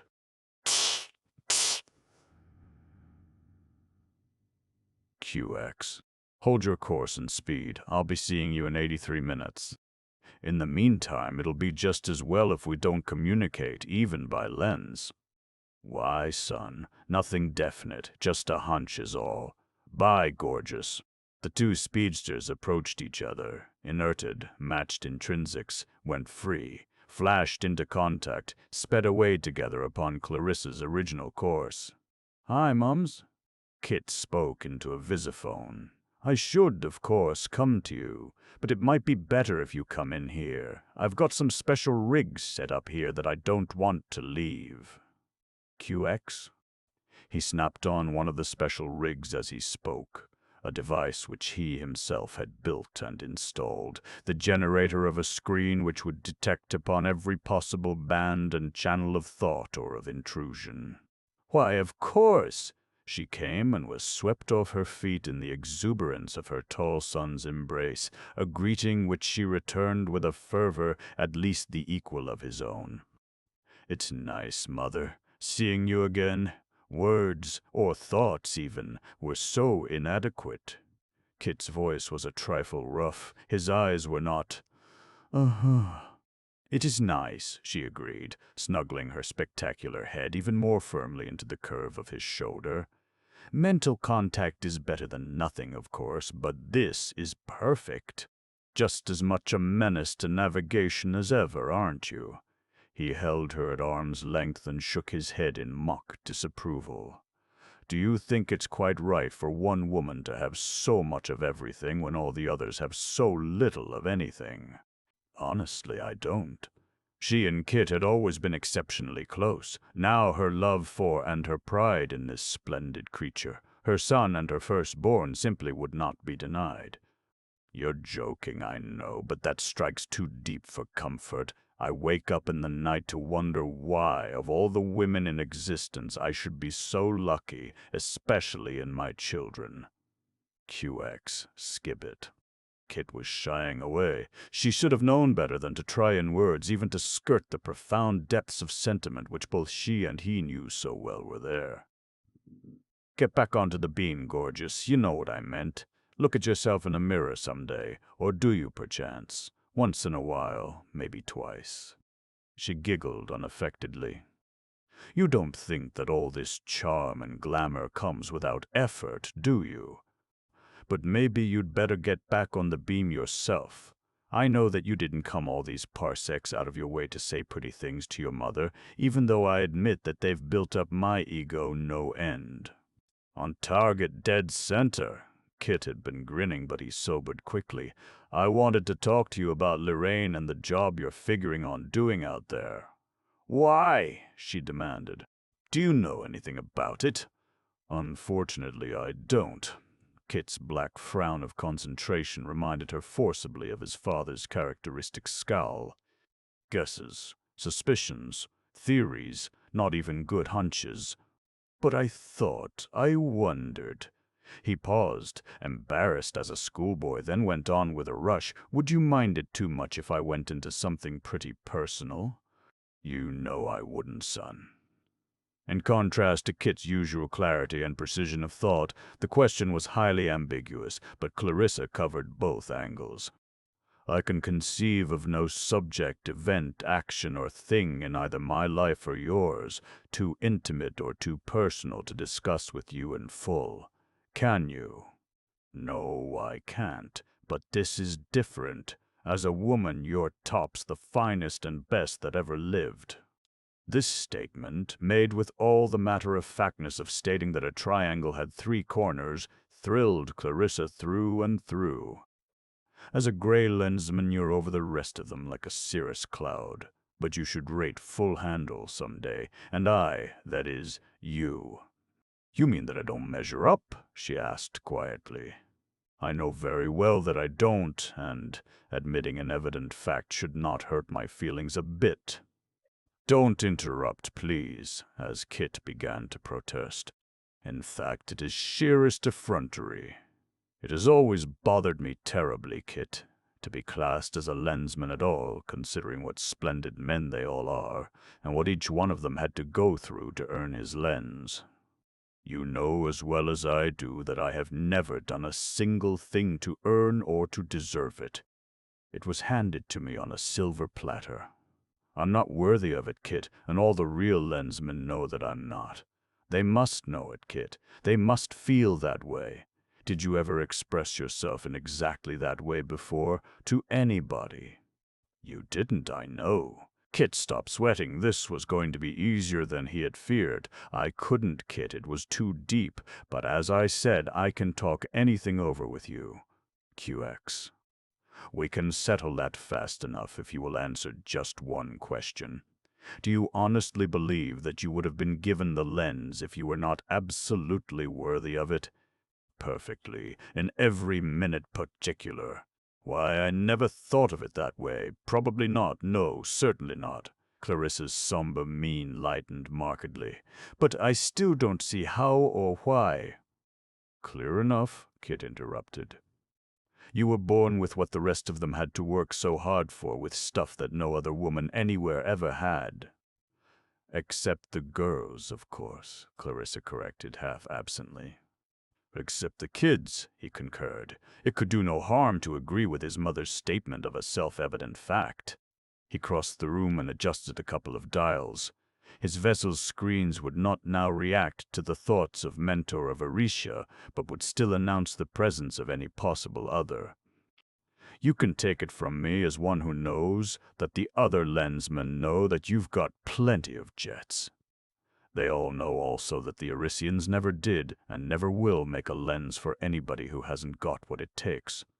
And so, very neatly, we have stripped ship for the action I came over here to see you about. It isn't a case of you not measuring up, because you do in every respect. It's simply that you're short, a few jets that you ought by rights to have. You really are a second-stage lensman. You know that, Mums. But you never went to Arisia for your real L2 work.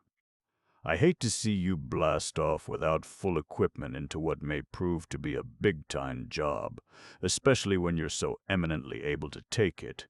Mentor could give you the works in a couple of hours. Why don't you flit for Arisia right now, or let me take you there? No! No! Clarissa backed away, shaking her head emphatically. Never! I couldn't, Kit, ever. Not possibly. Why not? Kit was amazed. Why, Mother, you're actually shaking.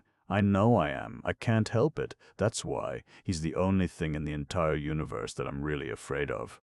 I can talk about him without quite getting goosebumps all over me, but the mere thought of actually being with him simply scares me into shivering, quivering fits.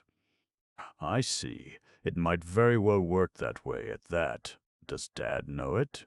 Yes, or that is, he knows that I'm afraid of Mentor, but he doesn't know it the way you do. It simply doesn't register in true color. Kim can't even conceive of me being either a coward or a crybaby. And I don't want him to either, Kit, so please don't tell him ever. I won't. He'd fry me to a cinder in my own grease if I did. Frankly, I can't see any part of your self-portrait either. As a matter of cold fact, you are so obviously neither a coward nor a crybaby that no refutation of that canard is either necessary or desirable. What you've really got, Mums, is a fixation, and if it can't be removed... It can't, she declared flatly. I've tried that now and then, ever since before you were born.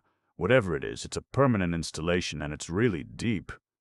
I have known all along that Kim didn't give me the whole business. He couldn't. and I've tried again and again to make myself go to Arisia, or at least to call Mentor about it, but I can't do it, Kit. I simply can't." "I understand," Kit nodded. He did understand now.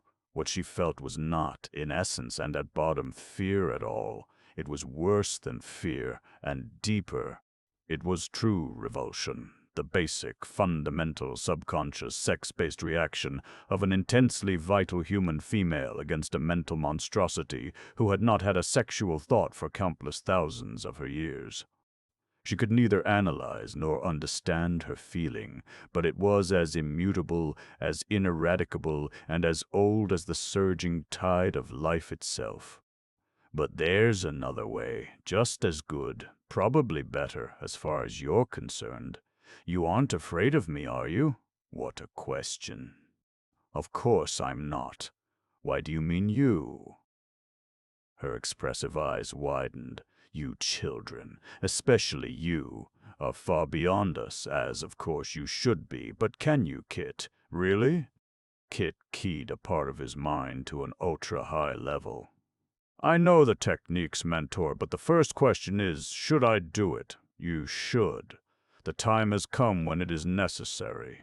Second, I've never done anything like this before, and she's my own mother. If I make one slip, I'll never forgive myself. Will you stand by and see that I don't slip? I will stand by. I really can, Mums. Kit answered her question with no perceptible pause. That is, if you are willing to put everything you've got into it.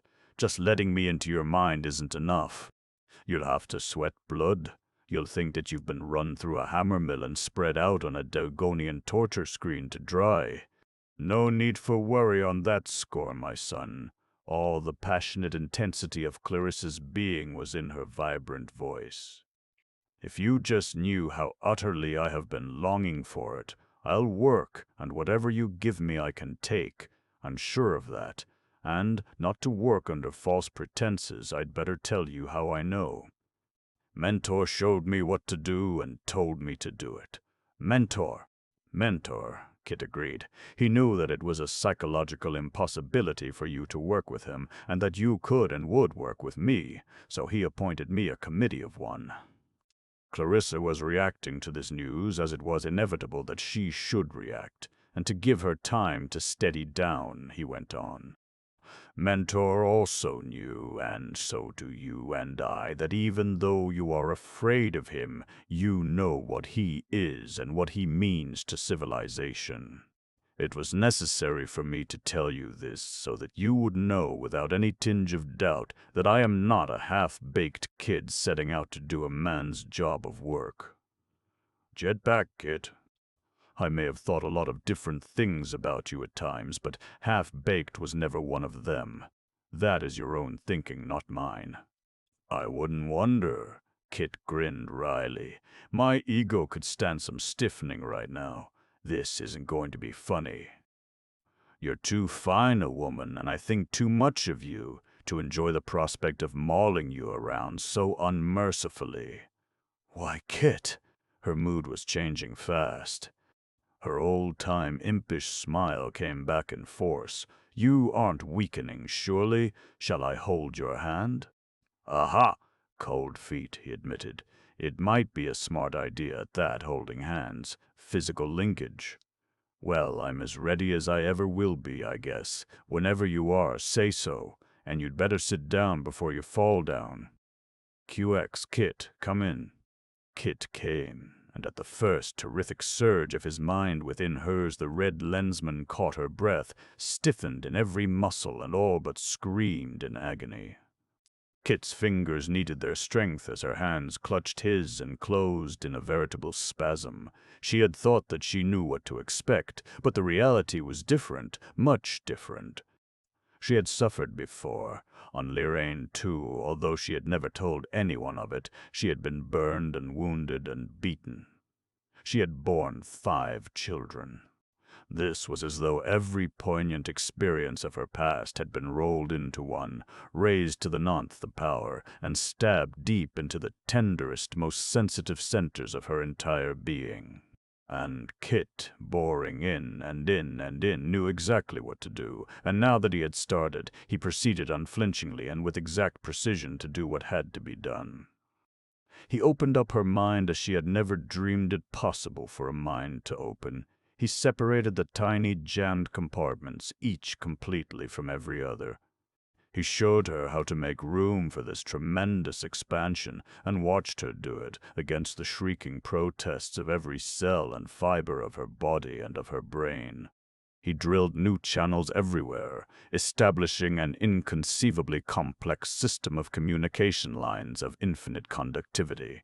He knew just what he was doing to her, since the same thing had been done to him so recently, but he kept on relentlessly until the job was done. Completely done. Then, working together, they sorted and labeled and classified and cataloged. They checked and double-checked.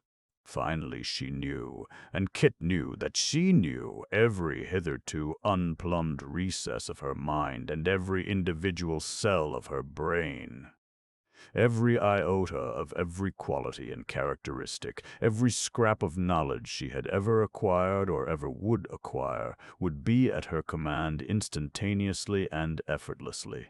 Then, and only then, did Kit withdraw his mind from hers. "Did you say that I was short just a few jets, Kit?" She got up groggily and mopped her face, upon which her few freckles stood out surprisingly dark upon a background of white. "I'm a wreck. I'd better go and, as you were for just a sec, I'll break out a bottle of Thialin. This rate's a celebration of sorts, don't you think?" "Very much so." As she sipped the pungently aromatic red liquid, her color began to come back. No wonder I felt as though I were missing something all these years. "Thanks, Kit. I really appreciate it. You're a... Seal it, Mums." He picked her up and squeezed her hard. He scarcely noticed her sweat-streaked face and disheveled hair, but she did. "Good heavens, Kit, I'm a perfect hag," she exclaimed. "I've got to go and put on a new face. QX, I don't feel quite so fresh myself. What I need, though, is a good thick steak. Join me." How can you even think of eating at a time like this?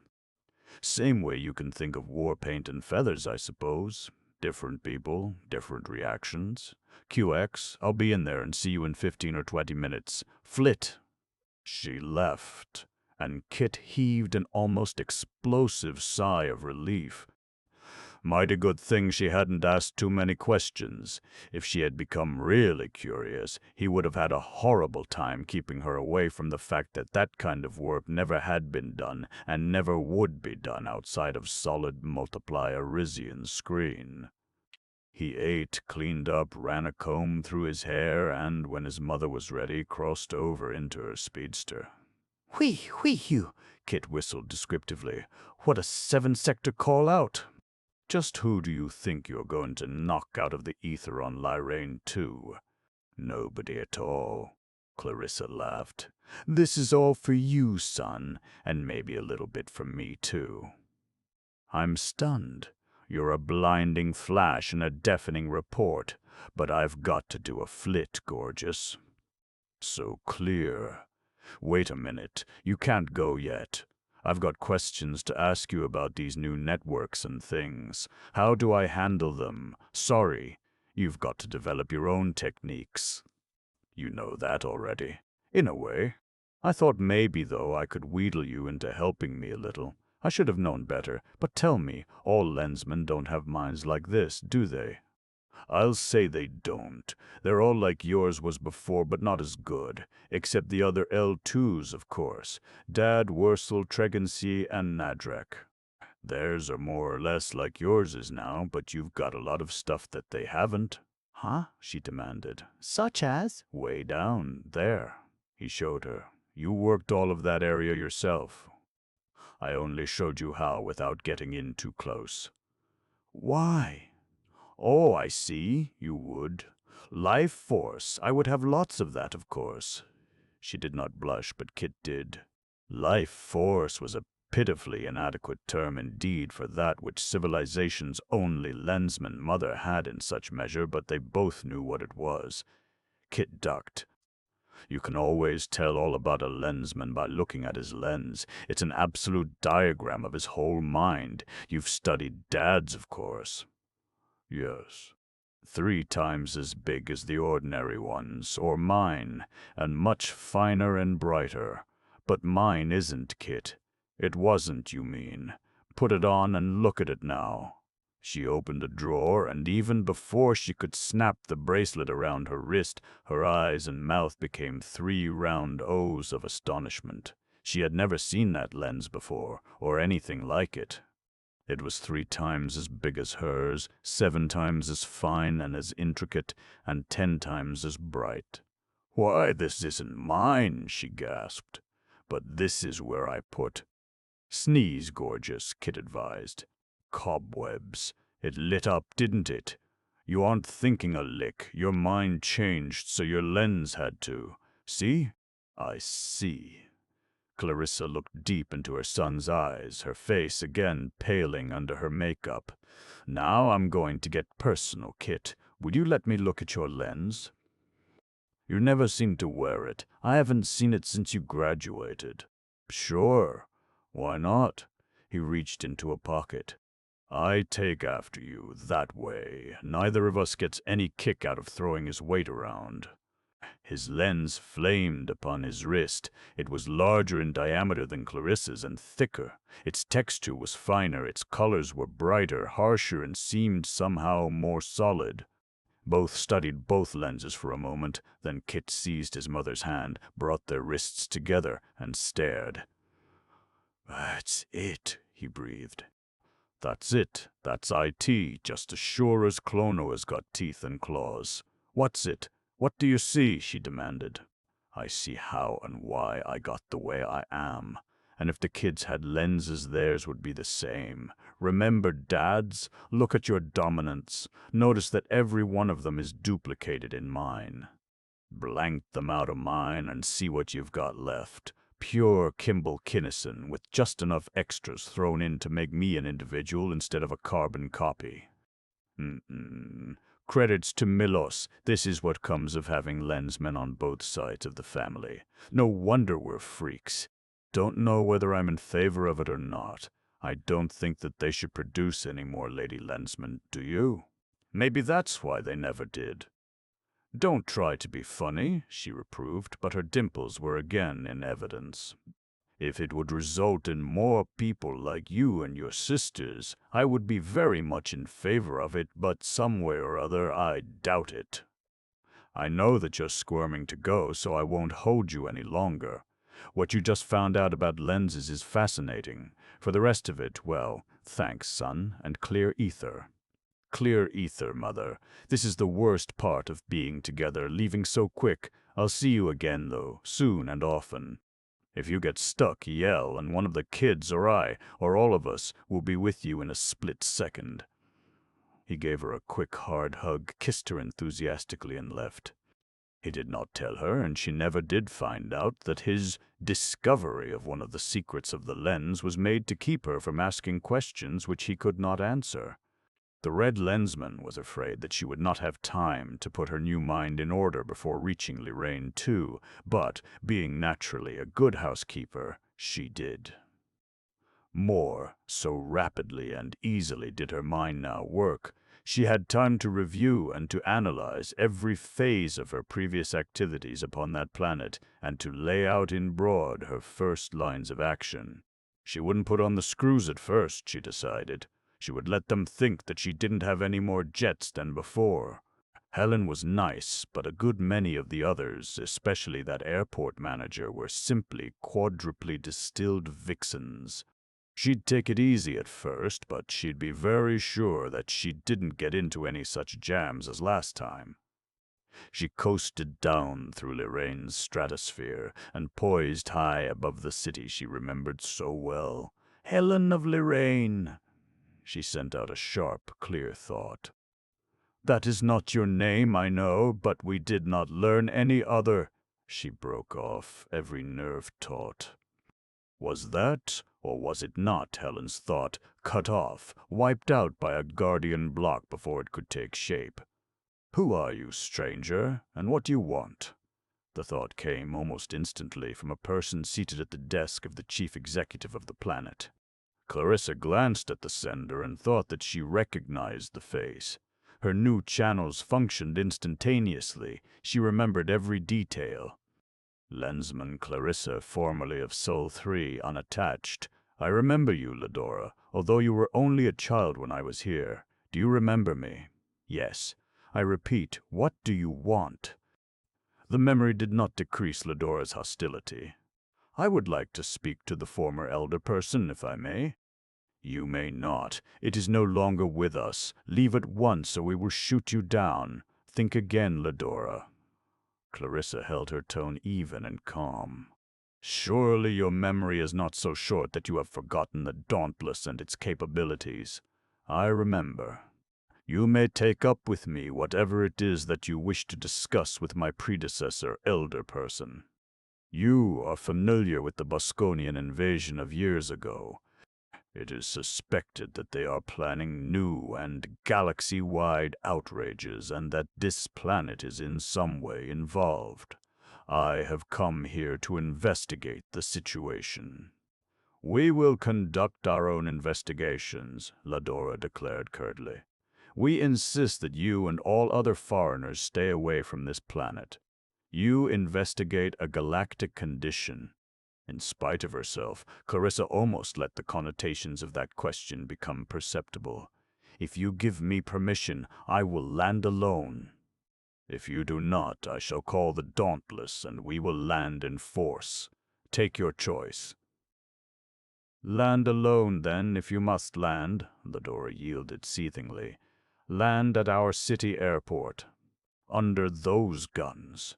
No thanks, I am neither invulnerable nor immortal. I land where I please. She landed. During her previous visit, she had had a hard enough time getting any help from these pig-headed matriarchs, but this time she encountered a non-cooperation so utterly fanatical that it put her not one of them would have anything to do with her. Every thought, even the friendliest, was stopped by a full coverage block. No acknowledgement even was ever made. I can crack those blocks easily enough if I want to, she declared one bad evening to her mirror. And if they keep this up very much longer by Clono's emerald-filled gizzard, I will. 14. When Kinnison received his son's call, he was in Ultra Prime, the patrol's stupendous Clovian base, about to enter his ship. He stopped for a moment, practically in mid-stride. While nothing was to be read in his expression or in his eyes, the lieutenant to whom he had been talking had been an interested, if completely uninformed, witness to many such lensed conferences, and knew that they were usually important. He was, therefore, not surprised when the lensman turned around and headed for an exit. "Put her back, please. I won't be going out for a while after all," Kinnison explained briefly. "Don't know exactly how long." A fast flitter took him to the 100-story pile of stainless steel and glass which was the coordinator's office. He strode along a corridor through an unmarked door. "Hi, Phyllis. The boss in?" "Good morning, Chief." "Yes, sir. No, I mean—" His startled secretary touched a button and a door opened, the door of his private office. "Hi, Kim. Back so soon?" Vice Coordinator Maitland also showed surprise as he got up from the massive desk and shook hands cordially. "Good. Taking over?" "Emphatically no. Hardly started yet. Just dropped in to use your plate if you've got a free high-power wave."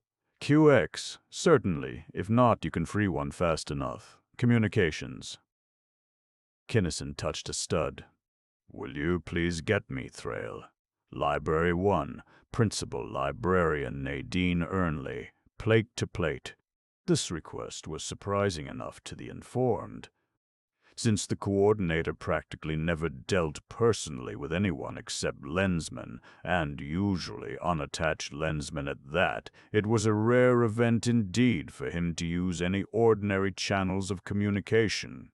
And as the linkage was completed, subdued murmurs and sundry squeals gave evidence that intense excitement prevailed at the other end of the line. "Mrs. Ernley will be on in one moment, sir." The operator's business was done. Her crisp, clear-cut voice ceased, but the background noise increased markedly. Shh, shh, shh, shh, shh. It's the Grey Lensman himself. Everywhere upon Clovia, Tellus, and Thrail, and in many localities of many other planets, the words Grey Lensman without surname had only one meaning. Not the Grey Lensman. It can't be. It is, really. I know him. I actually met him once. Let me look. Just a peek. Shh, shh. He'll hear you. Switch on the vision. If we've got a moment, let's get acquainted, Kinnison suggested, and upon his plate there burst into view a bevy of excitedly embarrassed blondes, brunettes, and redheads. Hi, Madge. Sorry that I don't know the rest of you, but I'll make it a point to get acquainted. Before long, I think. Don't go away. The principal librarian was coming on the run. You're all in on this. Hi, Nadine. Long time no see. Remember that bunch of squirrel food you rounded up for me? I remember, sir. What a question. As though Nadine Ernley nee Hostetter could ever forget her share in that famous meeting of the 53 greatest and least stable scientific minds of all civilization. I'm sorry that I was out in the stacks when you called. QX, we all have to work sometimes, I suppose. What I'm calling about is that I've got a mighty big job for you and those smart girls of yours. Something like that other one, only a lot more so. I want all the information you can dig up about a planet named Colonia, just as fast as you can possibly get it. What makes it extra tough is that I have never even heard of the planet itself, and don't know of anyone who has. There may be a million other names for it, on a million other planets, but we don't know any of them. Here's all I know, he summarized, concluding. If you can get it for me in less than 4.95 GP days from now, I'll bring you, Nadine, a Monarchan star drop, and you can have each of your girls go down to Brenlier's and pick out a wristwatch or whatever she likes, and I'll have it engraved to her. In appreciation, Kimball Kinnison. This job is important. My son Kit has bet me 10 millos that we can't do it that fast. 10 millos! 4 or 5 of the girls gasped as one. Fact, he assured them gravely. So whenever you get the dope, tell communications. No, you listen while I tell them myself. Communications all along the line, come in. They came. I expect one of these librarians to call me, plate to plate, within the next few days. When she does, no matter what time of the day or night it is, and no matter what I or anyone else happen to be doing, that call will have the right of way over any other business in the universe. Cut. The plates went dead and in Library 1, but he was joking surely. 10 millos, 1 cento, and a star drop. Why, there aren't more than a dozen of them on all Thrail. Wristwatches or something from the Grey Lensman. Be quiet, everybody, Madge exclaimed. I see now. That's the way Nadine got her watch, that she always brags about so insufferably, and that makes everybody's eyes turn green. But I don't understand that silly 10 millo bet, do you, Nadine? I think so. He does the nicest things, things that nobody else would think of. You have seen Red Lensman's chit in Brenlier's. This was a statement, not a question. They all had, with what emotions they all knew. How would you like to have that 1 cento piece in a 1,000-credit frame here in our main hall with the legend 1 from Christopher Kinnison for Kimball Kinnison by, and our names? He's got something like that in mind, I'm sure. The ensuing clamor indicated that they liked the idea. He knew we would, and he knew that doing it this way would make us dig like we never did before. He'll give us the watches and things anyway, of course, but we won't get that 1 cento piece unless we win it. So let's get to work. Take everything out of the machines, finished or not. Madge, you might start by interviewing Lanyon and the other. No, I'd better do that myself, since you are more familiar with the encyclopedia than I am. Run the whole English block, starting with K, and follow up any leads, however slight, that you can find. Betty, you can analyze for synonyms, starting with the Thralian equivalent of Colonia and spreading out to the other Bosconian planets. Put half a dozen techs on it, with transformers. Francis, you can study Prelin and Bronseca. Joan, Leona, Edna, Jalta, Helmuth, and Crown and Shield. Beth, as our best linguist, you can do us the most good by sensitizing a tech to the sound of Colonia in each of all the languages you know or that the rest of us can find, and running and rerunning all the transcripts we have of Bosconian meetings. How many of us are left? Not enough. We'll have to spread ourselves thin on this list of Bosconian planets. Thus Principal Librarian Ernley organized a search beside which the proverbial one of finding a needle in a haystack would have been as simple as locating a football in a bushel basket. And she and her girls worked. How they worked! And thus, in 4 days and 3 hours, Kinnison's top priority person-to-person call came through. Colonia was no longer a planet of mystery. Fine work, girls. Put it on a tape and I'll pick it up. He then left Clovia precipitately. Since Kit was not within rendezvous distance, he instructed his son, after giving him the high points of what he had learned, to forward one centopiece to Brenlir of Thrail, personal delivery. He told Brenlir what to do with it upon arrival. He landed. He bestowed the Star Drop, one of Cartiff's collection of fine gems. He met the girls and gave each one her self-chosen reward. He departed. She yarged. Out in open space he ran the tape once. Second stage Lensman do not forget any detail of anything they have ever learned, and sat still, scowling blackly. It was no wonder that Colonia had remained unknown to civilization for over 20 years. There was a lot of information on that tape, and all of it stunk. But it had been assembled, one unimportant bit at a time, from the more than 800 million cards of Thrail's Bosconian archives, and all of the really significant items had been found on vocal transcriptions which had never before been played. Civilization in general had assumed that Thrail had housed the top echelons of the Bosconian Empire, and that the continuing inimical activity had been due solely to momentum. Kinnison and his friends had had their doubts, but they had not been able to find any iota of evidence that any higher authority had ever issued any orders to Thrail. The Grey Lensman now knew, however, that Thrail had never been the top, nor was Colonia. The information on this tape, by its paucity, its brevity, its incidental and casual nature, made that fact startlingly clear. Thrail and Colonia were equals. Neither gave the other any orders. In fact, they had surprisingly little to do with each other.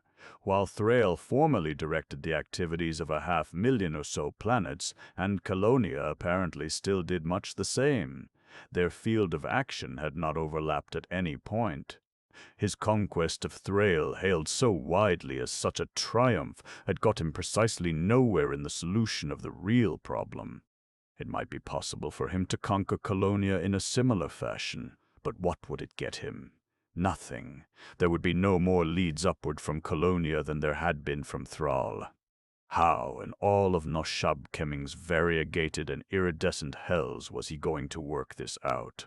A complete analysis revealed only one possible method of procedure. In one of the transcriptions, made 21 years ago and unsealed for the first time by Beth, the librarian linguist, one of the speakers had mentioned casually that the new Colonian Lensman seemed to be doing a good job, and a couple of the others had agreed with him. That was all. It might, however, be enough, since it made it highly probable that Eddie's Lensman was in fact a Colonian, and since even a black Lensman would certainly know where he got his lens. At the thought of trying to visit the Bosconian equivalent of Arisia, he flinched, but only momentarily.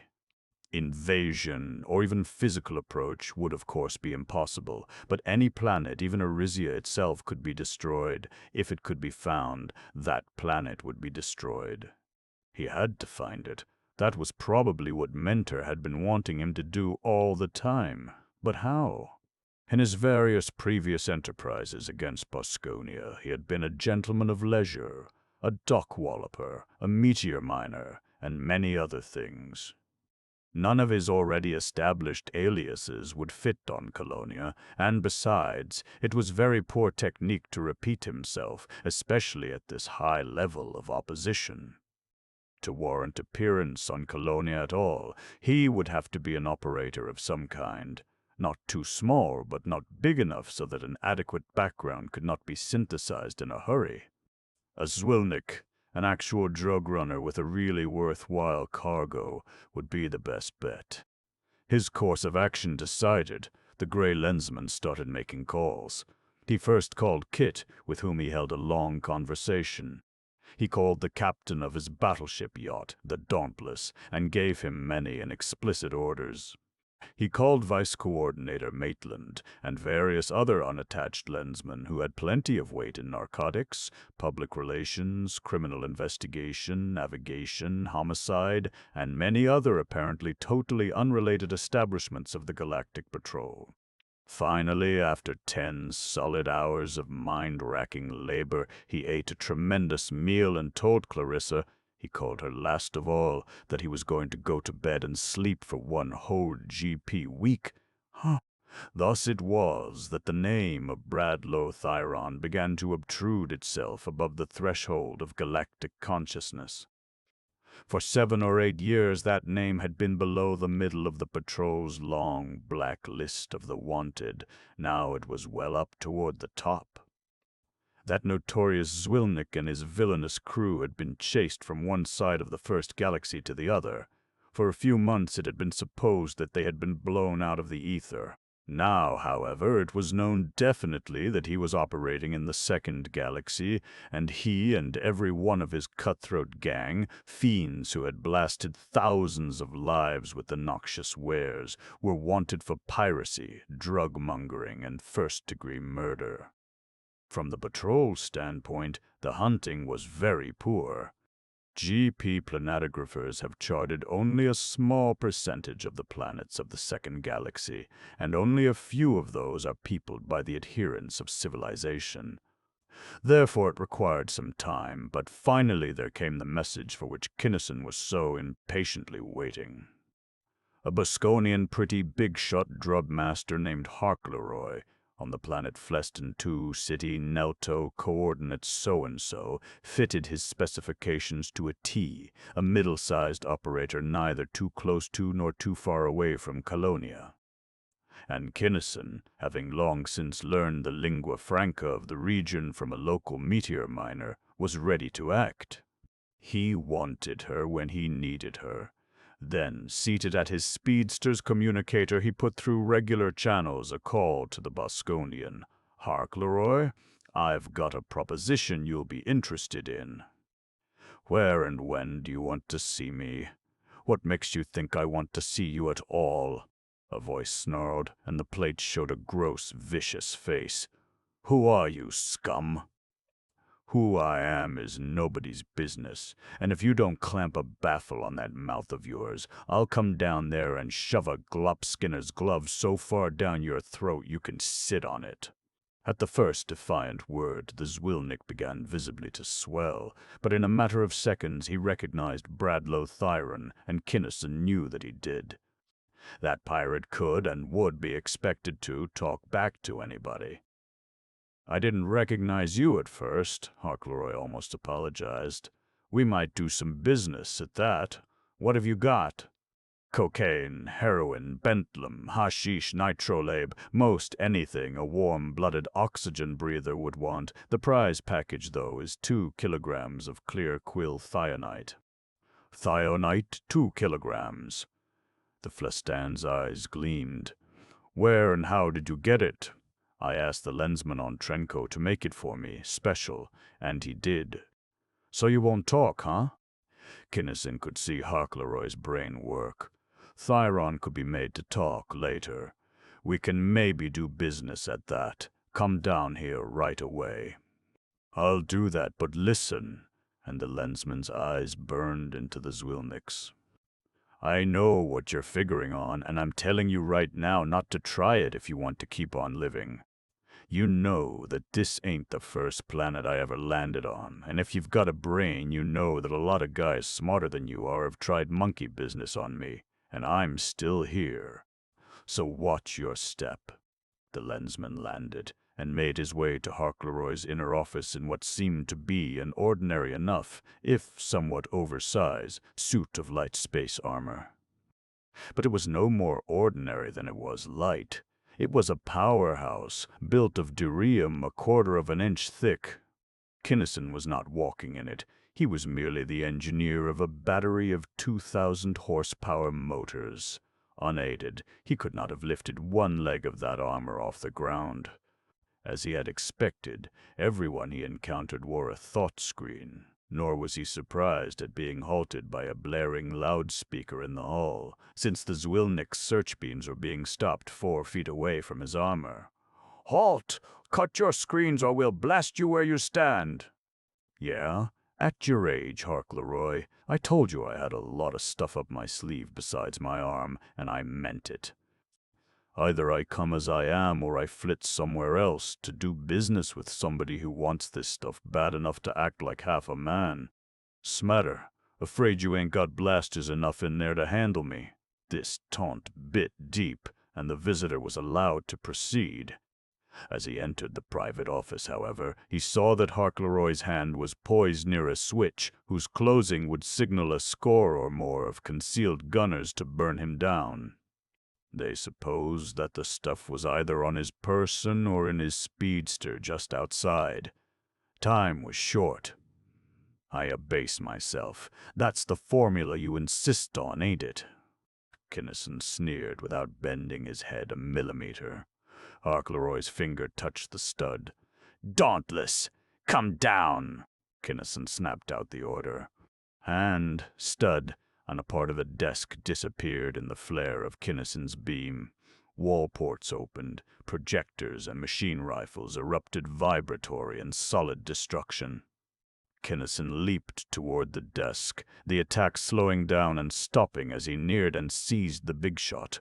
One fierce, short blast reduced the thought screen generator to blobs of fused metal. Harkleroy screamed to his gunners to resume fire, but before bullet or beam took the Zwilnik's life, Kinnison learned what he most wanted to know. The ape did know something about Black Lensman. He didn't know where the lenses came from, but he did know how the men were chosen. More, he knew a Lensman personally, one Melaznikov, who had his office in Kadzil, on Colonia 3 itself. Kinnison turned and ran. The alarm had been given and they were bringing up stuff too heavy for even his armor to handle. But the Dauntless was landing already, smashing to rubble 5 city blocks in the process. She settled, and as the Durham-clad gray Lensman began to fight his way out of Harkleroy's fortress, Major Peter van Buskirk and a full battalion of Valerians armed with space axes and semi-portables began to hew and to blast their way in. 15. Inch by inch, foot by foot, Kinnison fought his way back along the corpse-littered corridor. Under the ravening force of the attacker's beams, his defensive screens flared into pyrotechnic splendor, but they did not go down. Fierce-driven metallic slugs spanged and wanged against the unyielding Durham of his armor, but that too held. Durham is incredibly massive, unbelievably tough, unimaginably hard. Against these qualities and against the thousands of horsepower driving that veritable tank and energizing its screens, the Zwilniks might just as well have been shining flashlights at him and throwing confetti. His immediate opponents could not touch him, but the Bosconians were bringing up reserves that he didn't like a little bit, mobile projectors with whose energies even his screens could not cope. He had, however, one great advantage over his enemies. He had the sense of perception. They did not. He could see them, but they could not see him. All he had to do was to keep at least one opaque wall between them until he was securely behind the mobile screens, powered by the stupendous generators of the Dauntless, which Van Buskirk and his Valerians were so earnestly urging toward him. If a door was handy in the moment of need, he used it. If not, he went through a wall. The Valerians were fighting furiously and were coming fast. Those two words, when applied to members of that race, mean something starkly incredible to anyone who has never seen Valerians in action. They average little less than 7 feet in height, something over 400 pounds in weight, and are muscled, boned, and sinewed against a normal gravitational force of almost 3 times that of Earth. Van Buskirk's weakest warrior could do, in full armor, a standing high jump of 14 feet against 1 Tellurian gravity. He could handle himself and the 30-pound monstrosity which was his space, axe with a blinding speed and a devastating efficiency literally appalling to contemplate. They are the deadliest hand-to-hand fighters ever known, and, unbelievable as it may seem to any really highly advanced intelligence, they did and still do fairly revel in that form of combat. The Valerian tide reached the battling gray Lensman, closed around him. "Hi, you little Tellurian, what?" Major Peter Van Buskirk boomed this friendly thought, a yell of pure joy in cadence with the blows of his utterly irresistible weapon. His rhythm broke, his frightful axe was stuck. Not even Durham-inlaid armor could bar the inward course of those furiously driven beaks, but sometimes it made it fairly difficult to get them out. The giant pulled, twisted, put one red-splashed boot on the battered breastplate, bent his mighty back, heaved viciously. The weapon came free with a snap that would have broken any ordinary man's arms, but the Valerian's thought rolled smoothly on. "Ain't we got fun?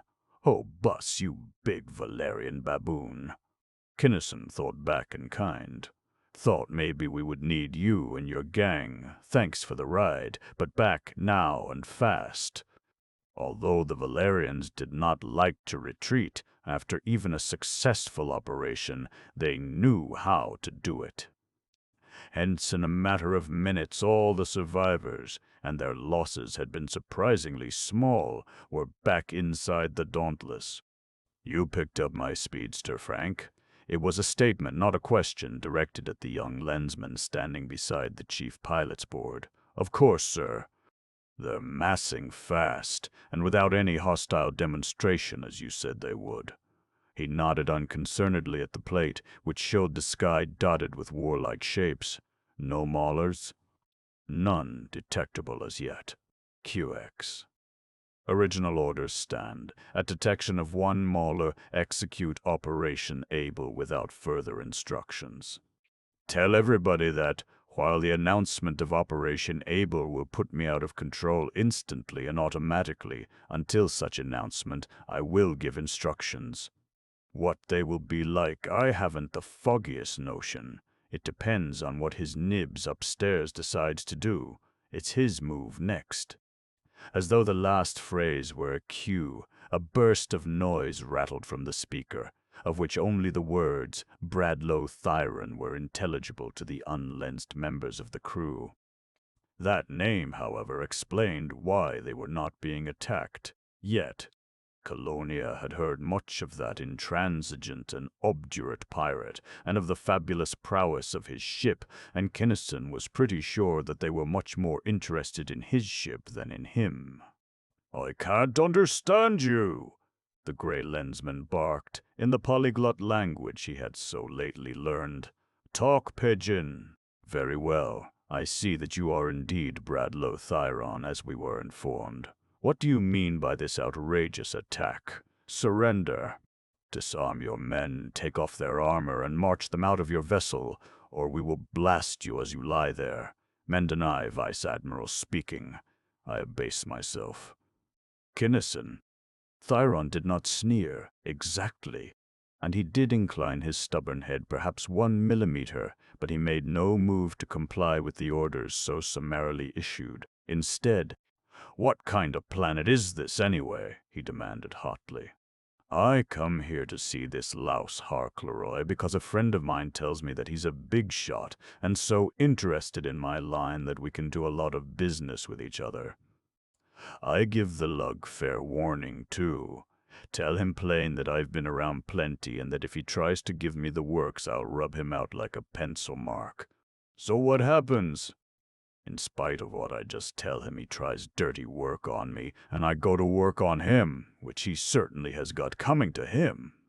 Then you and your flock of little tin boats come barging in as though I'd busted a law or something. Who do you think you are, anyway? What license you got to be butting into a private business deal? Ah, I had not heard that version. Vision came on. The face upon the plate was typically Colonian, blue, cold, cruel, and keen.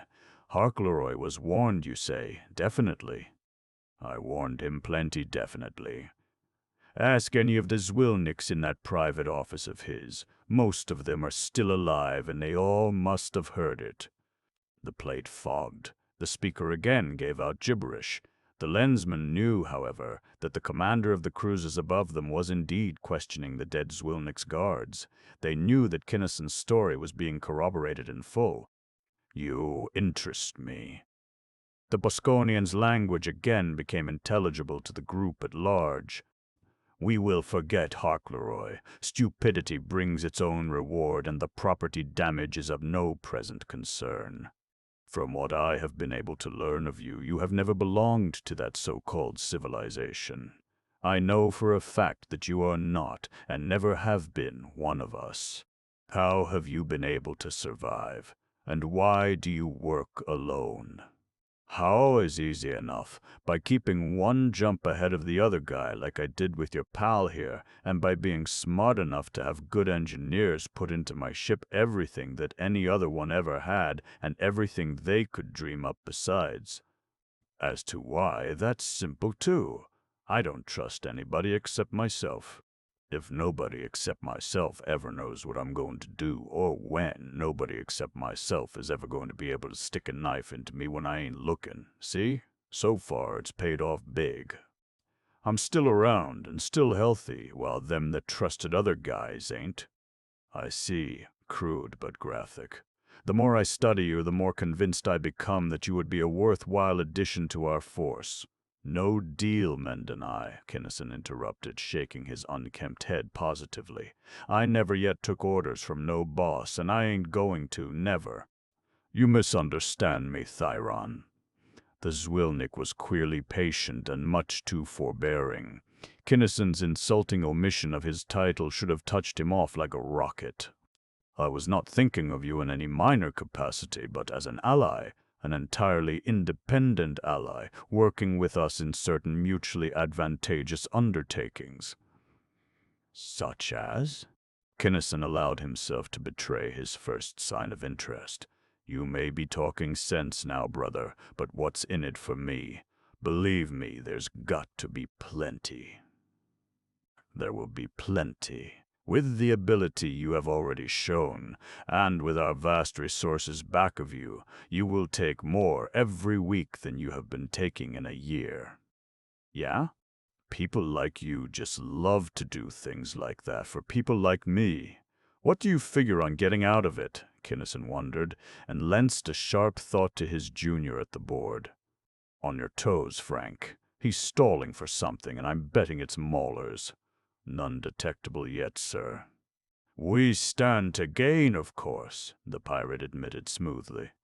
For instance, there are certain features of your vessel which might, just possibly, you will observe, and speaking only to mention an example, be of some interest to our naval designers. Also, we have heard that you have an unusually hot battery of primary beams. You might tell me about some of those things now, or at least refocus your plate so that I can see something besides your not unattractive face. I might not, too. What I've got here is my own business and stays mine. Is that what we are to expect from you in the way of cooperation? The commander's voice was still low and level, but now bore a chill of deadly menace. Cooperation! The cutthroat chief was unimpressed. "I'll maybe tell you a thing or two. Eat out of your dish, after I get good and sold on your proposition, whatever it is, but not 1 second sooner." The commander blared. "I weary of this. You probably are not worth the trouble after all. I might as well blast you out now as later. You know that I can, of course, as well as I do." "Do I?" Kinnison did sneer this time. "Act your age, pal. As I told that fool Harkleroy, this ain't the first planet I ever sat down on, and it won't be the last. And don't call no maulers," as the Bosconian officer's hand moved almost imperceptibly toward a row of buttons. "If you do, I start blasting as soon as we spot one on our plates, and they're full out right now." "You would start blasting?" The Zwilnik's surprise, almost amazement, was plain, but the hand stopped its motion. "Yeah, me. Them heaps of scrap metal you got up there don't bother me a bit, but maulers I can't handle, and I ain't afraid to tell you so because you probably know it already. I can't stop you from calling 'em if you want to, but bend both ears to this. I can outrun 'em, and I'll guarantee that you personally won't be alive to see me run. Why? Because your ship will be the first one I'll whiff on the way out, and if the rest of your heaps stick around long enough to try to stop me, I'll whiff 25 or 30 more of them before your maulers can get close enough so that I'll have to flit. Now, if your brains are made out of the same kind of thick blue mud that Harkleroy's was, start something." This was an impasse. Kinnison knew what he wanted the other to do, but he could not give him a suggestion or even a hint without tipping his hand. The officer, quite evidently, was in a quandary. He did not want to open fire upon this fabulous ship. Even if he could destroy it, such a course would be unthinkable.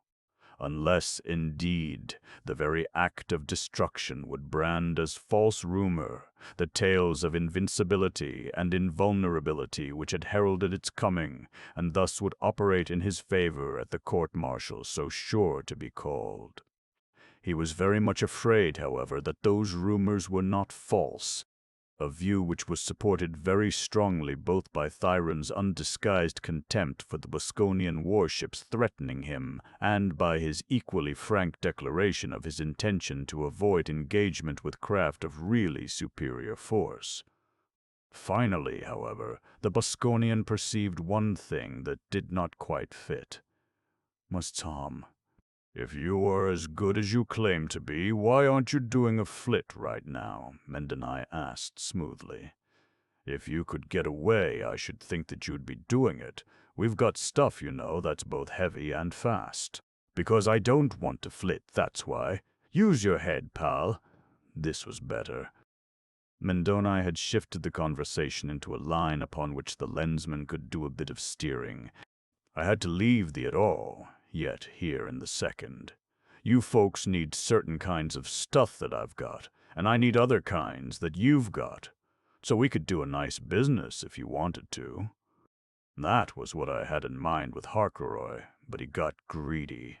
"I don't mind saying that I'd like to do business with you, but I just got bit pretty bad, and I'll have to have some kind of solid guarantee that you mean business, and not monkey business, before I take a chance again. See?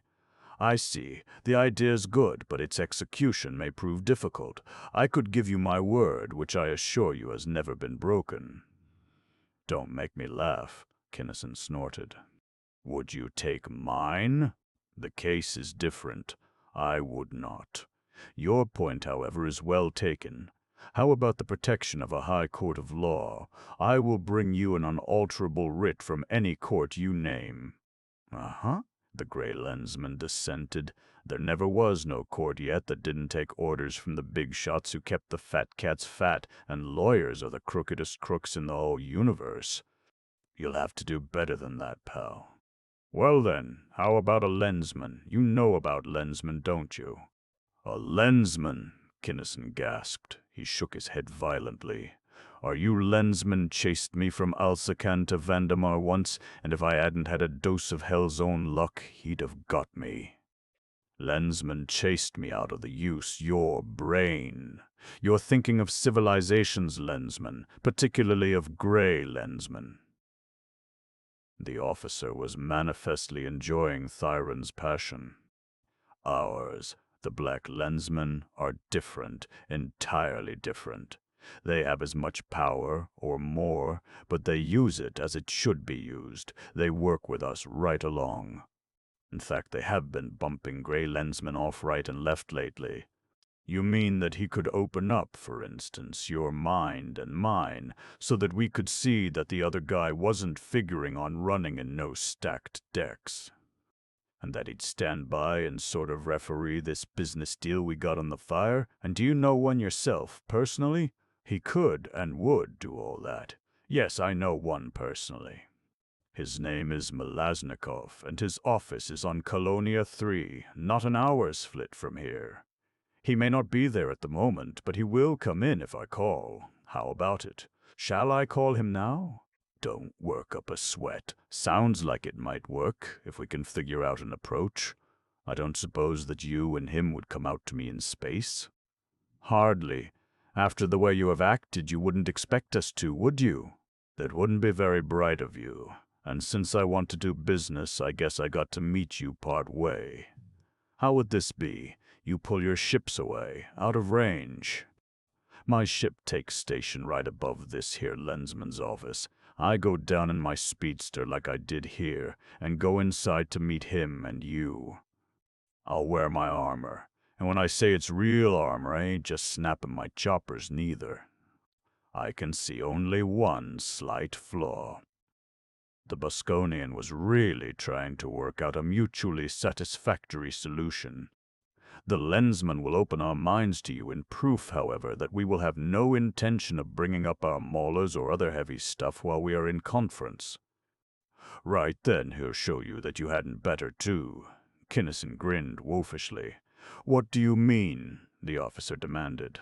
I mean that I've got enough good, big, superatomic bombs aboard to blow the planet apart, and that the boys'll drop 'em all if you start playing dirty. I've got to take a little chance, of course, to start doing business, but it's a small one. If you ain't smart enough to know that what would happen would be mighty poor business, your Lensman will be. Especially when it won't get you any dope on what makes this ship of mine tick the way she does. And the clincher is that even if you bring up everything you've got, I never did figure on living forever, and going out in an atomic blast of that size, together with your fleet and half your planet, and you and your Lensman and 700 million other people, is as good a way as I can think of.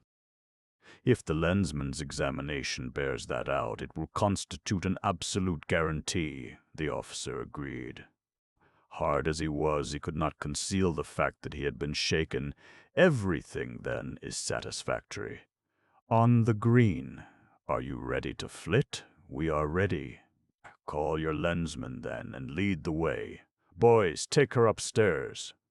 16. Karen Kinnison was worried. She, who had always been so steady, so sure of herself, had for weeks been conscious of a gradually increasing— what was it, anyway? Not exactly a loss of control, a change, a something that manifested itself in increasingly numerous fits of senseless, sheerly idiotic stubbornness. And always and only it was directed at, of all the people in the universe, her brother. She got along with her sisters perfectly. Their tiny tiffs barely rippled the surface of any of their minds. But any time her path of action crossed Kit's, it seemed, the profoundest depths of her being flared into opposition like exploding duodeck. Worse than senseless and idiotic, it was inexplicable, for the feeling which the five had for each other was much deeper than that felt by ordinary brothers and sisters. She didn't want to fight with Kit. She liked him. She liked to feel his mind and rapport with hers, just as she liked to dance with him, their bodies as completely in accord as were their minds. No change of step or motion, however suddenly conceived and executed or however bizarre, had ever succeeded in taking the other by surprise or in marring by a millimeter the effortless precision of their performance. She could do things with Kit that would tie any other man into knots and break half of his bones. All other men were lumps. Kit was so far ahead of any other man in existence that there was simply no comparison. If she were Kit, she would give her a going over, that would, or could even he. At the thought, she turned cold inside. He could not. Even Kit, with all his tremendous power, would hit that solid wall and bounce. Well, there was one, not a man but an entity, who could. He might kill her, but even that would be better than to allow the continued growth within her mind of this monstrosity which she could neither control nor understand. Where was she, and where was Lorraine, and where was Arisia? Good, not too far offline. She would stop off at Arisia en route. She did so, and made her way to Mentor's quiet office on the hospital grounds. She told her story. Fighting with Kit was bad enough, she concluded. But when I start defying you, Mentor, it's high time that something was done about it. Why didn't Kit ever knock me into a spiral? Why didn't you work me over? You called Kit in with the distinct implication that he needed more education. Why didn't you pull me in here too and pound some intelligence into me? Concerning you, Christopher had definite instructions, which he obeyed. I did not touch you for the same reason that I did not ask you to come to me. Neither course would have been of any use. Your mind, daughter Karen, is unique. One of its prime characteristics, the one, in fact, which is to make you an all-important player in the drama which is to come, is a yieldlessness very nearly absolute. Your mind might, just conceivably, be broken, but it cannot be bent by any imaginable external force, however applied.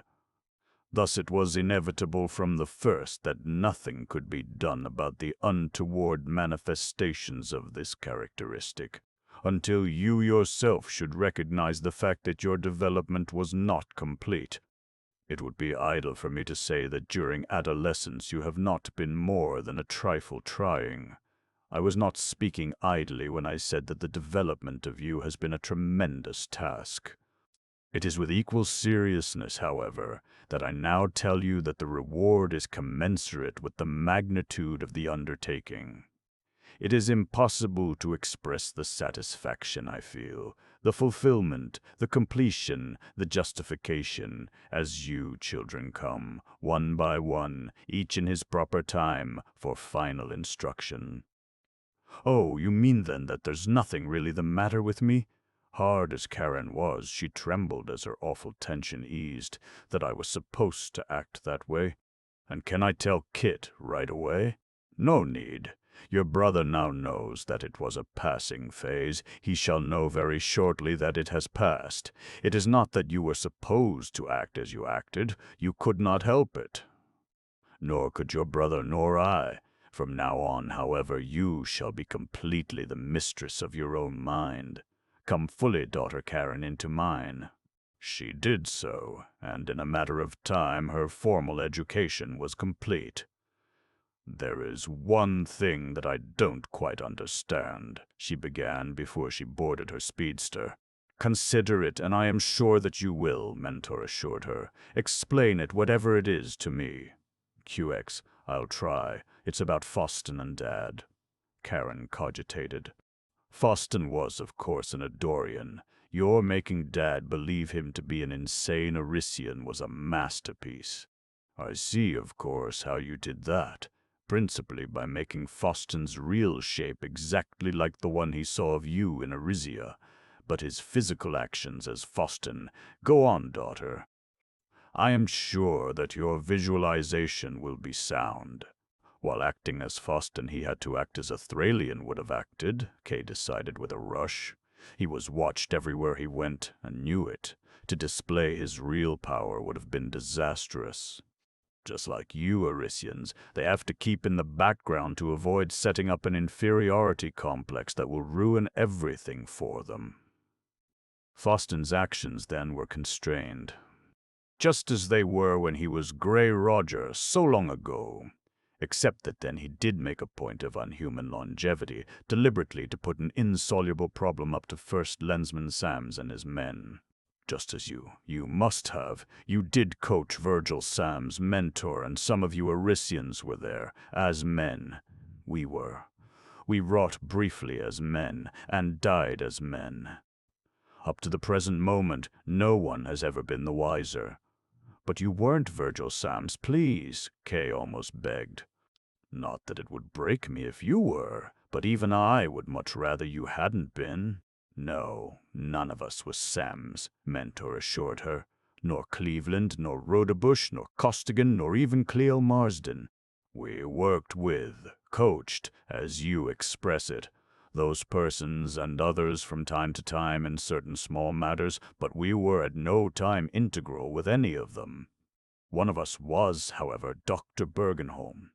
The full inertialess space drive became necessary at that time, and it would have been poor technique to have had either Rodebush or Cleveland develop so suddenly the ability to perfect the device as Bergenholm did perfect it. QX. Bergenholm isn't important, he was just an inventor.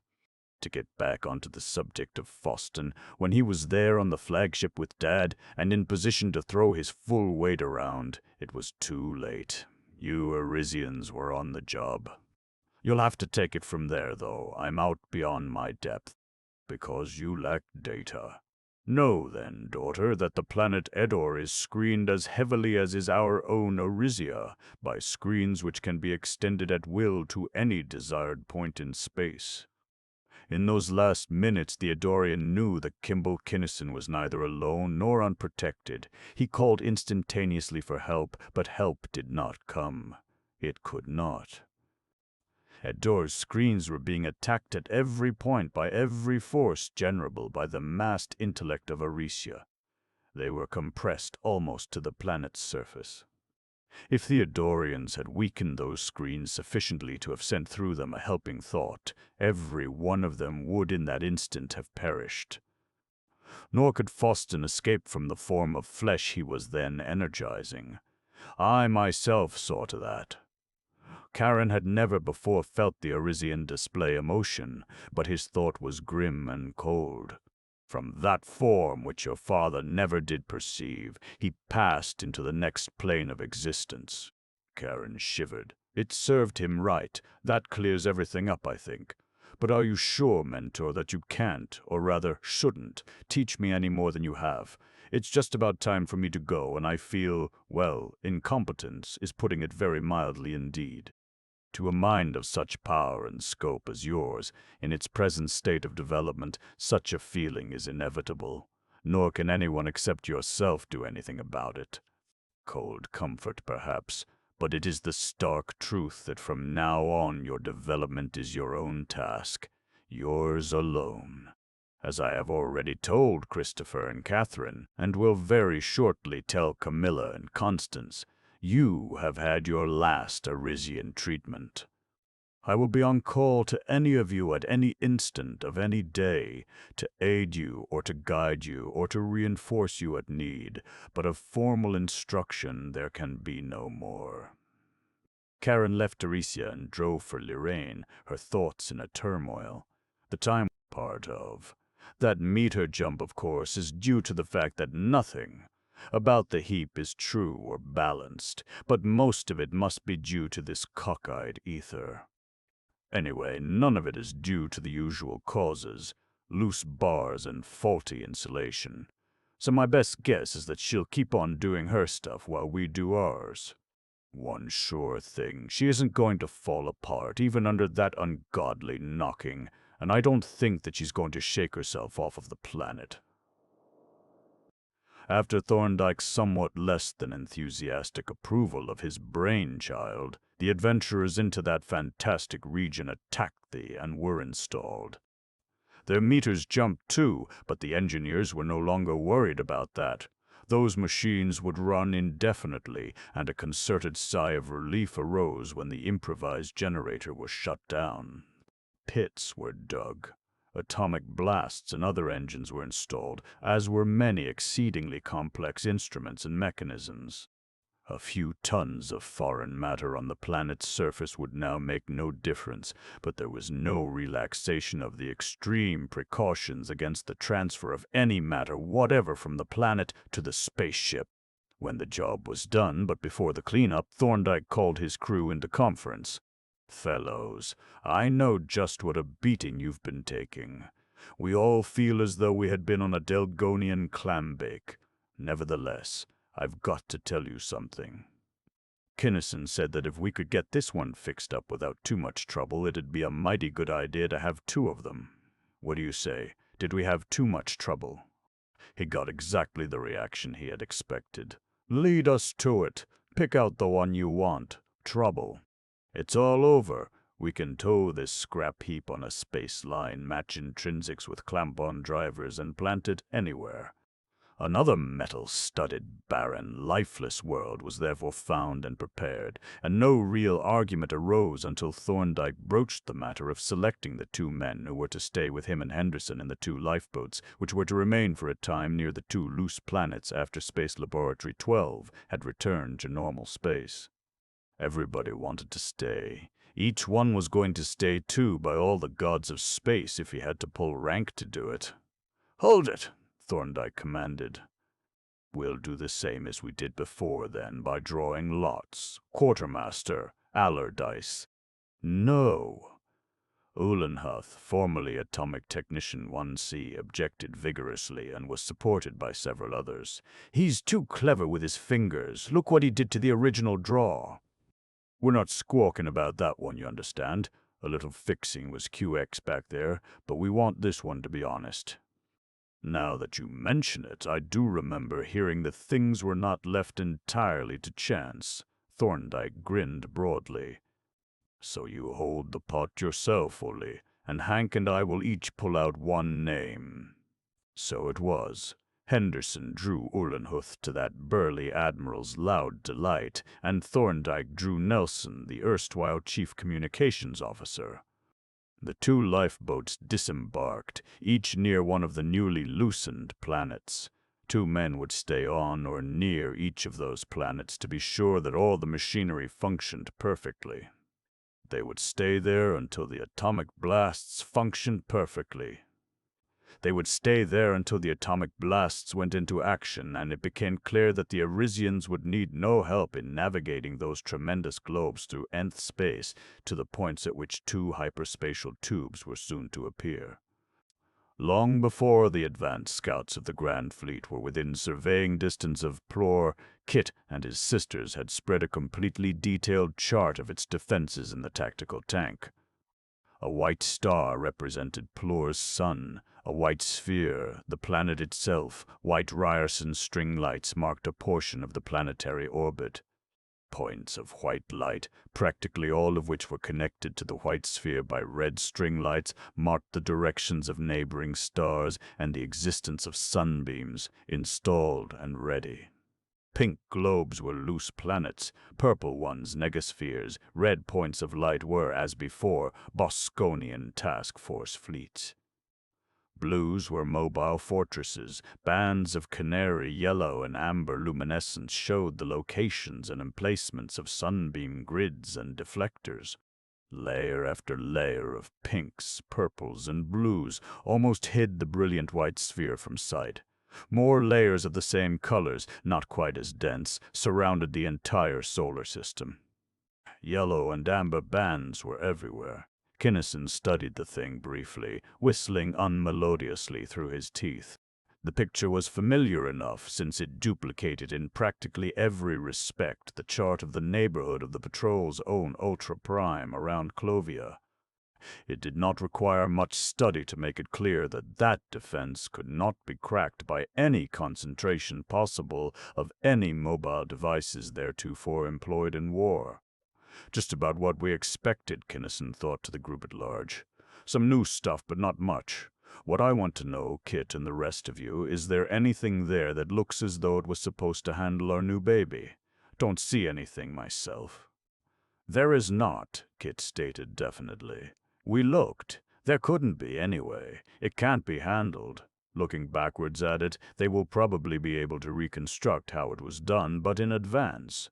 No, even Mentor couldn't. He had to call in a fellow who has studied ultra-high mathematics for Clono only knows how many millions of years to compute the resultant vectors. Kit's use of the word they, which of course meant plorans to everyone except his sisters, concealed his knowledge of the fact that the Eddorians had taken over the defense of Plor. Eddorians were handling those screens.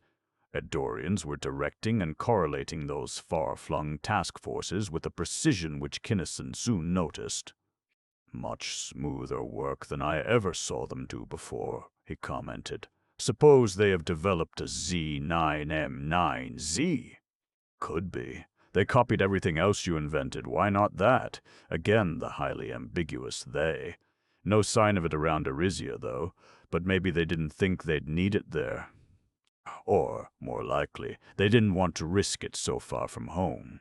We can tell better after the mopping up starts if the widget performs as per specs. But if your dope is right, this is about close enough. You might tip the boys off, and I'll call Mentor." Kinnison could not reach in space, but it was no secret that Kit could. The terminus of one of the patrol's hyperspatial tubes erupted into space close to Plor. That such phenomena were expected was evident. A Busconian fleet moved promptly and smoothly to englobe it. But this was an Arisian tube. Computed, installed, and handled by Arisians, it would be in existence only 3 seconds. The nearest defending task force could not possibly get there in time. To the observers in the Z9N9Z, those 3 seconds stretched endlessly. What would happen when that utterly foreign planet, with its absolutely impossible intrinsic velocity of over 15 times that of light, erupted into normal space and went inert? Nobody, not even the Arisians, knew. Everybody there had seen pictures of what happened when the insignificant mass of a spaceship, traveling at only 1/100th of the velocity of light, collided with a planetoid. That was bad enough. This projectile, however, had a mass of about 8 times 10 to the 21st power.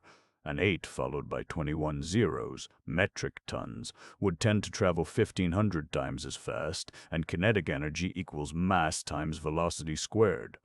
There seemed to be a theoretical possibility, since the mass would instantaneously become some higher order of infinity, that all the matter in normal space would coalesce with it in 0 time, but Mentor had assured Kit that operators would come into effect to prevent such an occurrence, and that untoward events would be limited to a radius of 10 or 15 parsecs. Mentor could solve the problem in detail, but since the solution would require some 200 Clovian years and the event was due to occur in 2 weeks. "How about the big computer at Ultra Prime?" Kinnison had asked innocently. "You know how fast that works. Roughly 2,000 years. If it could take that kind of math, which it can't," Kit had replied, and the subject had been dropped. Finally it happened. What happened? Even after the fact, none of the observers knew, nor did any except the L3s ever find out. The fuses of all the recorder and analyzer circuits blew at once. Needles jumped instantly to maximum and wrapped themselves around their stops. Charts and ultraphotographic films showed only straight or curved lines running from the origin to and through the limits in 0 time. Plor and everything around it disappeared in an utterly indescribable and uncontrollable energy. The infinitesimal fraction of that energy which was visible, heterodyned upon the Ultra as it was and screened as it was, blazed so savagely upon the plates that it seared the eyes. And if the events caused by the planet aimed at Plor were indescribable, what can be said of those initiated by the one directed against Plor's sun? When the heat generated in the interior of a sun becomes greater than its effective surface is able to radiate, that surface expands. If the expansion is not fast enough, a more or less insignificant amount of the sun's material explodes, thus enlarging by force the radiant surface to whatever extent is necessary to restore equilibrium. Thus come into being the ordinary novae, suns which may for a few days or for a few weeks radiate energy at a rate a few hundreds of thousands of times greater than normal. Since ordinary novae can be produced at will by the collision of a planet with a sun, the scientists of the patrol had long since completed their studies of all the phenomena involved. The mechanisms of supernovae, however, remained obscure. No adequate instrumentation had been developed to study conclusively the occasional supernova which occurred naturally. No supernova had ever been produced artificially, with all its resources of mass, atomic energy, cosmic energy, and sunbeams. Civilization could neither assemble nor concentrate enough power. At the impact of the second loose planet, accompanied by the excess energy of its impossible and unattainable intrinsic velocity, Plor's sun became a supernova. How deeply the intruding thing penetrated, how much of the sun's mass exploded, never was and perhaps never will be determined. The violence of the explosion was such, however, that Clovian astronomers reported, a few years later, that it was radiating energy at the rate of some 550 million suns. Thus no attempt will be made to describe what happened when the planet from nth space struck the Bosconian sun. It was indescribably cubed. 27. The Bosconian fleets defending Plor were not all destroyed, of course. The vessels were inertialess. None of the phenomena accompanying the coming into being of the supernova were propagated at a velocity above that of light, a speed which to any spaceship is scarcely a crawl. The survivors were, however, disorganized.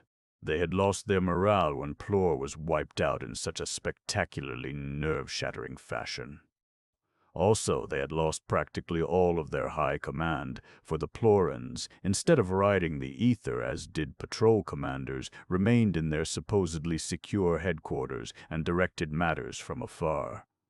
Mentor and his fellows had removed from this plane of existence the Eddorians who had been present in the flesh on Plor. The Arisians had cut all communications between Eddore and the remnants of the Bosconian defensive force. Grand Fleet, then, moved in for the kill, and for a time the action near Arisia was repeated. Following definite flight and course orders from the Z9M9Z, 10 or more patrol fleets would make short hops.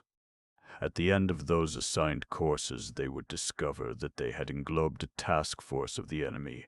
Bomb and beam, over and over, flit, bomb, and beam. One Bosconian high officer, however, had both the time and the authority to act. A full 1,000 fleets massed together, their heaviest units outward, packed together screen to screen in a close-order globe of defense. According to Haynes, that was good strategy in the old days, Kinnison commented, but it's no good against loose planets and negaspheres. 6 loose planets were so placed and so released that their inert masses would crash together at the center of the Bosconian globe. Then, a few minutes later, 10 negaspheres of high antimass were similarly launched. After those 16 missiles had done their work, and the resultant had attained an equilibrium of sorts, very little mopping up was found necessary. The Bosconian observers were competent. The Bosconian commanders now knew that they had no chance whatever of success, that to stay was to be annihilated, that the only possibility of life lay in flight. Therefore, each remaining Bosconian vice-admiral, after perhaps a moment of consultation with a few others, ordered his fleet to drive at maximum blast for his home planet. "No use chasing them individually, is there, Kit?" Kinnison asked when it became clear in the tank that the real battle was over, that all resistance had ended. "They can't do anything, and this kind of killing makes me sick at the stomach. Besides, I've got something else to do." No, me too. So have I. Kit agreed with his father in full. As soon as the last Bosconian fleet was beyond detector range, Grand Fleet broke up, its component fleets setting out for their respective worlds. The hellhole is still there, Kit, the gray lensman said soberly. If Plor was the top, I'm beginning to think there is no top. It leads either to an automatic mechanism set up by the Plorans, or to Plorans who are still alive somewhere. If Plor was not the top, this seems to be the only lead we have toward that top. In either case, I've got to take it. Check? Well, Kit tried to duck but couldn't. Yes, Dad, I'm afraid it's check. Two big hands met and gripped, and Kinnison went to take leave of his wife. There is no need to go into detail as to what those two strong souls said or did. He knew that he was going into danger, that he might not return. That is, he knew empirically or academically as a non-germane sort of fact, that he might die. He did not, however, really believe that he would. No man who is not an arrant coward really believes, ever, that any given event will or can kill him. In his own mind he goes on living indefinitely. Kinnison expected to be captured, imprisoned, questioned, and perhaps tortured. He could understand all of those things, and he did not like any one of them. That he was more than a trifle afraid, and that he hated to leave her now more than he ever had before, were both natural enough. He had nothing whatever to hide from her. She, on the other hand, knew starkly that he would never come back. She knew that he would die in that trap. She knew that she would have to live a lifetime of emptiness, alone. Hence she had much to conceal from him. She must be just as scared and as apprehensive as he was, but no more, just as anxious for their continued happiness as he was, but no more, just as intensely loving, but no more, and in exactly the same sense. Here lay the test. She must kiss him good-bye as though he were going into mere danger. She must not give way to the almost irresistible urge to act in accordance with what she so starkly, chillingly knew to be the truth, that she would never, never, never kiss her Kim again. She succeeded. It is a measure of the red lensman's quality that she did not weaken, even when her husband approached the boundary of the hellhole and sent what she knew would be his last message. Here it is, about a second now. Don't worry, I'll be back very shortly. Clear ether, Chris. Of course you will, dear. Clear ether, Kim. His speedster did not mount any special generators. He had not thought that they would be necessary, nor were they. He and his ship were sucked into that trap as though it had been a maelstrom. He felt again the commingled agonies of interdimensional acceleration. He perceived again the formless, textureless, spaceless void of blankly gray nothingness, which was the three-dimensionally impossible substance of the tube. A moment later he felt a new and different acceleration. He was speeding up inside the tube. Then, very shortly, he felt nothing at all. Startled, he tried to jump up to investigate, and discovered that he could not move. Even by the utmost exertion of his will, he could not stir a finger or an eyelid.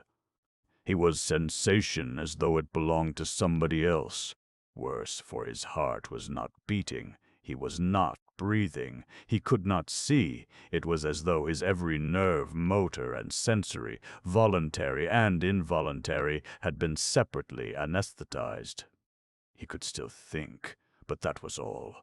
His sense of perception still worked. He wondered whether he was still accelerating or not, and tried to find out. He could not. He could not determine whether he was moving or stationary. There were no reference points. Every infinitesimal volume of that enigmatic grayness was like each and every other. Mathematically, perhaps, he was not moving at all, since he was in a continuum in which mass, length, and time, and hence inertia and inertialessness, velocity and acceleration, are meaningless terms. He was outside of space and beyond time. Effectively, however, he was moving with an acceleration which nothing material had ever before approached. He and his vessel were being driven along that tube by every watt of power generable by one entire Eddorian atomic power plant. His velocity, long since unthinkable, became incalculable. All things end. Even Eddorian atomic power was not infinite. At the very peak of power and pace, then, all the force, all the momentum, all the kinetic energy of the speedster's mass and velocity were concentrated in and applied to Kinnison's physical body. He sensed something and tried to flinch but could not. In a fleeting instant of what he thought was time, he went past, not through, his clothing and his lens passed, not through, his armor and passed, not through, the hard beryllium alloy structure of his vessel. He even went past, but not through the n-dimensional interface of the hyperspatial tube. This, although Kinnison did not know it, was the Eddorian's climactic effort. He had taken his prisoner as far as he could possibly reach. Then, assembling and concentrating all available power, he had given him a catapultic shove into the absolutely unknown and utterly unknowable. The Eddorian did not know any vector of the Lensman's naked flight. He did not care where he went. He did not know and could not compute or even guess at his victim's probable destination.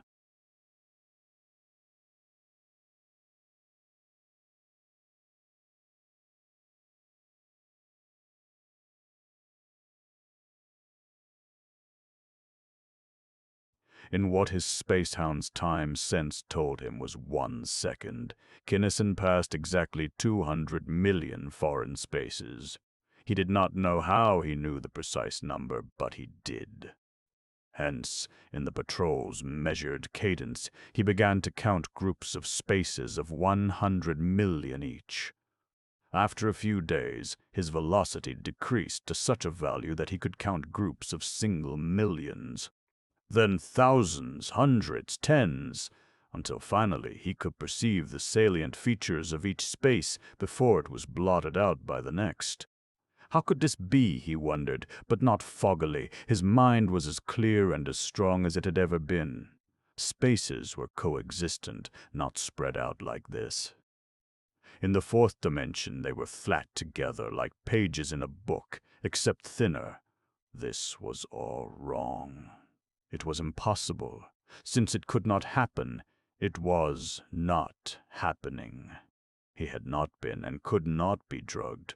Therefore some Ploran must have him in a zone of compulsion. What a zone! What an operator the ape must be! It was, however, real, all of it.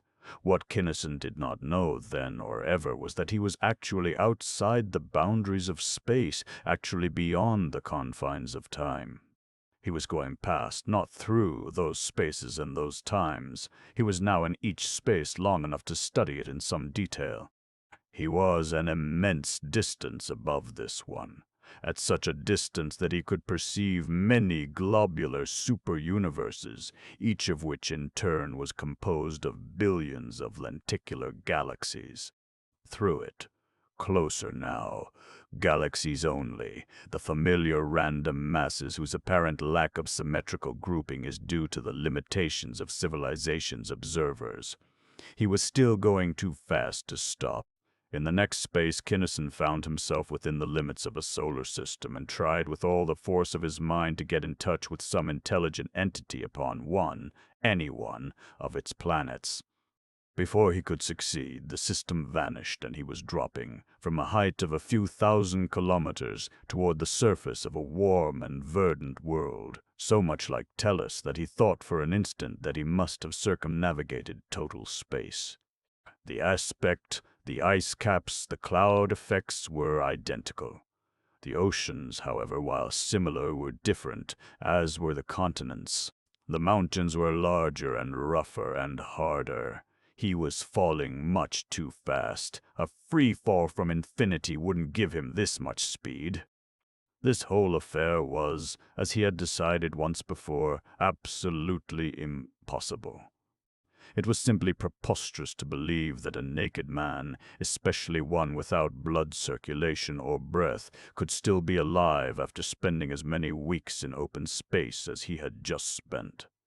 He knew that he was alive, therefore none of this was happening, even though, as surely as he knew that he was alive, he knew that he was falling. "Jet back, Lensman," he thought viciously to himself, tried to shout it aloud, for this could be deadly stuff if he let himself believe it.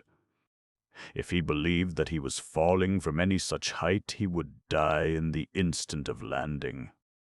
He would not actually crash. His body would not move from wherever it was that it was. Nevertheless, the shock of that wholly imaginary crash would kill him just as dead and just as instantaneously as though all his flesh had been actually smashed into a crimson smear upon one of the neighboring mountain's huge flat rocks.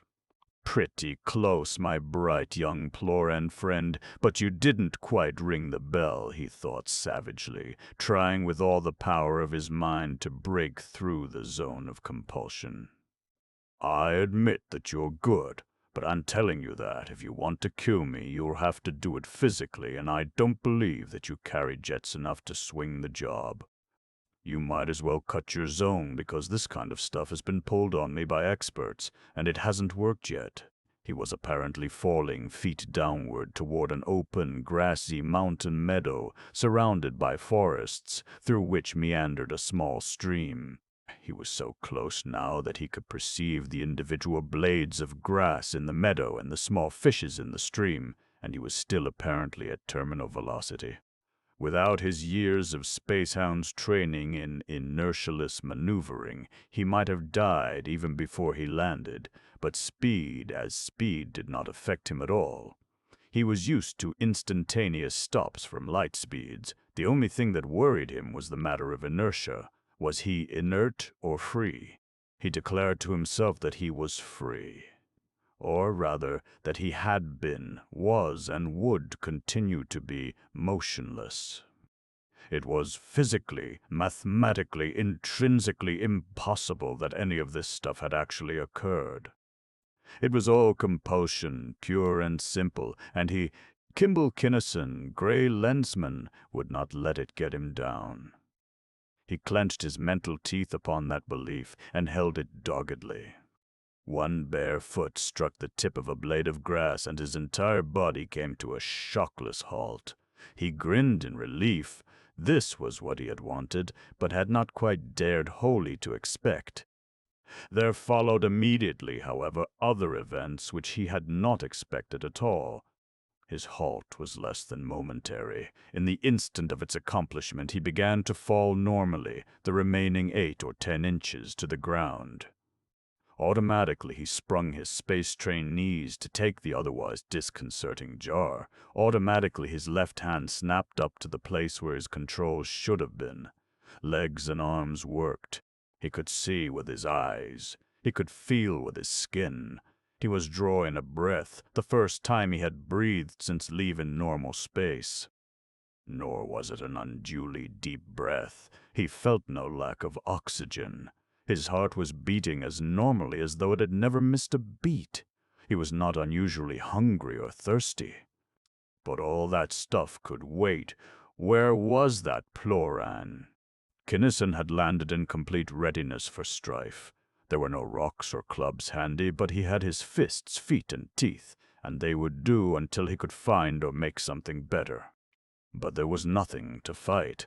Drive his sense of perception as he would, he could find nothing larger or more intelligent than a deer. The farther this thing went along, the less sense it made. A compulsion, to be any good at all, ought to be logical and coherent. It should fit into every corner and cranny of the subject's experience and knowledge. This one did not fit anything or anywhere. It didn't even come close, yet technically it was a marvelous job. He couldn't detect a trace of it. This grass looked and felt real. The pebbles hurt his tender feet so much that he had to wince as he walked gingerly to the water's edge. He drank deeply. The water, real or not, was cold, clear, and eminently satisfying.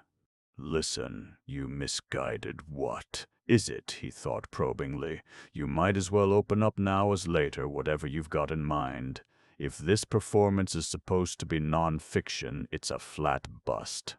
If it is supposed to be science fiction, it isn't much better. If it's a space opera even, you're violating all the fundamentals. I've written better stuff myself. Kajup and Cynthia were a lot more convincing. He waited a moment, then went on. Whoever heard of the intrepid hero of a space opera as big as this one started out to be getting stranded on a completely Earth-like planet and then having nothing happen? No action at all? How about a couple of indescribable monsters of superhuman strength and agility for me to tear apart with my steel-thewed fingers? He glanced around expectantly. No monster appeared. Well then, how about a damsel in distress for me to rescue from a fate worse than death? Better make it two of them. Safety in numbers, you know. A blonde and a brunette. No redheads. I'll play along with you part way on that, Odie, up to the point of falling for either of them. He waited again. QX, sport, no woman. Suits me perfectly, but I hope you haven't forgotten about the tasty viands. I can eat fish if I have to, but if you want to keep your hero happy, let's see you lay down here on a platter a 1-kilogram steak 3 centimeters thick, medium rare, fried in Tellurian butter and smothered in Venusian superla mushrooms.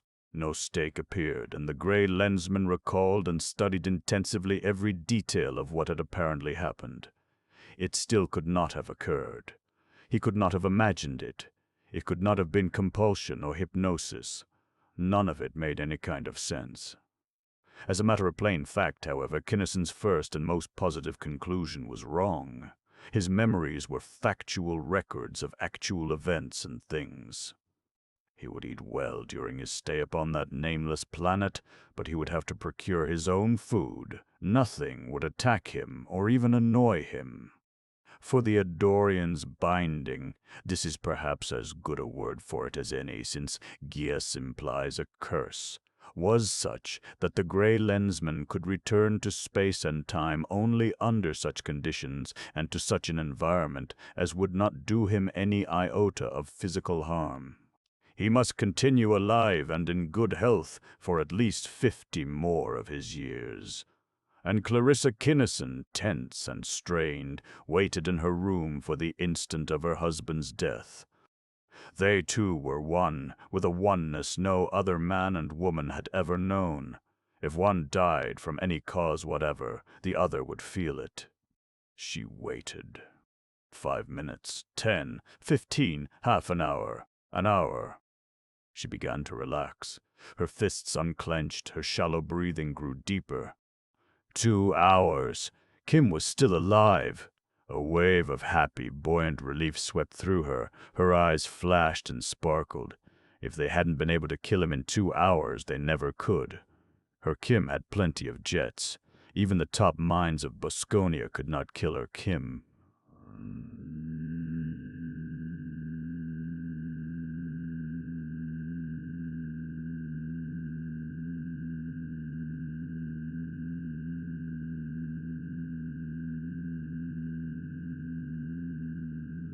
The Arisians and the children of the Lens had known that Eddore must be attacked as soon as possible after the fall of Plur. They were fairly certain that the interspatial use of planets as projectiles was new, but they were completely certain that the Eddorians would be able to deduce in a short time the principles and the concepts, the fundamental equations, and the essential operators involved in the process. They would find nth space or one like it in 1 day, certainly not more than 2. Their slaves would duplicate the weapon in approximately 3 weeks. Shortly thereafter, both Ultra Prime and Prime Base, both Clovia and Tellus, would be blown out of the ether. So would Arisia. Perhaps Arisia would go first. The Eddorians would probably not be able to aim such planets as accurately as the Arisians had, but they would keep on trying and they would learn fast. This weapon was the sheer ultimate in destructiveness. No defense against it was possible. There was no theory which applied to it or which could be stretched to cover it. Even the Arisian masters of mathematics had not as yet been able to invent symbologies and techniques to handle the quantities and magnitudes involved when those interloping masses of foreign matter struck normal space. Thus, Kit did not have to follow up his announced intention of making the Arisians hurry up. They did not hurry, of course, but they did not lose or waste a minute. Each Arisian, from the youngest guardian up to the oldest philosopher, tuned a part of his mind to mentor, another part to some one of the millions of Lensmen upon his list, and flashed a message. Lensman, attend. Keep your mind sensitized to this, the pattern of mentor of Arisia, who will speak to you as soon as all have been alerted. That message went throughout the first galaxy, throughout intergalactic space, and throughout what part of the second galaxy had felt the touch of civilization. It went to Alsakan and Vandemar and Clovia, to Thrail and Tellus and Rigel, 4, to Mars and Valantia and Palaeon, 7, to Medan and Venus and Centralia. It went to flitters, battleships, and loose planets. It went to asteroids and moonlets, to planets large and small. It went to newly graduated lensmen and to lensmen long since retired, to lensmen at work and at play. It went to every living wearer of the... Wherever the message went, turmoil followed. Lensmen everywhere flashed questions at all the other lensmen they knew or had ever met. What do you make of it, Fred? Did you get the same thing I did? Mentor. Grinning Nashab Kemming. What's up? Must be big for Mentor to be handling it. Big. It's immense. Whoever heard of Arisia stepping in before? Big. Colossal. Mentor never talked to anybody except Kinnison before, did he? Millions of lensed questions flooded every base and every office of the patrol. Nobody, not even the vice coordinator, knew a thing. You might as well stop sending in questions as to what this is all about, because none of us knows any more about it than you do. Maitland finally sent out a general notice. Apparently everybody with a lens is getting the same message, no more and no less. All I can say is that it must be a Class A prime emergency, and everyone who is not actually tied up in a life and death matter will please drop everything and stand by. Mentor wanted, and had to have, high tension. He got it. Tension mounted higher and higher as eventless hours passed, and as for the... And in a small cruiser, manned by 4 red-headed girls and 1 red-headed youth, tension was also building up. The problem of the mechanical screens had long since been solved. Atomic-powered counter-generators were in place, ready at the touch of a button to neutralize the mechanically generated screens of the enemy and thus to make the engagement a mind-to-mind combat. They were as close to Eddore's star cluster as they could be without giving alarm. They had had nothing to do for hours except wait. They were probably keyed up higher than any other 5 lensmen in all of space. Kit, son of his father, was pacing the floor, chain-smoking. Constance was alternately getting up and sitting down. Up, down, up, down, up. She, too, was smoking, or, rather, she was lighting cigarettes and throwing them away. Catherine was sitting stiffly still, manufacturing lenses which, starting at her wrists, raced up both bare arms to her shoulders and disappeared. Karen was meticulously sticking holes in a piece of blank paper with a pin, making an intricate and meaningless design. Only Camilla made any pretense of calmness, and the others knew that she was bluffing. She was pretending to read a novel, but instead of absorbing its full content at the rate of 1 glance per page, she had read half of it word by word and still had no idea of what the story was about. "Are you ready, children?" Mentor's thought came in at last. "Ready!" Without knowing how they got there, the 5 found themselves standing in the middle of the room, packed tight. "Oh, Kit, I'm shaking like a fool," Constance wailed. "I just know I'm going to louse up this whole war. QX, baby, we're all in the same fix. Can't you hear my teeth chatter?" doesn't mean a thing. Good teams, champions, all feel the same way before a big game starts. And this is the capital IT. Steady down, kids. We'll be QX as soon as the whistle blows, I hope. P.S.'s T, Catherine hissed. Listen. Lensmen of the Galactic Patrol. Mentor's resonant pseudo-voice filled all space. I, Mentor of Arisia, am calling upon you because of a crisis in which no lesser force can be of use. You have been informed upon the matter of Plur. It is true that Plur has been destroyed, that the Plurans physically are no more. You of the lens, however, already know dimly that the physical is not the all. Know now that there is a residuum of non-material malignancy against which all the physical weapons of all the universe would be completely impotent. That evil effluvium, intrinsically vicious, is implacably opposed to every basic concept and idea of your patrol. It has been on the move ever since the destruction of the planet Plur. Unaided, we of Arisia are not strong enough to handle it, but the massed and directed force of your collective mind will be able to destroy it completely. If you wish me to do so, I will supervise the work of so directing your mental force as to encompass the complete destruction of this menace, which I tell you most solemnly is the last weapon of power with which Bosconia will be able to threaten civilization. Lensmen of the Galactic Patrol met as one for the first time in civilization's long history. What is your wish? A tremendous wave of thought, expressed in millions of variant phraseologies, made the wish of the Lensmen very clear indeed. They did not know how such a thing could be done, but they were supremely eager to have Mentor of Arisia lead them against the Bosconians, whoever and wherever they might be. Your verdict is unanimous, as I had hoped and believed that it would be. It is well. The part of each of you will be simple but not easy. You will all of you individually think of two things, and of only two.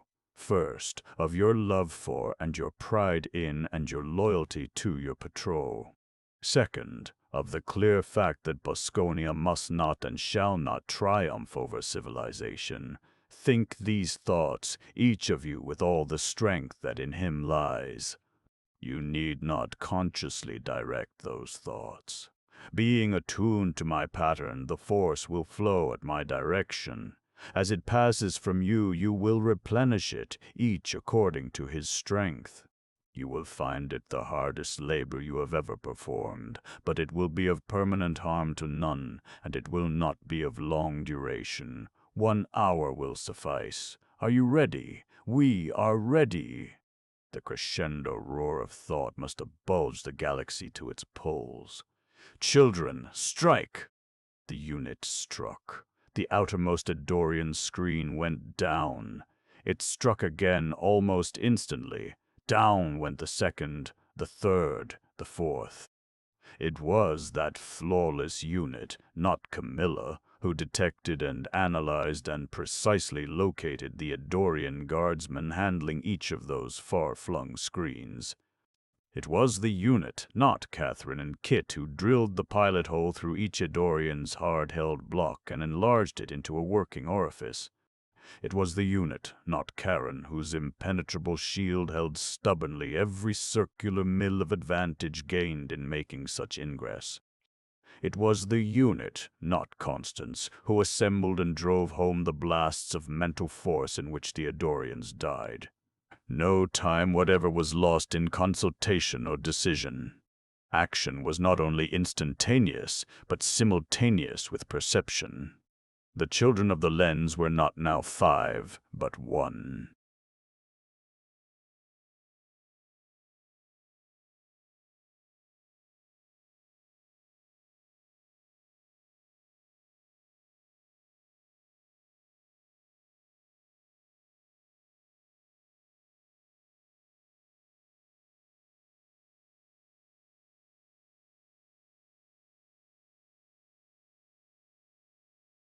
Come in, Mentor, Kit snapped then.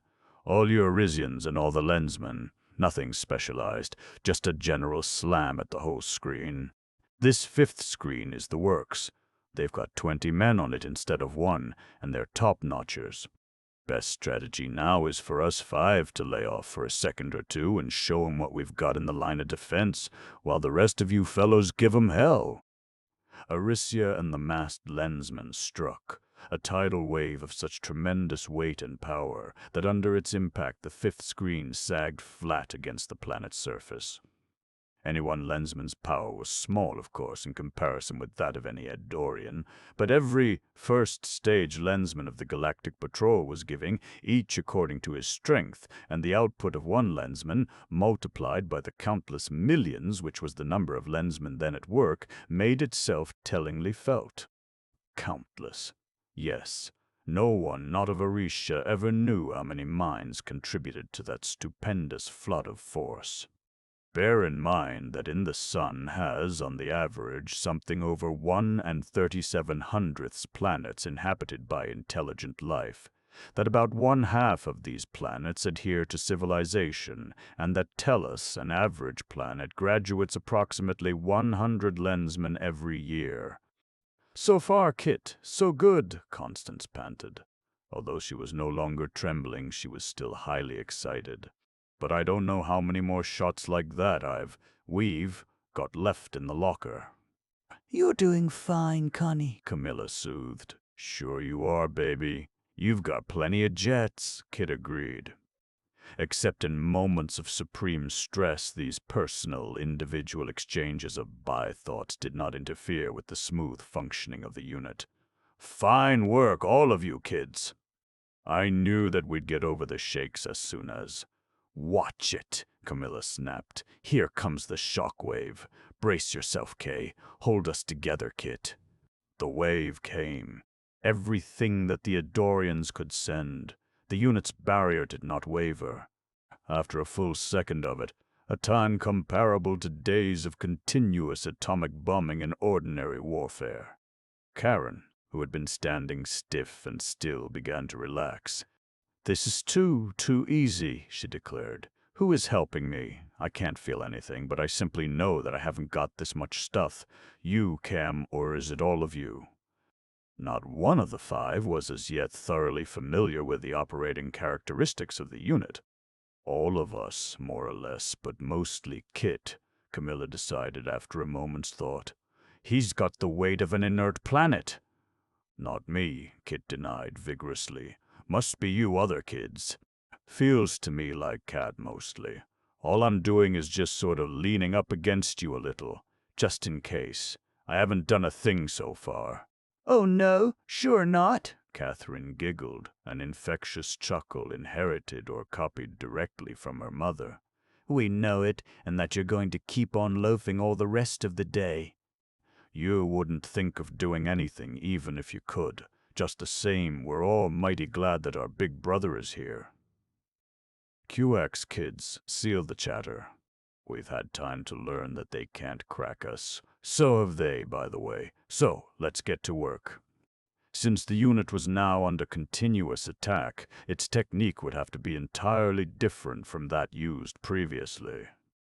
Its barrier must vanish for an infinitesimal period of time, during which it must simultaneously detect and blast. Or rather, the blast would have to be directed in mid-flight while the unit's own block was open. Nor could that block be opened for more than the barest possible instant before or after the passage of the bolt. It is true that the attack of the Eddorians compared with that of the unit very much as the steady pressure of burning propellant powder compares with the disruptive force of detonating duodeck. Even so, it would have wrought much damage to the minds of the 5 had any of it been allowed to reach them. Also, like parachute jumping, this technique could not be practiced. Since the timing had to be so nearly absolute, the first 2 shots missed their targets completely, but the unit learned fast. Eddorian after Eddorian died. "See, help, all highest help." A high Eddorian appealed, finally. What is it? His ultimate supremacy, knowing that only utter desperation could be back of such intrusion, wasted no time. It is this new Arisian entity. It is not an entity, fool, but a fusion, came curt reprimand. We decided that point long ago. An entity, I say. In his urgency, the operator committed the unpardonable by omitting the titles of address. No possible fusion can attain such perfection of timing, of synchronization. Our best fusions have attempted to match it and have failed. Its screens are impenetrable. Its thrusts cannot be blocked. My message is this: solve for us, and quickly, the problem of this entity. If you do not or cannot do so, we perish all of us, even to you of the innermost circle. Think you so? The thought was a sneer. If your fusions cannot match those of the Arisians, you should die, and the loss will be small. The fifth screen went down. For the first time in untold ages, the planet of Eddore lay bare to the Arisian mind. There were inner defenses, of course, but Kit knew everyone, their strengths and their weaknesses. He had long since spread in Mentor's mind an exact and detailed plan of campaign. Nevertheless, Kit could not keep from advising Mentor. Pick off any who may try to get away, start on Area B, and work up. Be sure, though, to lay off of Area K, or you'll get your beard singed off. The plan is being followed, Mentor assured him.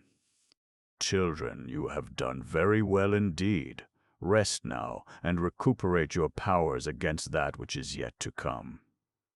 QX. Unlace yourselves, kids. Loosen up. Unlax. I'll break out a few beakers of Phealin, and all of us, you especially, Con, had better eat 10 or 15 of these candy bars. Eat? Why, I couldn't, Kit insisted, and Constance took an experimental bite. But say I am hungry at that. Of course you are. We've been putting out some stuff, and there's more and worse coming. Now rest, all of you. They rested. Somewhat to their surprise, they were now seasoned enough campaigners so that they could rest, even Constance, but the respite was short.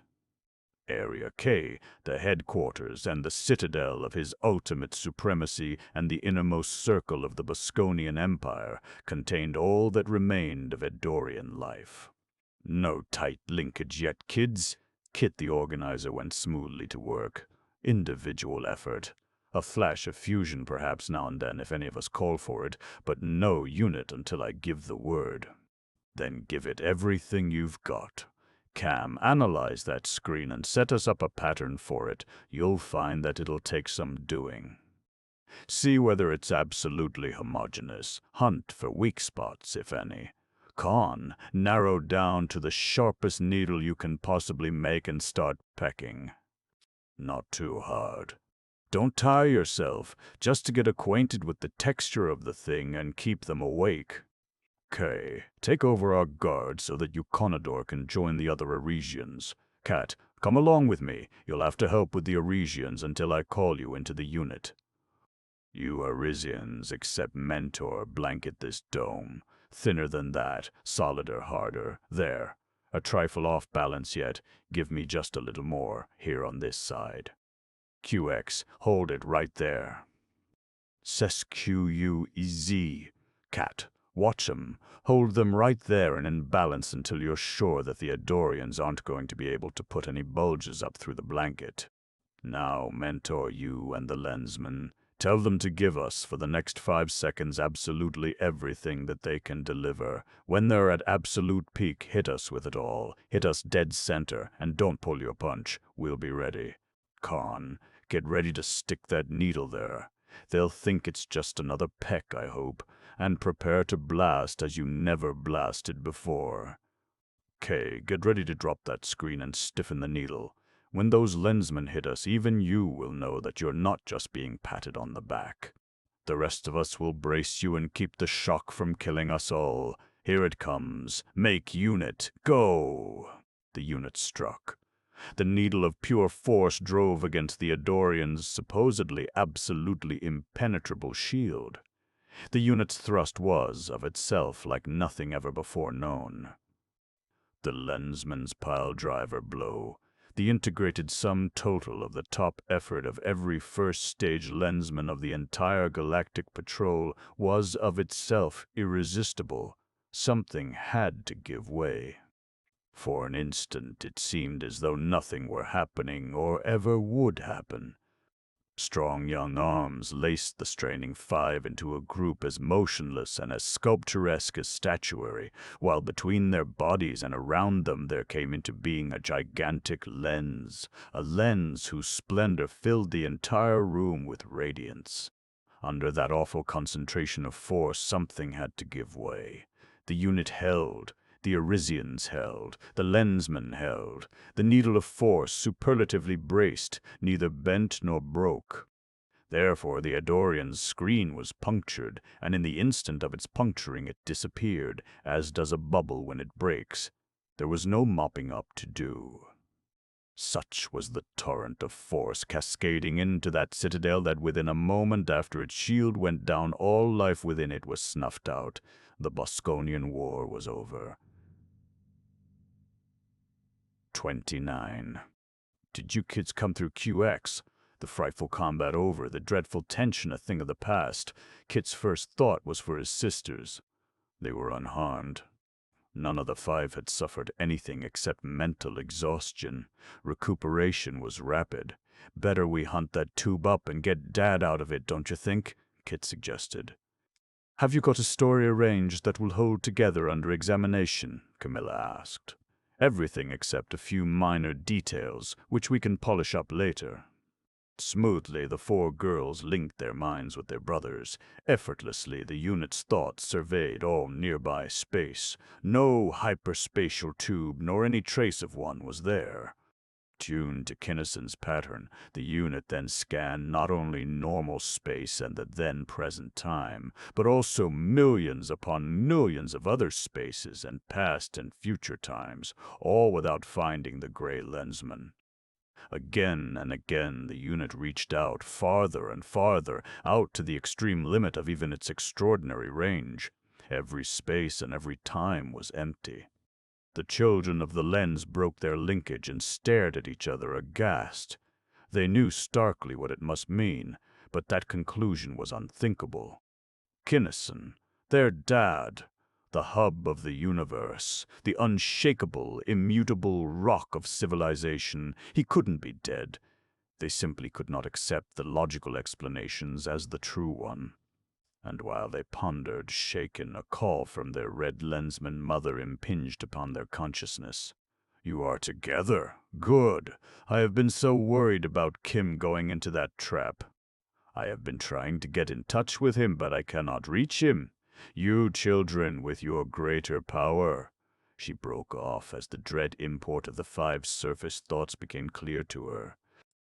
At first she, too, was shaken, but she rallied magnificently. "Nonsense," she snapped, not in denial of an unwelcome fact, but in sure knowledge that the supposition was not, and could not be, a fact.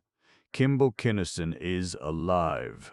He is lost, I know. I last heard from him just before he went into that hyperspatial tube, but I did not feel him die.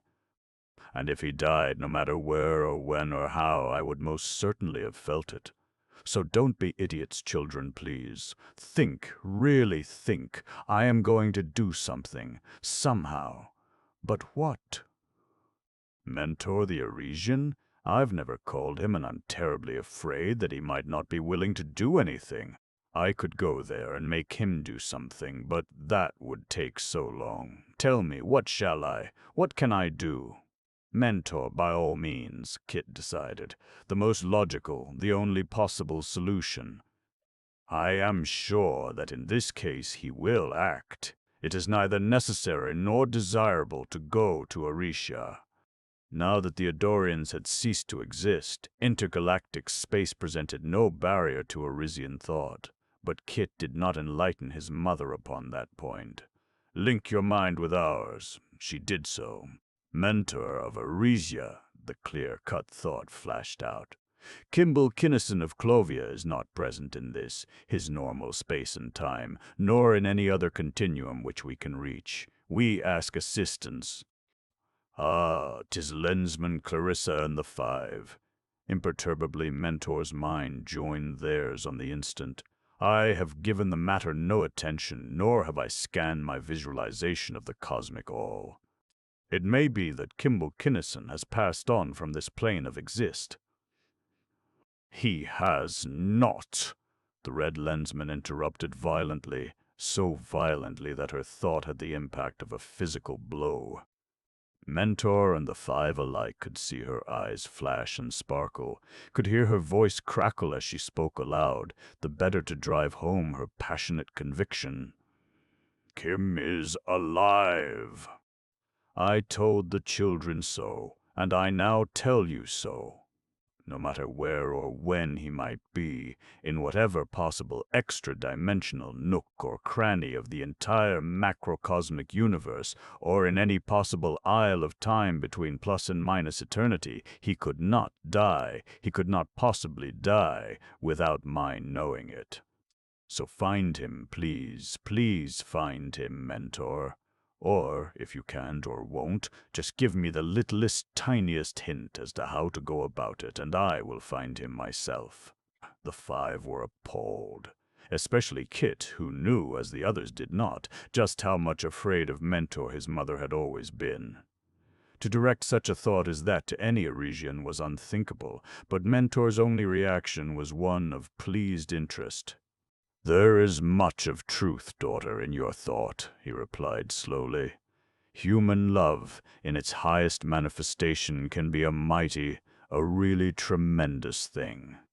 The force, the power, the capability of such a love as yours is a sector of the truth which has not been fully examined. Allow me, please, a moment in which to consider the various aspects of this matter.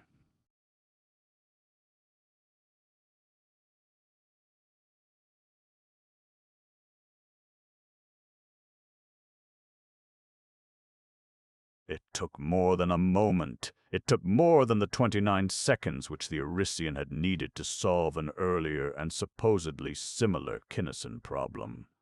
In fact, a full half-hour elapsed before Mentor resumed communication, and then he did so, not to the group as a whole, but only to the five, using an ultra-frequency to which the red lensman's mind could not be attuned. I have not been able to reach him. Since you could not do so, I knew that the problem would not be simple, but I have found that it is difficult indeed. As I have intimated previously, my visualization is not entirely clear upon any matter touching the Eddorians directly, since their minds were of great power. On the other hand, their visualizations of us were probably even more hazy. Therefore, none of our analyses of each other were or could be much better than approximations. It is certain, however, that you were correct in assuming that it was the Plorans who set up the hyperspatial tube as a trap for your father. The fact that the lower and middle operating echelons of Bosconia could not kill him established in the Plorans' minds the necessity of taking him alive. The fact gave us no concern, for you, Catherine, were on guard. Moreover, even if she alone should slip, it was manifestly impossible for them to accomplish anything against the combined powers of you five. However, at some undetermined point in time, the Eddorians took over, as is shown by the fact that you are all at a loss, it being scarcely necessary to point out to you that the Plorans could neither transport your father to any location which you could not reach, nor pose any problem, including his death, which you could not solve. It is thus certain that it was one or more of the Eddorians who either killed Kinnison or sent him where he was sent. It is also certain that, after the easy fashion in which he escaped from the Plorans after they had captured him and had him all but in their hands, the Eddorians did not care to have the Plorans come to grips with Kinnison, fearing, and rightly, that instead of gaining information they would lose everything. "Did they know that I was in that tube?" Catherine asked. "Did they deduce us, or did they think that Dad was a Superman?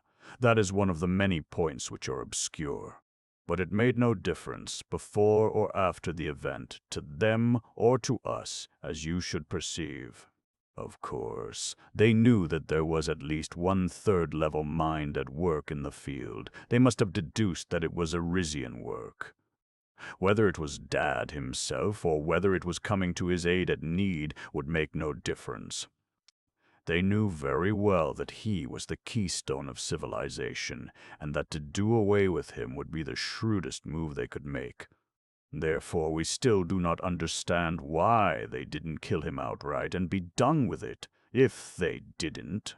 In exactness, neither do I. That point is the least clear of all, nor is it at all certain that he still lives. It is sheerest folly to assume that the Eddorians either thought or acted illogically, even occasionally.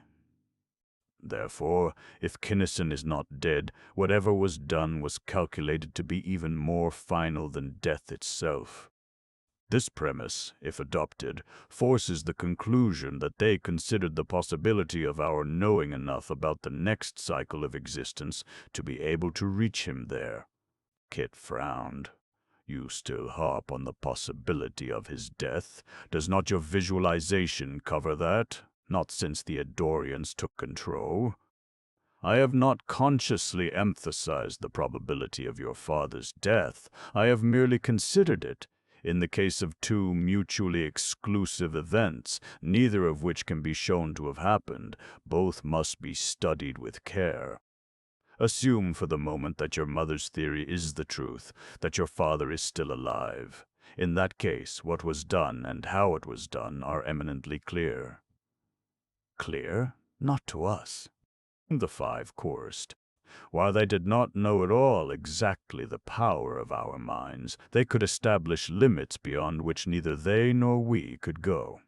Being mechanically inclined, it is reasonable to assume that they had at their disposal sufficient energy to transport Kinnison and his vessel to some point well beyond those limits.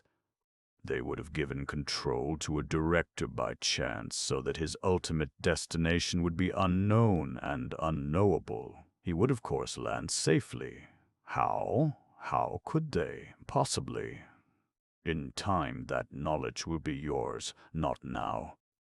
Whether or not the hypothesis just stated is true, the fact confronting us is that Kinnison is not now in any region which I am at present able to scan. Gloom descended palpably upon the five. I am not saying or implying that the problem is insoluble. Since Eddorian minds were involved, however, you already realize that its solution will require the evaluation of many millions of factors and will consume a not inconsiderable number of your years. You mean lifetimes? An impetuous young thought broke in. Why, long before that. Contain yourself, daughter Constance, Mentor reproved gently. I realize quite fully all the connotations and implications involved.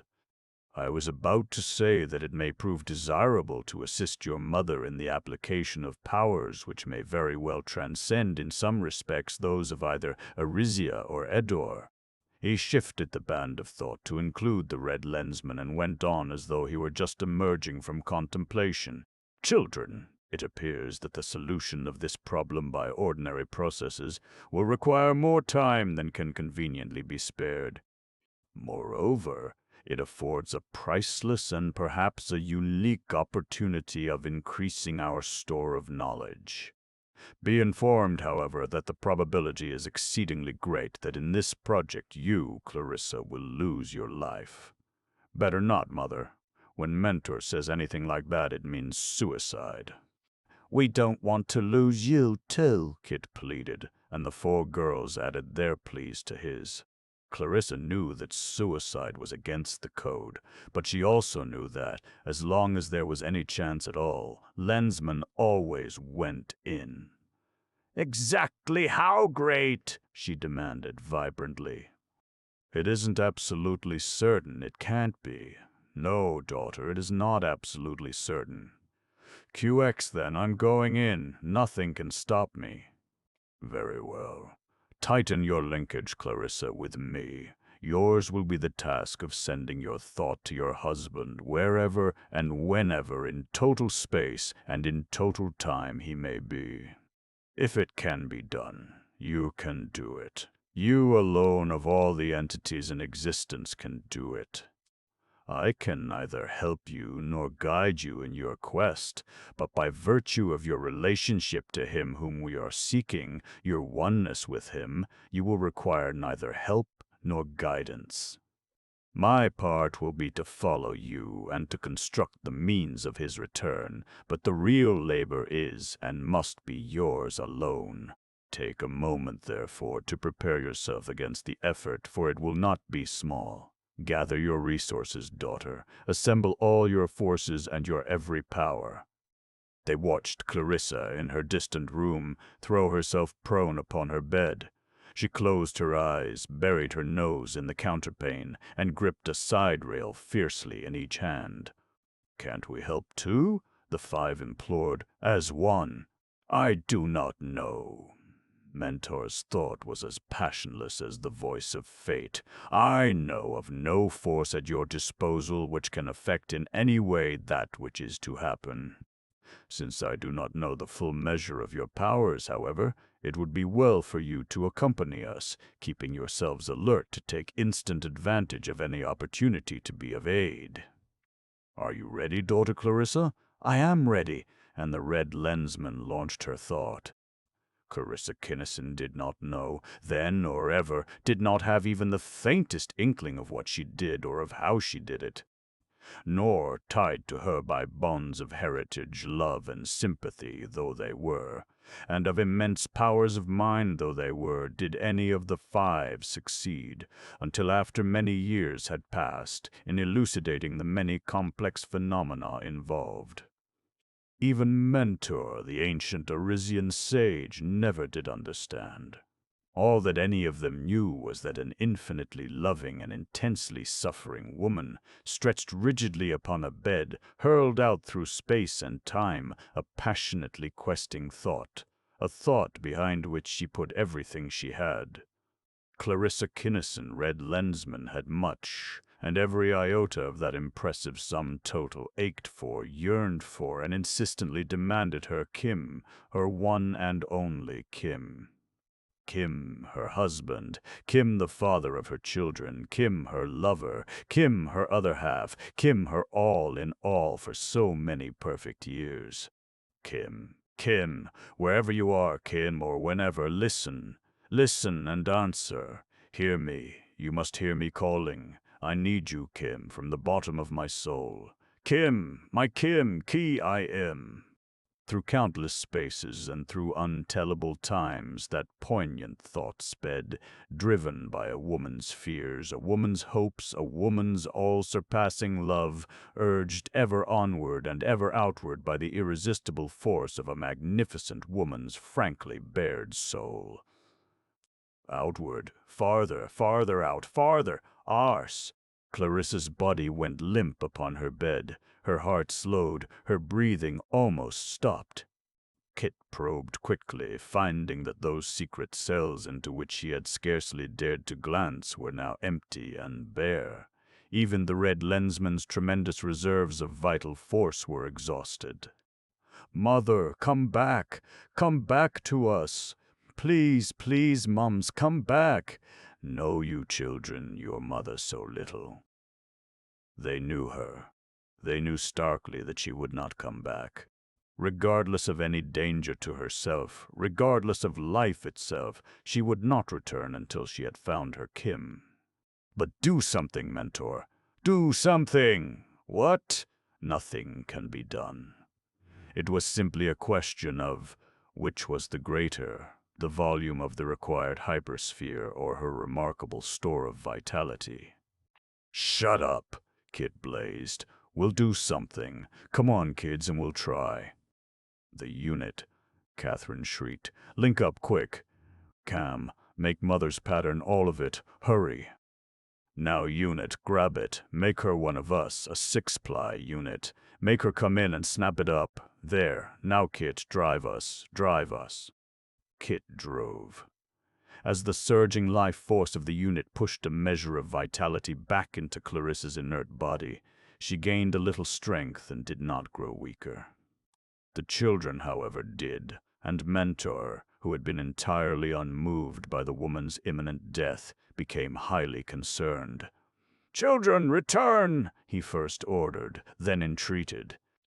"You are throwing away not only your lives, but also long lifetimes of intensive labor and study."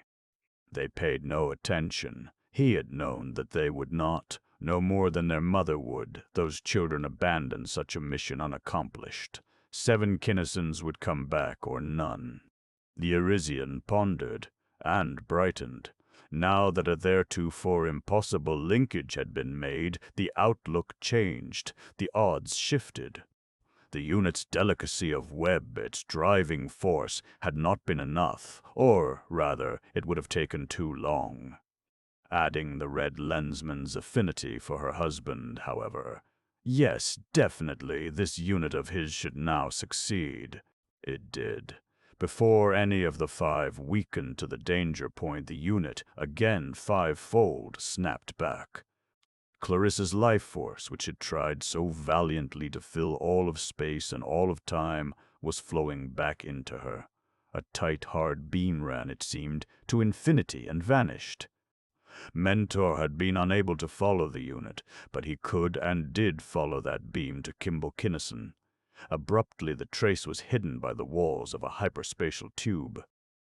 "A right scholarly bit of work, children," Mentor approved. "I could not follow you, but I have arranged the means of his return." "Thanks, children. Thanks, Mentor." Instead of fainting, Clarissa sprang from her bed and stood erect. Flushed and panting, eyes flamingly alight, she was more intensely vital than any of her children had ever seen her. Reaction would come later, but she was now all buoyantly vibrant woman. "Where will he come into our space, and when?" "In your room before you. Now." Kinnison materialized, and as the red Lensman and the gray went hungrily into each other's arms, Mentor and the 5 turned their attention toward the future.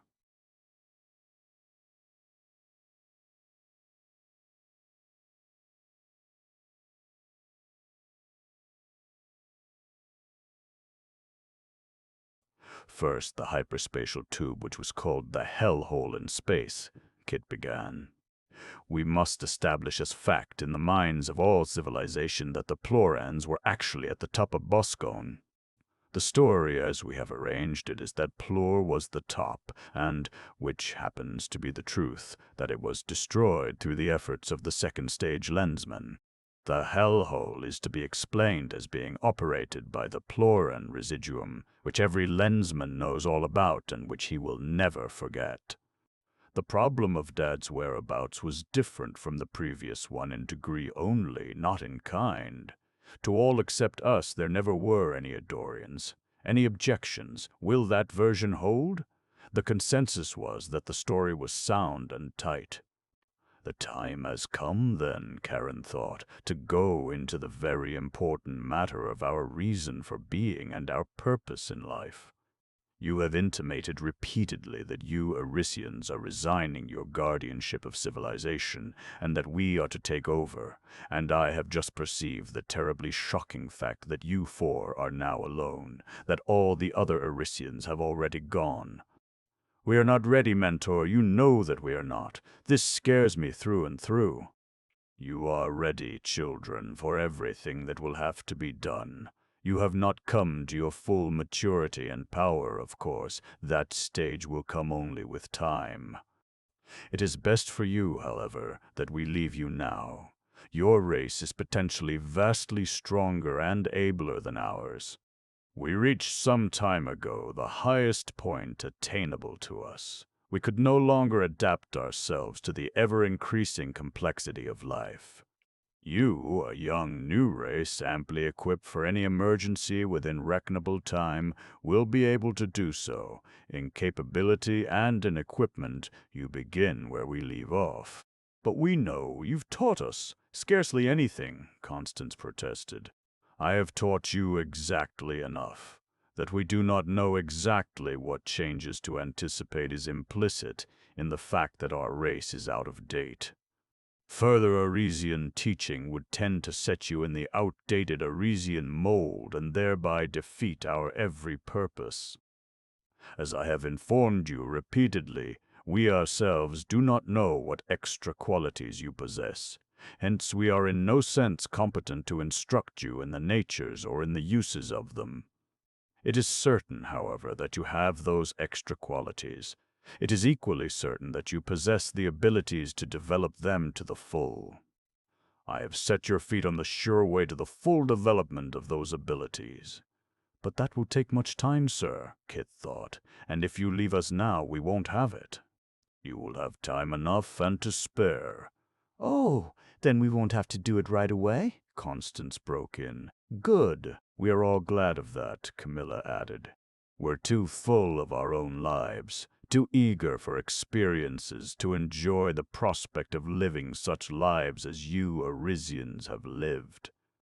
I am right in assuming, am I not, that our own development will in time force us into the same or a similar existence. Your muddy thinking has again distorted the truth, Mentor reproved her. There will be no force involved. You will gain everything, lose nothing. You have no conception of the depth and breadth of the vistas now just beginning to open to you.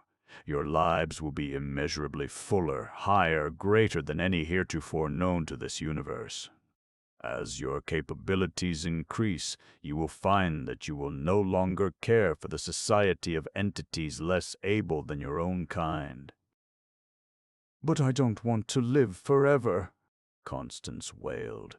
More muddy thinking. Mentor's thought was, for him, somewhat testy.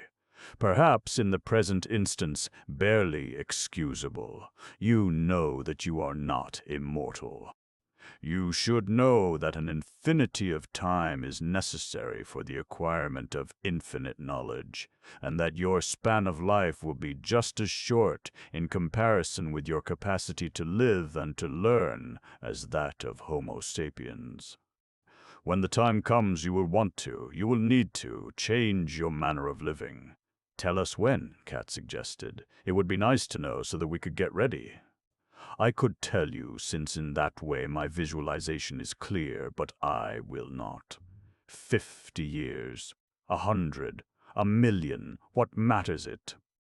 Live your lives to the fullest, year by year, developing your every obvious, latent, and nascent capability, calmly assured that long before any need for your services shall arise, you shall have established yourselves upon some planet of your choice, and shall be in every respect ready for whatever may come to pass. You must be. Right, Kit conceded. In view of what has just happened, however, and the chaotic condition of both galaxies, it seems a poor time to vacate all guardianship. All inimical activity is now completely disorganized. Kinnison and the patrol can handle it easily enough. The real conflict is finished. Think nothing of a few years of vacancy. The lens makers, as you know, are fully automatic, requiring neither maintenance nor attention. What little time you may wish to devote to the special training of selected lensmen can be taken at odd moments from your serious work of developing yourselves for guardianship. We still feel incompetent, the five insisted. Are you sure that you have given us all the instruction we need? I am sure. I perceive doubt in your minds as to my own competence, based upon the fact that in this supreme emergency my visualization was faulty and my actions almost too late. Observe, however, that my visualization was clear upon every essential factor, and that we were not actually too late. The truth is that our timing was precisely right. No lesser stress could possibly have prepared you as you are now prepared. I am about to go. The time may come when your descendants will realize, as we did, their inadequacy for continued guardianship. Their visualizations, as did ours, may become imperfect and incomplete. If so, they will then know that the time will have come for them to develop, from the highest race then existing, new and more competent guardians. Then they, as my fellows have done, and as I am about to do, will of their own accord pass on. But that is for the remote future.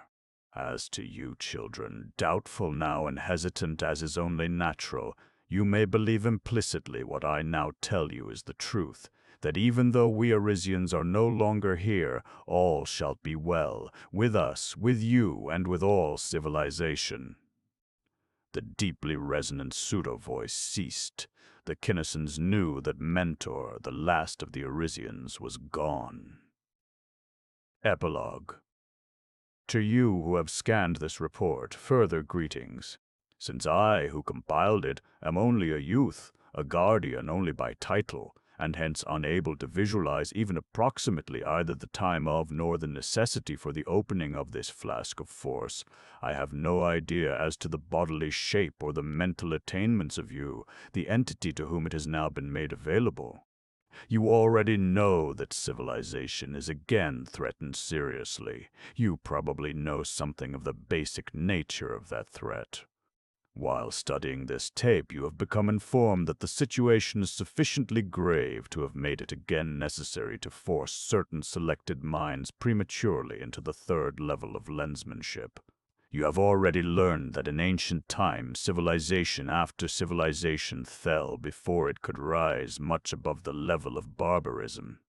You know that we and the previous race of guardians saw to it that this, OUR civilization, has not yet fallen.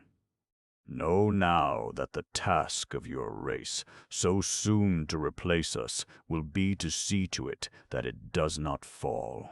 One of us will become en rapport with you as soon as you have assimilated the facts, the connotations, and the implications of this material. Prepare your mind for contact.